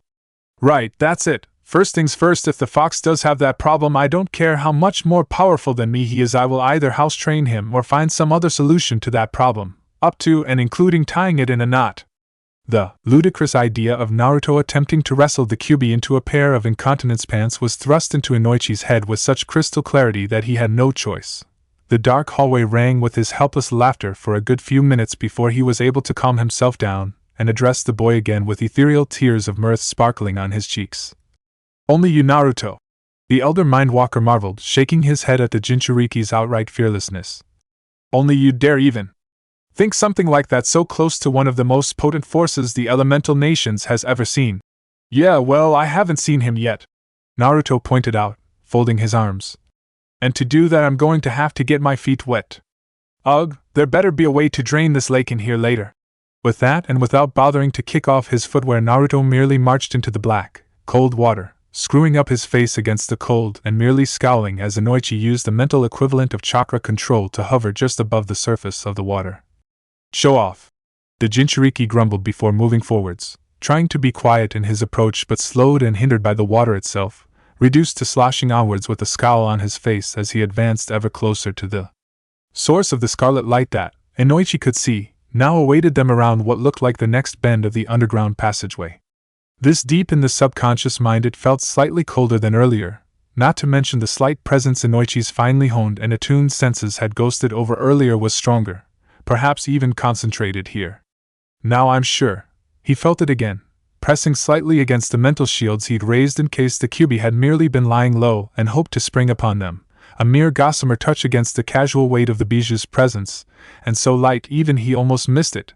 There is something, or more likely someone down here. I could turn it away, and he could, even so close to the bijou he knew he could merely exert his will and chakra to banish the lingering shade without the Kyuubi or even Naruto himself being any the wiser, but for now, he stayed his hand. However, no, Naruto-kun needs to be see and understand this, though I doubt he'll accept it straight away. Naruto-kun! The note of caution in his voice stopped the boy's advance just as Inoichi felt the other, darker presence come closer, realizing he had seconds left at best before the inevitable confrontation, spoke a calm but hurried warning. Don't be worried, but we're not alone down here. Huh! Dropping back a step, Naruto immediately glanced back at Inoichi while his back foot sent up a small wave of spray, his mental avatar immediately dropping back into a defensive stance. What the hell else lives down here apart from only one who is unbreakable? It was a horrid, cold voice, like a frozen razor blade being drawn over the ears. Teeth set on edge by the grating, rattling drone, Naruto could barely bring himself to look forwards as with a blast of cold wind and unmistakable air of casual malice. The interloper that had dogged their footsteps since they crossed the threshold of Naruto's conscious mind and stepped into its lair prowled into the circle of light its conscious mind counterpart cast, and allowed itself to be seen for the first time, finishing its introduction with a ghastly, rattling sigh. Only I could possibly survive here, one unlike you, who will always be fragile and weak. As the face-off continued, Inoichi subtly wafted himself over to the side but in front of Naruto, ready to intervene should things turn violent. Though he had no doubt the avatar of Naruto's conscious mind was stronger than the emaciated, gangrel apparition before him, he didn't want to run the risk of the Jinchuriki damaging something that might be an essential feature of his unconscious mind. The silence snailed by in seconds, broken only by the faint sounds of the slight waves made by Naruto's progress through the lake so far had made breaking against the nearby shore until, not taking his eyes from the unblinking ebon stare before him, Naruto inquired slowly. Is this some kind of mental defense as well? Not exactly, Inoichi answered, careful with his words as he didn't want to be the one to throw a match into this tinderbox and have the two separate avatars going to war with each other, least of all considering where they both were in relation to the bijou. This is, I believe, another aspect of yourself, one that has been quite a bit less fortunate than you. You got that right? Naruto muttered, taking in the withered, ugly thing before him with a curled lip. It looks the wrong side of half dead now, hey you? His voice rose slightly, and if he could possibly judge by the way those blank, black spaces where eyes should have been moved towards his voice, it caught the specter's attention. 2 questions. Are you me, and if so, what the hell happened to make you as ugly as that? I am you. The ethereal figure rattled back in its corpse-like voice, a mere whisper on the still air tinged with unmistakable malice as its stick-like arms and legs slowly drew up into a position roughly resembling a fighting stance. I am the you that should exist. Really? Naruto's sardonic tone answered as he glanced the ghost up and down again. You think I should be thin as a rake and with a complexion whiter than Akamaru's fur? Sorry, but you're in a minority of one there. It's not happening. Why? His answer for some reason seemed to enrage the wraith. You are alone, cast into the darkness. I see their eyes, their dismissive faces, feel their urges to strike and render our dreams to dust, yet you. Contempt fairly dripped from the word as the shadow aspect turned the patches of shadow that made up its eyes upon its somewhat brighter counterpart once more. You pander to their whims like a broken dog. You smile in the face of their poisoned scowls, listen to their contempt with nothing more than laughter, and turn the other cheek at their threats of harm. Even now those in power use us as nothing more than a tool to learn how to defend themselves. What do you think will happen when we can be taught to kill and maim, use our talents to destroy the enemies of the leaf properly rather than merely amuse them with false games of war without tears? They will use us, their pet little killer, a weapon of terror and death until we're no longer needed, and then they'll cut us loose without a second thought, without a glance, because we will have served our purpose. We are a Jinchuriki. For the first time the specter smiled, a look of almost rapturous glee upon its wasted, pinched features as it breathed the word with a soft caress in its otherwise rapier-sharp tone. A weapon created for war. We should be reminding those in power, those who think they can pull upon our strings, that no weapon can be used without risk. They will never love us, but we can make them fear us. As I expected, having listened to the angst-fueled diatribe, Inoichi was able to give himself a grim pat on the back as he realized this time he had it exactly right. Not exactly a secondary personality, more a collection of negative emotions that have reached critical mass within Naruto's subconscious and generated a form of semi-sentience. Slightly more powerful than a traumatic recollection, but simply not in the same league as a true split in the psyche. However, it'll be interesting to see how Naruto answers th. And Noichi's thoughts were cut off when Naruto delivered his answer, and the tunnel they were in rang with a sudden bout of derisive laughter, the avatar of the Jinchuriki's conscious mind pointing a finger at its darker counterpart. Wait, let me get this right. Yeah, I know some people are assholes, but your response to that is to try and start a one-man war against the hidden leaf in the vain hope everyone will start cowering in terror at the mere mention of my, or our name? Man, if I was ever as dumb as that, people were right to call me a gaki, or a brat or anything else. Are you insane? Yes, I'm a Jinchuriki, and yes, that makes me dangerous. Do you really think Gigi hasn't thought of that and got at least a dozen plans in mind for what happens if I go off the rails? I might get away with a bit of cheek where he's concerned, but that's it. The second he thinks I'm a threat to his village, we're both either history or in line of extensive re-education.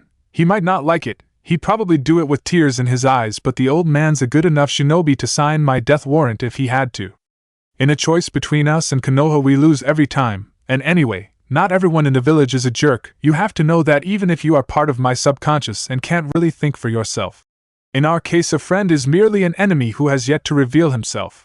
The shadow spoke, the darkness coiling around it as, Naruto noticed, it moved back slightly, a sure sign he was getting under whatever counted as its skin. They use us, nothing more. Once our usefulness has finished, they will throw us both away. Really? I've got a pair of tattoos on my back that say otherwise. Naruto pointed out, folding his arms as he realized this was getting him nowhere except frustrated. Anyway, I'm sick of taking to you already. I made my choice, and like it or not, you're coming with me. I like how things are going, and you're not going to stop them going that way. If people don't like me, fine, I don't care. Being a good ninja and even being Hokage isn't a popularity contest. It's about being the one who can best run the village normally and defend the village in a time of crisis, and as far as I can tell, I'm making a decent case for as things stand. No one will stop me doing things my way, least of all me. There was blue fire in his eyes, a quiet, concentrated fury that not even the abyssal eye sockets of the shadow's face could swallow entirely as the main avatar of Naruto's mind spoke. So get out of here, right now you're wasting my time and your breath. With that, the conversation appeared to be over. Naruto knew that, should it come down to a fistfight, he had all the advantages. Quite aside from the fact the avatar he had looked to be stronger and physically fitter than the skin and bone figure before him, he could actually think tactically, whereas the other, if it truly was a facet of his subconscious, didn't have that luxury. However, what passed for the ghost part of him's intelligence was enough to stop it actively seeking a fight it couldn't win. Because of this, the shadow stepped backwards into the darkness, though it never dropped its eyes as it left behind nothing but its last words as evidence it had ever been there. As long as you trust others to see past the fox we hold, you will be both weak and a fool. Even as his doppelganger disappeared, Naruto riposted with his own words. Better a weak fool who believes in something than a strong, smart guy who won't fight for anything other than himself. No rejoinder was made, no response mustered. Once more Inoichi and he were alone with naught but the orange glow of the Kyuubi nearby to guide them. Taking down a deep breath, or whatever the mental equivalent was, Naruto turned to the Yamanaka just before him and spoke. Was that normal? Does everyone's subconscious actually hate them on some level? Everyone has self-doubt and negative emotions, Narukun, some more than others. The leader of the Mind-Walking clan answered reasonably. I can't deny Konoha isn't blameless in creating the avatar you just saw there. Our treatment of you has been less than stellar, but you handled that very well. Naruto chuckled, one hand on the back of his neck as he shrugged at the compliment. Well, it was just the truth. Yeah, a lot of people don't like me, but then again a lot of people don't know I've been pulling the wool over their eyes for years, ever since I learned how to disguise myself, or use the henge technique. His smile became just a little more gleeful as memories of his many faces swam through his mind, the ways they casually removed all the hatred from his path and allowed him access to parts of a normal life that might otherwise have been hopelessly denied to him simply due to the prejudice of imbeciles. From then life's been a lot easier, even more so since I started working on the inside of the village walls. Inoichi snorted. Easier for you maybe. I've been banished to the greenhouse so often since you started. Some of the others in my clan are questioning if I've picked up a fetish for talking to the plants to help them grow. Aside from that though, do you want to go on now? We can always get down here another time. Hopefully one where you won't have met such a hostile reaction in your subconscious? Oh hell no, no bottling it this close to the finish. The Uzumaki demanded, splashing forwards another couple of paces as though to prove his point. I dealt with that clown without having to go in swinging, and the chances are the fox is still behind his seal. I don't think there's a better time than this. Speaking of which. The sloshing noises grew quieter as Naruto slowed down, turning to regard Inoichi once more.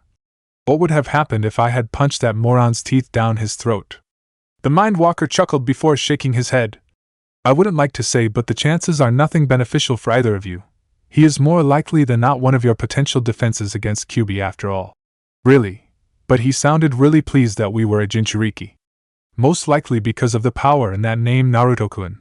Don't be under any illusion that almost every smart person in the world, even ninja and kage, will treat Jinchuriki with a certain amount of respect. Respect brought out of fear of what the demon container might do perhaps, but respect nevertheless. However, I'd be willing to guess that your unhappy avatar is aware on some level that most of your life's woes are due entirely to the Kyuubi being present within you, and, since he's a part of your subconscious, he's known about the fox a lot longer, and therefore hates it with even more passion than you do. The boy seemed to digest this for a moment before, with a slightly relieved air, he made to carry on his journey. Ah well, at least I'll have one friend in my head in case the creature does try to break loose, strange allies and all that. Until then. Once more he set off, the chakra string connecting them dragging Inoichi along for the ride as well. Let's see what we came here for and figure out a plan to deal with it when we're done. It was around the next corner.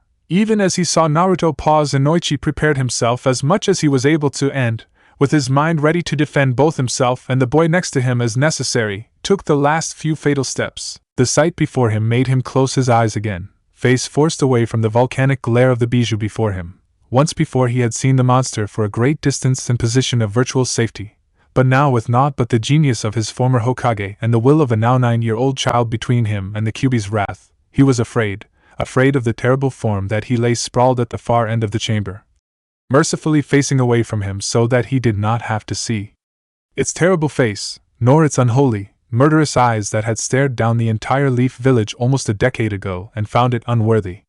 Before the monster that had threatened all he had ever known dear and been halted only at the supreme cost of not just the life, but the very soul of one of his friends, Inoichi was afraid.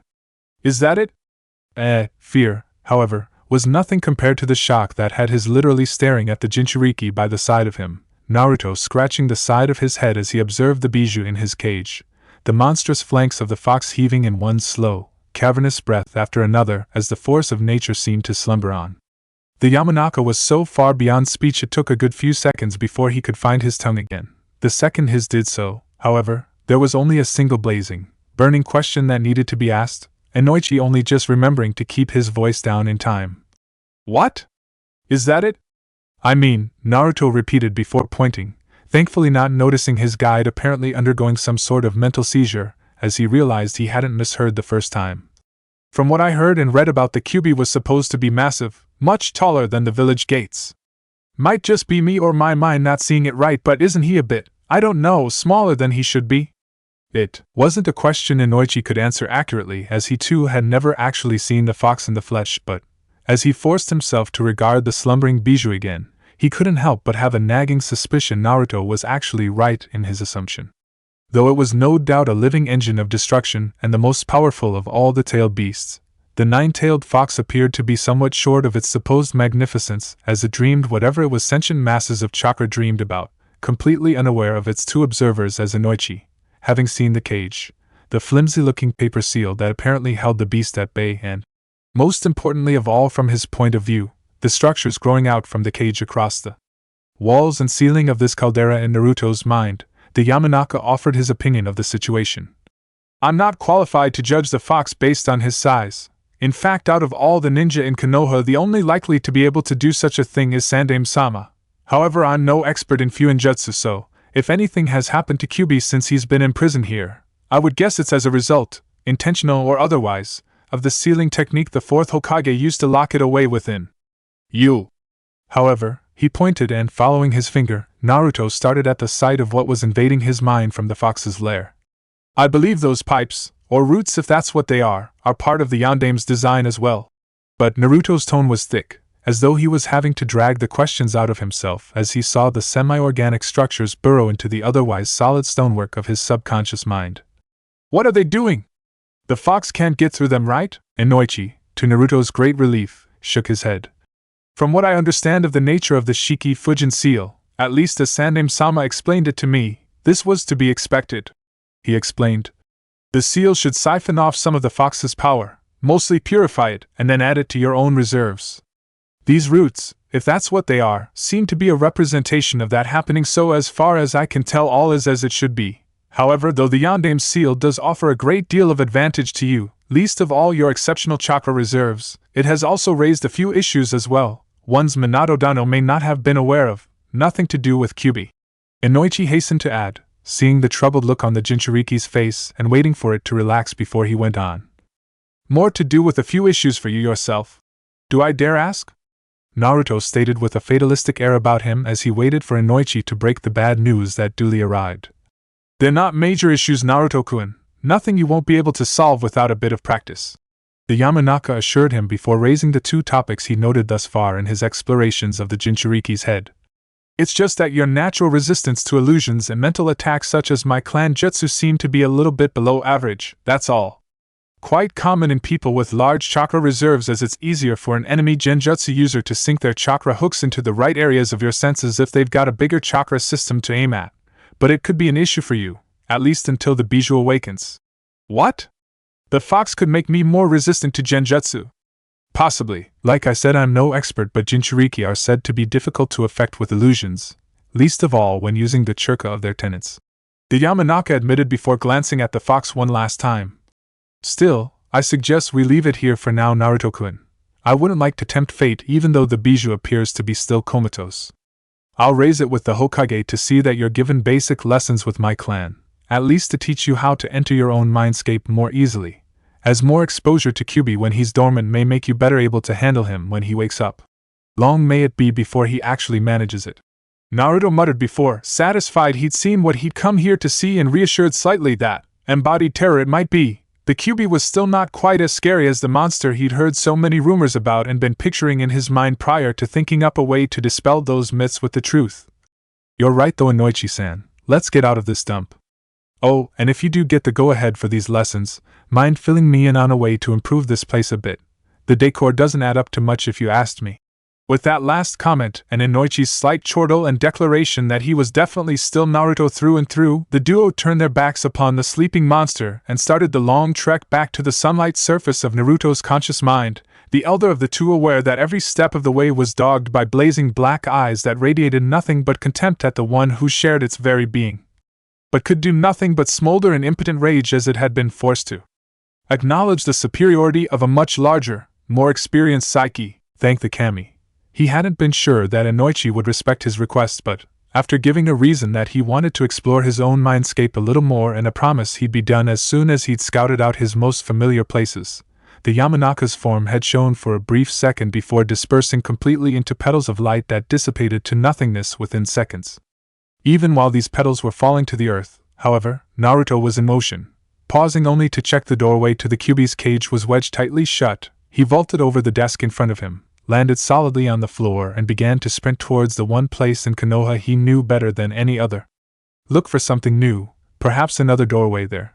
Even as the stairs flew two at a time under his feet, the Uzumaki's mind racing literally as well as physically within his mindscape, he mentally prepared himself as much as he was able to considering what he was hoping to see, a secret he thankfully hadn't let slip to Inoichi while the Yamanaka had been present within his mind.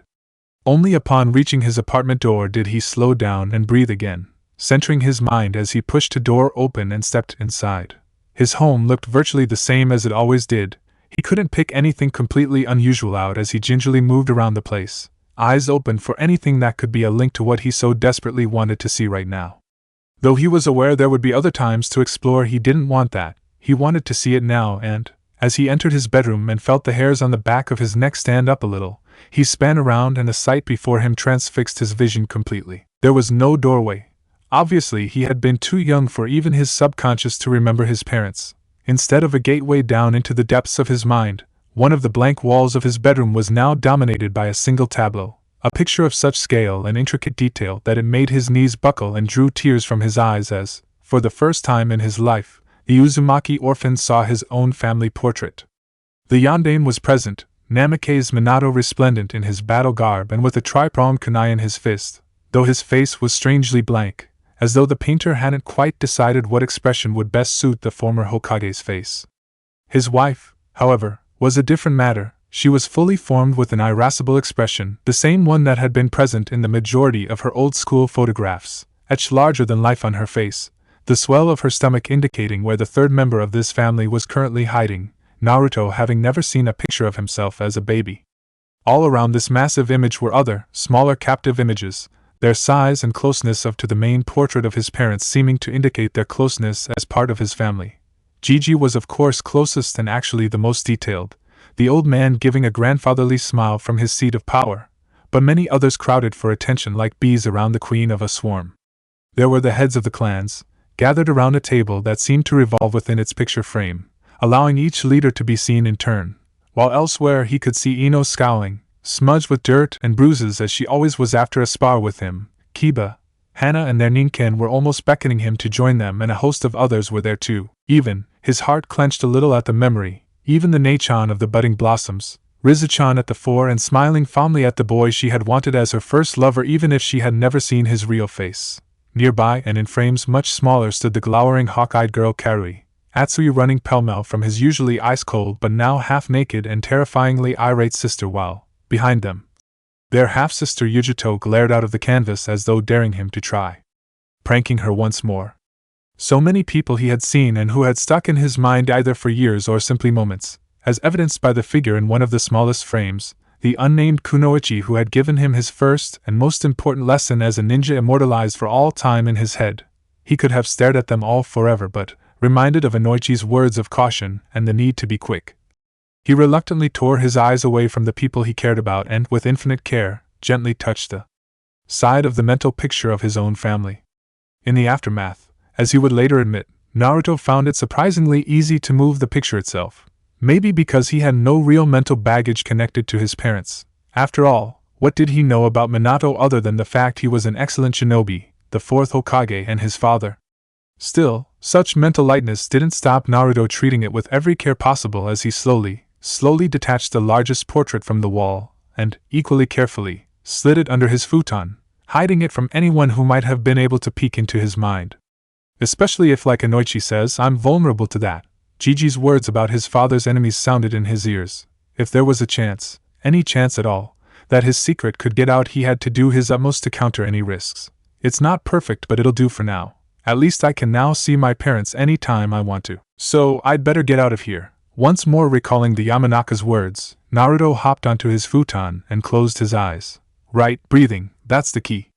In and out, just keep focusing on it. If you feel yourself drifting, just go with the flow. All that matters is the air. It's cold as it goes in, warmer on the way out. Wow, it does feel like I'm drifting, going up. No, focus on the breathing. The air is, actually it's warm, and can I smell lavender? Naruto usually woke like a lark at the first hint of sunlight.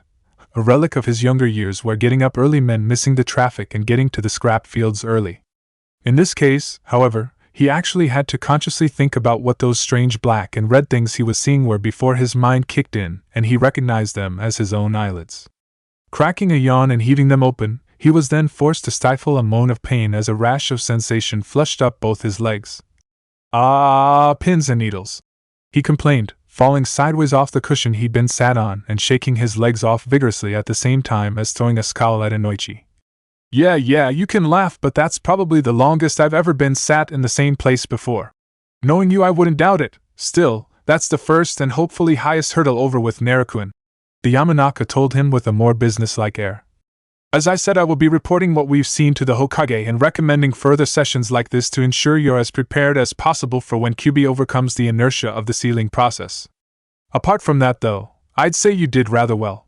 Thanks. Apart from the way you teared up slightly and started slobbering a bit after I returned to wait for you. Inoichi finished, smirk on his face as he raised an eyebrow while Naruto hastily wiped the saliva off with a sleeve of his jumpsuit. If I was to hazard a guess, I'd say I was reasonably sure where you ran off to as soon as I was gone. Really, Naruto, is Ichiraku ramen that important to you? What? Of course. He was just quick enough in hiding his look of confusion. Inoichi doesn't know what I saw after he left. Good, let's keep it that way or things could get very awkward very fast. It's the best and the memory of it only gets sweeter. Just don't tell anyone about it, or I'll be forced to take desperate measures. Oh really?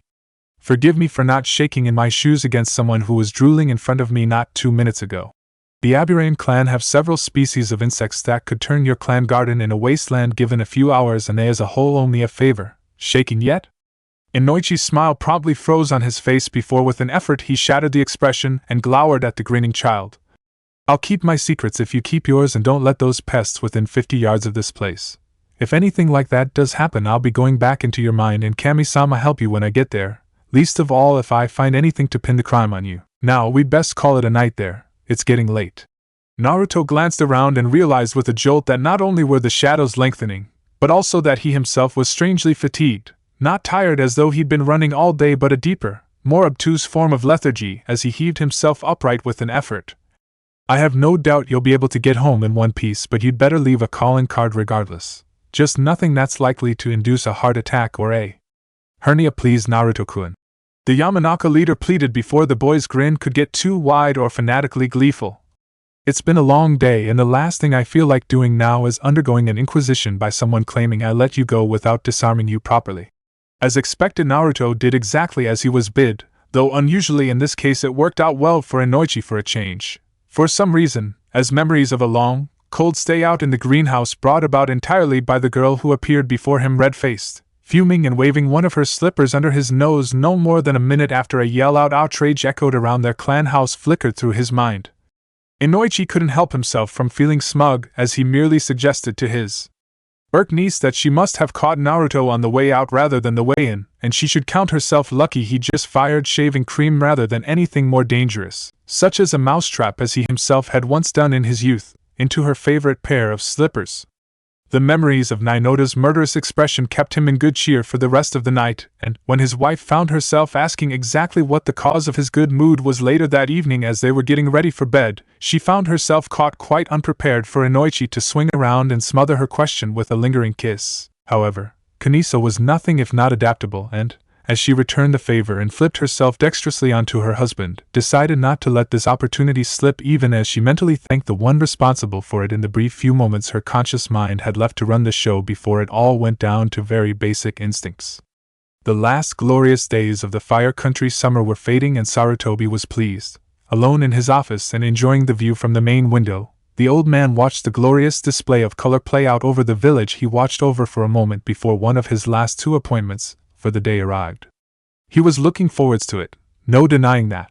For the first time in a long time the master would have something new to spring on the student, least of all the various new arrangements that had swept through Konoha as a whole for the past 6 to 9 months.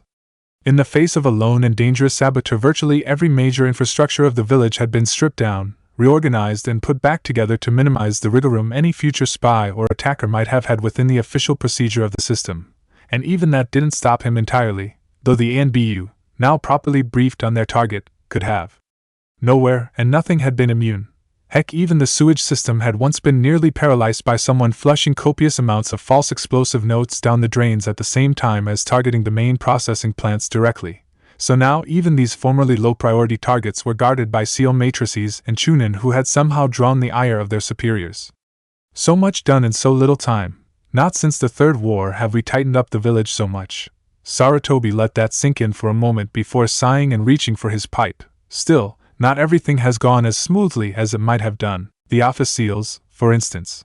Glancing once more at the largest window before him, the third Hokage lit his pipe and took a deep breath to steady his nerves a little as he recalled drafting the few ninjutsu matrices that were now drawn on every windowsill in every ninja building in the village. The chakra ink structures producing invisible barriers of chakra allowing the passage of air through but stopping anything more solid such as hail, rain or arrows tipped with explosive notes. Great idea. In principle, but so far in my office alone I've had a dozen messenger birds flattening their beaks against it, not to mention given one of Kakashi-kun's summons an even more squashed nose than he had previously. At that point a very solid thunking noise rattled around the Hokage's office and the old man sighed. And now I have to add a very large Konoha flying frog to that list. Still, I suppose it was a fruitless endeavor to hope that he'd use the door. Thus finished with his mental musings, the elderly Kage stood up, turned around, took a moment to savor the ludicrous sight of his most loyal student balancing perilously on the thin ledge of the tiny window at his back, massive arms pinwheeling madly as he sought to prevent himself plummeting helplessly to the ground some 7 or 8 stories below. Before taking a little pity on the sage, stepping forwards, reaching through the seal barrier that was keyed to his chakra and grabbing hold of a handful of the cloth around Jiraiya's waist. With a heave, Sarutobi dragged his student through the seemingly empty window and dropped him on the floor, stepping back to regard the much taller man as Jiraiya stood to his full height, pinching his bleeding nose. "You know, sensei," the Gamma Sannin began, voice rather nasal as he waited for the ache from his nose to disperse. "I know you said you'd take action if I didn't stop coming in through the window, but I didn't think you'd actually do it." Still, finally removing his fingers from his abused nostrils and grateful he couldn't feel any pain from the front of his face any longer, Jiraiya took on a more professional air as he inspected the few ninjutsu at his back. "Pretty tasty little matrix there, sensei. Your work, I assume?" "You assume correctly, though I was hoping you'd be inclined to take a look through my notes and determine if there was any way it could be improved at all." "I'll do what I can. I should be here for a few weeks." The sage shrugged, folding his arms. "Want my report now or tomorrow?" "Tomorrow if you would please, Jiraiya-kun, though." Half turning to go, the sage of the Gamma clan paused at the note of slight amusement in his old teacher's voice. "Don't disappear just yet, I have news that you yourself may be interested in. I have, or at least believe I have, found someone who may one day be able to step into those Geta sandals of yours, should you be able to carry on for another 6 or so years."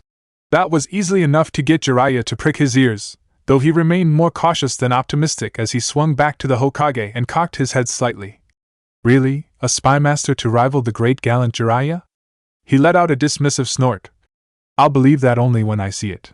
Strangely, however, the smile didn't fade from Sarutobi's face. "Damn, the old man's serious about this." "Don't be so hasty to dismiss something that sounds impossible, Jiraiya-kun. That something might well come back to haunt those disbelievers. Despite the warnings from your academy staff, I was able to turn you into a fine shinobi, was I not?" Conscience pricked as he was uncomfortably reminded of what a first-class pain in the ass he'd been as a child. Jiraiya winced and then capitulated. "That's a hit below the belt, old man. You haven't lost your touch."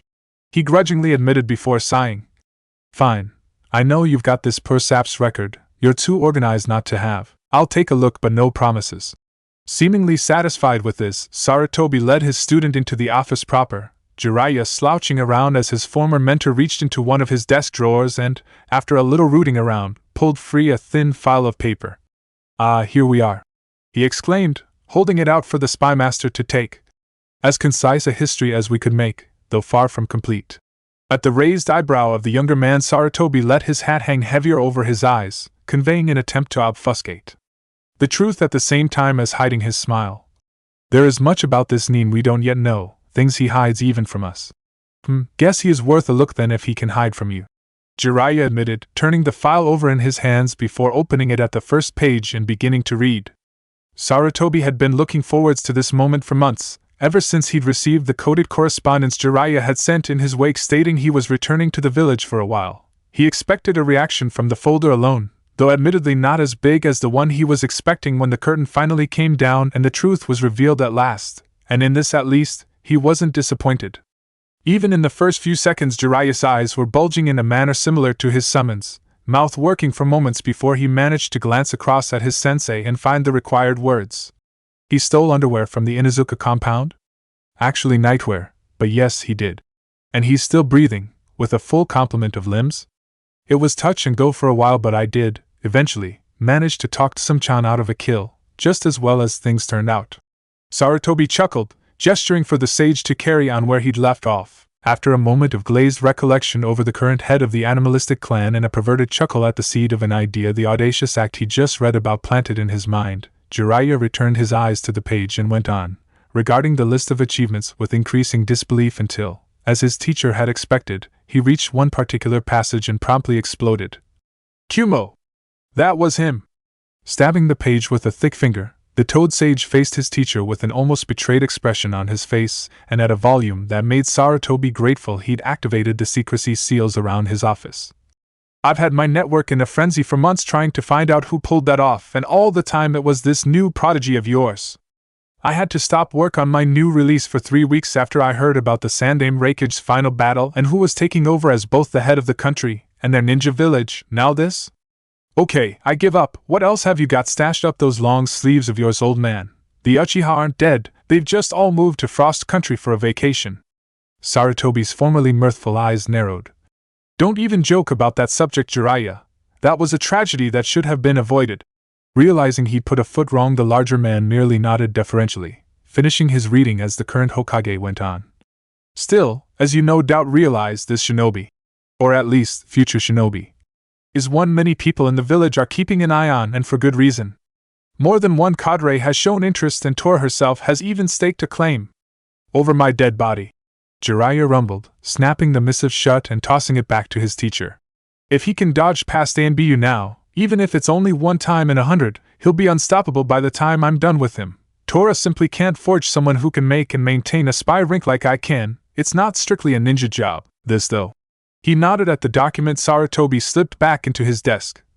This is interesting. So, any chance I can meet this man of mystery? If he was able to bring one of Minato-kun's old students, he's well worth a look if nothing else. I thought that might change your mind, Sarutobi said mildly, doing an admirable job of holding in his smugness as he went on. I sent the ANBU to retrieve him just as you arrived. Make yourself scarce for a moment, and we'll see what you make of him. Okay, show time. In truth, he'd only decided to even try the plan he'd had stewing in the back of his mind for months when the ANBU had knocked on his window and let him know the Hokage needed to speak to him, but on the quick jog to the tower, he'd realized that now, with a mere fortnight to go until the Academy selection test, was going to be as good a time as any. To that end, and knowing that what he was trying to pull now was going to be a high-risk move that may nevertheless pay dividends in the long run, he took a few extra seconds to smarten himself up outside the door to Gigi's office and, rather than merely bursting in as he might have done, knocked politely and waited for permission to enter before letting himself in. Hey old man, need me for something? It wasn't that trip to the hospital again, was it? That Yakushi guy hauled me over the coals enough for it, surely? The Sandaime merely chuckled, waving a hand as though wafting away an annoying fly. This is nothing about that Naruto-kun, though I have to admit that was rather a morbid method of entering hospital premises. It worked up to a point. The Jinchuriki defended his work with a quick explanation. My henges have no chakra at all, so as a ninja actively senses for me I appear dead to them, so all it took was a proper henge, a false chest and bit of false skin around the neck to hide the pulse and a bit of play acting a heart attack in a crowded street to get me a high-speed ticket into a high-priority target. A ticket that could have turned one way had you not been a little luckier, Naruto. The Hokage pointed out with a note of warning in his voice. Hopefully you now know that it's standard practice to induct all corpses into the morgue as quickly as possible, and that it's rather cold in there. Naruto merely huffed and folded his arms. Yeah, well, it should also be standard practice that all unusual noises from the morgue should be investigated quickly. I almost froze in there. You can't blame the mortuary staff for the delay, Naruto-kun. The old man chuckled. They're not used to customers of theirs demanding they let me out of this damn freezer, you bastards. I ain't dead yet. I believe some of the younger members were so shocked by you attempting to kick the hinges off your mask's mortuary slot that when they found out it was you they almost formed a mob with the sole intention of putting you back in there permanently. Yakushi-san had quite the struggle to quell the riot from what I understand, but still, that's the past. Dispelling the memory with a change of tone, Sarutobi immediately moved on to the meat of the issue. I just wanted to make sure you were ready for the academy selection 2 weeks from now. We've not had much of a chance to catch up over these past few months. In fact, that was the reason I called for you. Something in the old man's tone changed, and not being as blind to this as he once had been, Naruto paid closer attention as the Hokage leaned over his desk to lay all his cards on the table.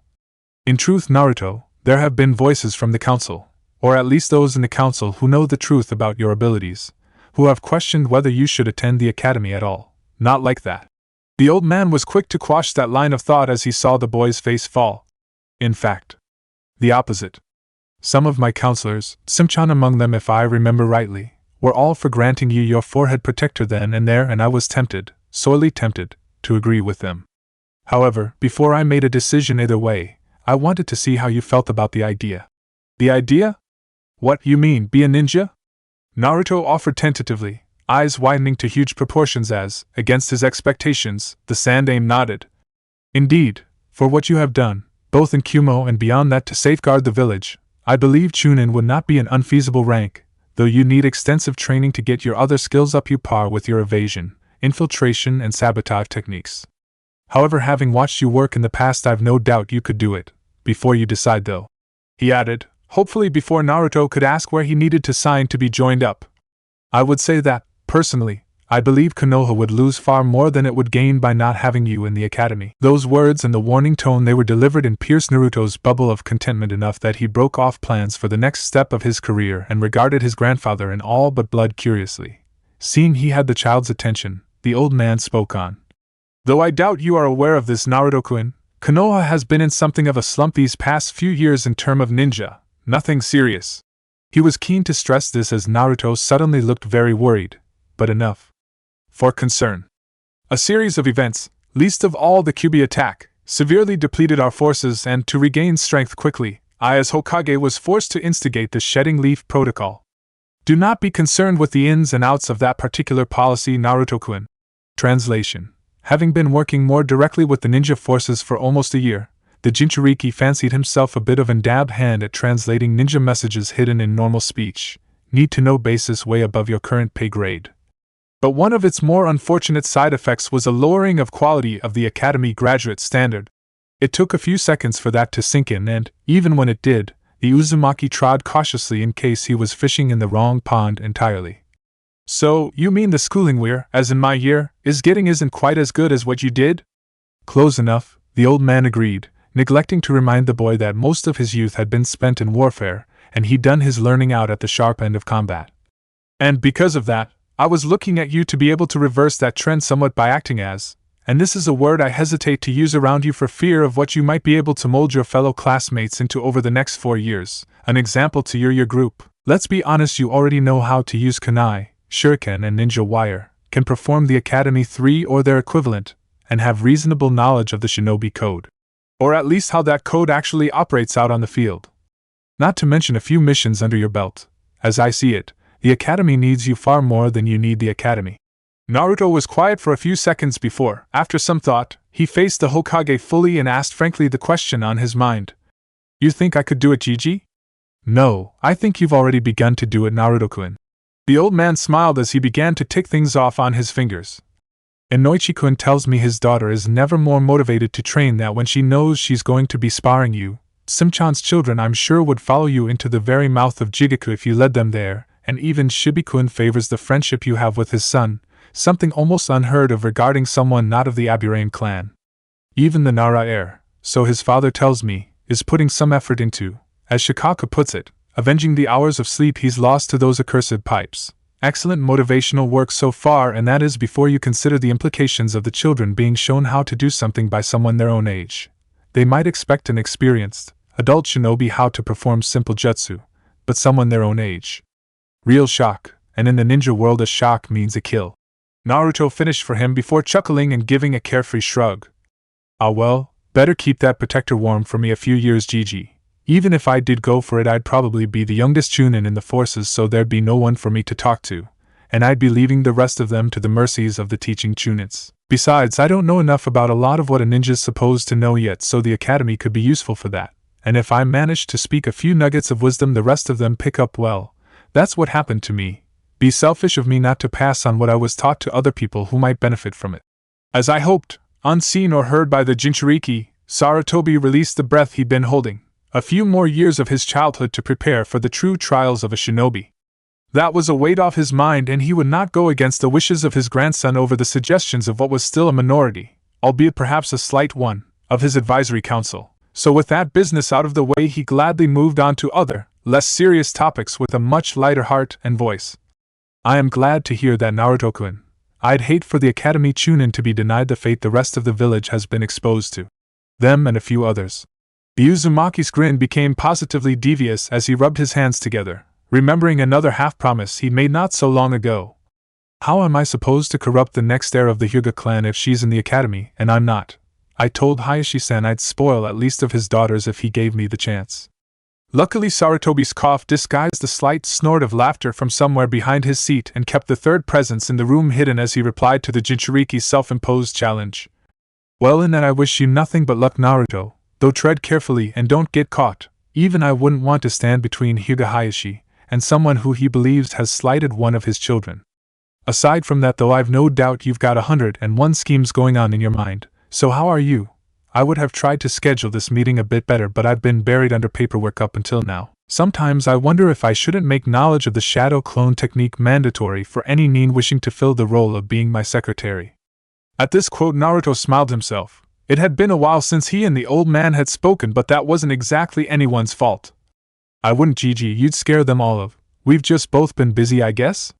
Don't worry though, I'm sure I'll ace any test they throw at me to get into the academy, even a paper one, but well, there's one thing. Sarutobi duly became more suspicious as his surrogate grandson attempted to look innocent. You know how I, sort of helped with the idea for the Nezumi, whoever he stroke they are? Well, I was thinking that it might be a good idea for me to learn a few skills civilians have, you know, things like plumbing, building, mining, that kind of thing. Now, trouble is me being me means that's not likely because no one will teach me, but if we were to grease the wheels a bit. Naruto's wheedling inquiry went on for a few more minutes as he explained the pros and cons of his scheme to the Sandame's inscrutable face. There was then a long, drawn-put pause as boy and elder faced each other down before, slowly, the tips of the Sandame's fingers drew together in front of his face. Hey, just as well he's not Hinata-chan, she'd have got her nose tapped for that. I see the merit of your suggestion, Naruto-kun, but, and this is not a criticism, how would you possibly fit in? Learning a trade with the requirements of the Shinobi Academy? Oh, I'm not looking to fully learn the trade, Gigi. That'd take a lifetime. Naruto assured him before refining his point. I just need to know a few of the ins and outs. A bit more knowledge for a future mask and also something that might well help with a mission later on. Think about it. Big Boom takes out a noble in his privy. Everyone scrambles looking for the guy who threw the explosive tag, the ninja who's even now getting away while all the time forgetting about the plumber who serviced the loo last and left a delayed tag hidden in the cistern, just waiting for the fatal flush. Perfect assassination, no idea who did it, and no trace they were ever there. It wasn't something he'd said off the cuff, ever since he'd run up quite a large water bill after systematically demolishing the sewers under the village by utilizing the conveniences of a large number of Konoha's restaurants. The idea for a Yuben surprise type of kill had been in the back of his mind. Sarutobi seemed a little taken aback by this idea, but he swiftly rallied and, in the end, had no choice but to give this one up gracefully as he reached for a small piece of blank parchment and a quill at the side of his desk. I sometimes wonder if I didn't make a mistake in starting you off too early down the shinobi's path, Naruto. That's the kind of thinking I'd be expecting from Jounin, he admitted while stamping the brief note he'd just scribbled and offering it across the table to the now ecstatic boy. Now I'm giving you this because you impressed me, but remember I can take it away just as easily. I'm expecting you to treat this potential power with respect, Naruto-kun. If I hear of it being misused, I'll have no hesitation in ripping this up, understand? Hi, Gigi. Uzumaki managed to say somberly, though on the inside he was dancing with joy, and he carefully stashed the note in a pocket of his jumpsuit, Sarutobi's face relaxing as soon as he handed the note over. Very well, Naruto-kun, that was really all I wanted to say, to be honest. We've not really had a chance to catch up and wanted to see exactly how you were faring when you weren't being to quote the head of my postal nin, kami of pure mischief unleashed upon this village by a leader who's gone completely off his rocker. Both generations shared a laugh at that quote before, after assuring the old man he was completely fine and ready to take on anything the academy could throw at him. Naruto bowed and departed the office, pleased with his prize and entirely unaware of what was happening in his absence as Sarutobi restored the privacy seals and spoke to the empty office in general. Rather impressive given his age, don't you think? It took Jiraiya a few minutes to shimmer back into visibility again, the toad sage way-faced and staring at the door, jaw working soundlessly before, at last, he managed to squeak a few words out. That, he's the mouse of Konoha, Sarutobi declared, using the unofficial title Naruto seemed to have picked up somewhere along the road of his life. The future ninja who I hope will one day take both your job and my seat. He's already turning heads, the right kind of heads, in his direction, pack-bound to the Inuzuka and responsible for the generation of an entirely new branch of ANBU, and not even in double-figure age yet. Jiraiya nodded dumbly at this before seeming to remember something. A wave of killing intent slammed into Sarutobi as the Gamma Sennin suddenly whirled around with murder writ large upon his face and declared in a voice of thunder. He is a child. You dare send him, knowing his lineage, out of the village on some forlorn hope mission into the Dragon's Maw. Only the grace of the kami got him out of there alive. After its curse put him there in the first place. Sarutobi shouted back, his own chakra flaring to counter his student's misplaced rage. As the two of them calmed down, the Hokage spoke again in a more conciliatory tone. I know what you have read and heard doesn't tell the full story, Jiraiya-kun, but rest assured I will. Now, if we can get away from this tower, I believe Buwaka-chan is preparing Onigiri. My position regarding her, by the way, is unchanged. Hi. Jiraiya raised a hand to deflect the paternal glare. Last I heard she'd had a kid. Congratulations for your grandson, by the way. And anyway, it wouldn't feel right being with a woman who's the daughter of the man I considered a father. Too close to what some of the smaller clans try to pull for my tastes. Still though, an exploding bog seat. The very idea made the Sannin snigger as he cast an eye over the door his godson had retreated through. I'm definitely remembering that one for future reference. Can't believe no one's thought of it before. Not an uncommon occurrence where Naruto is concerned. Sarutobi assured him with a slight chuckle. You will be watching over the selection exam, I assume?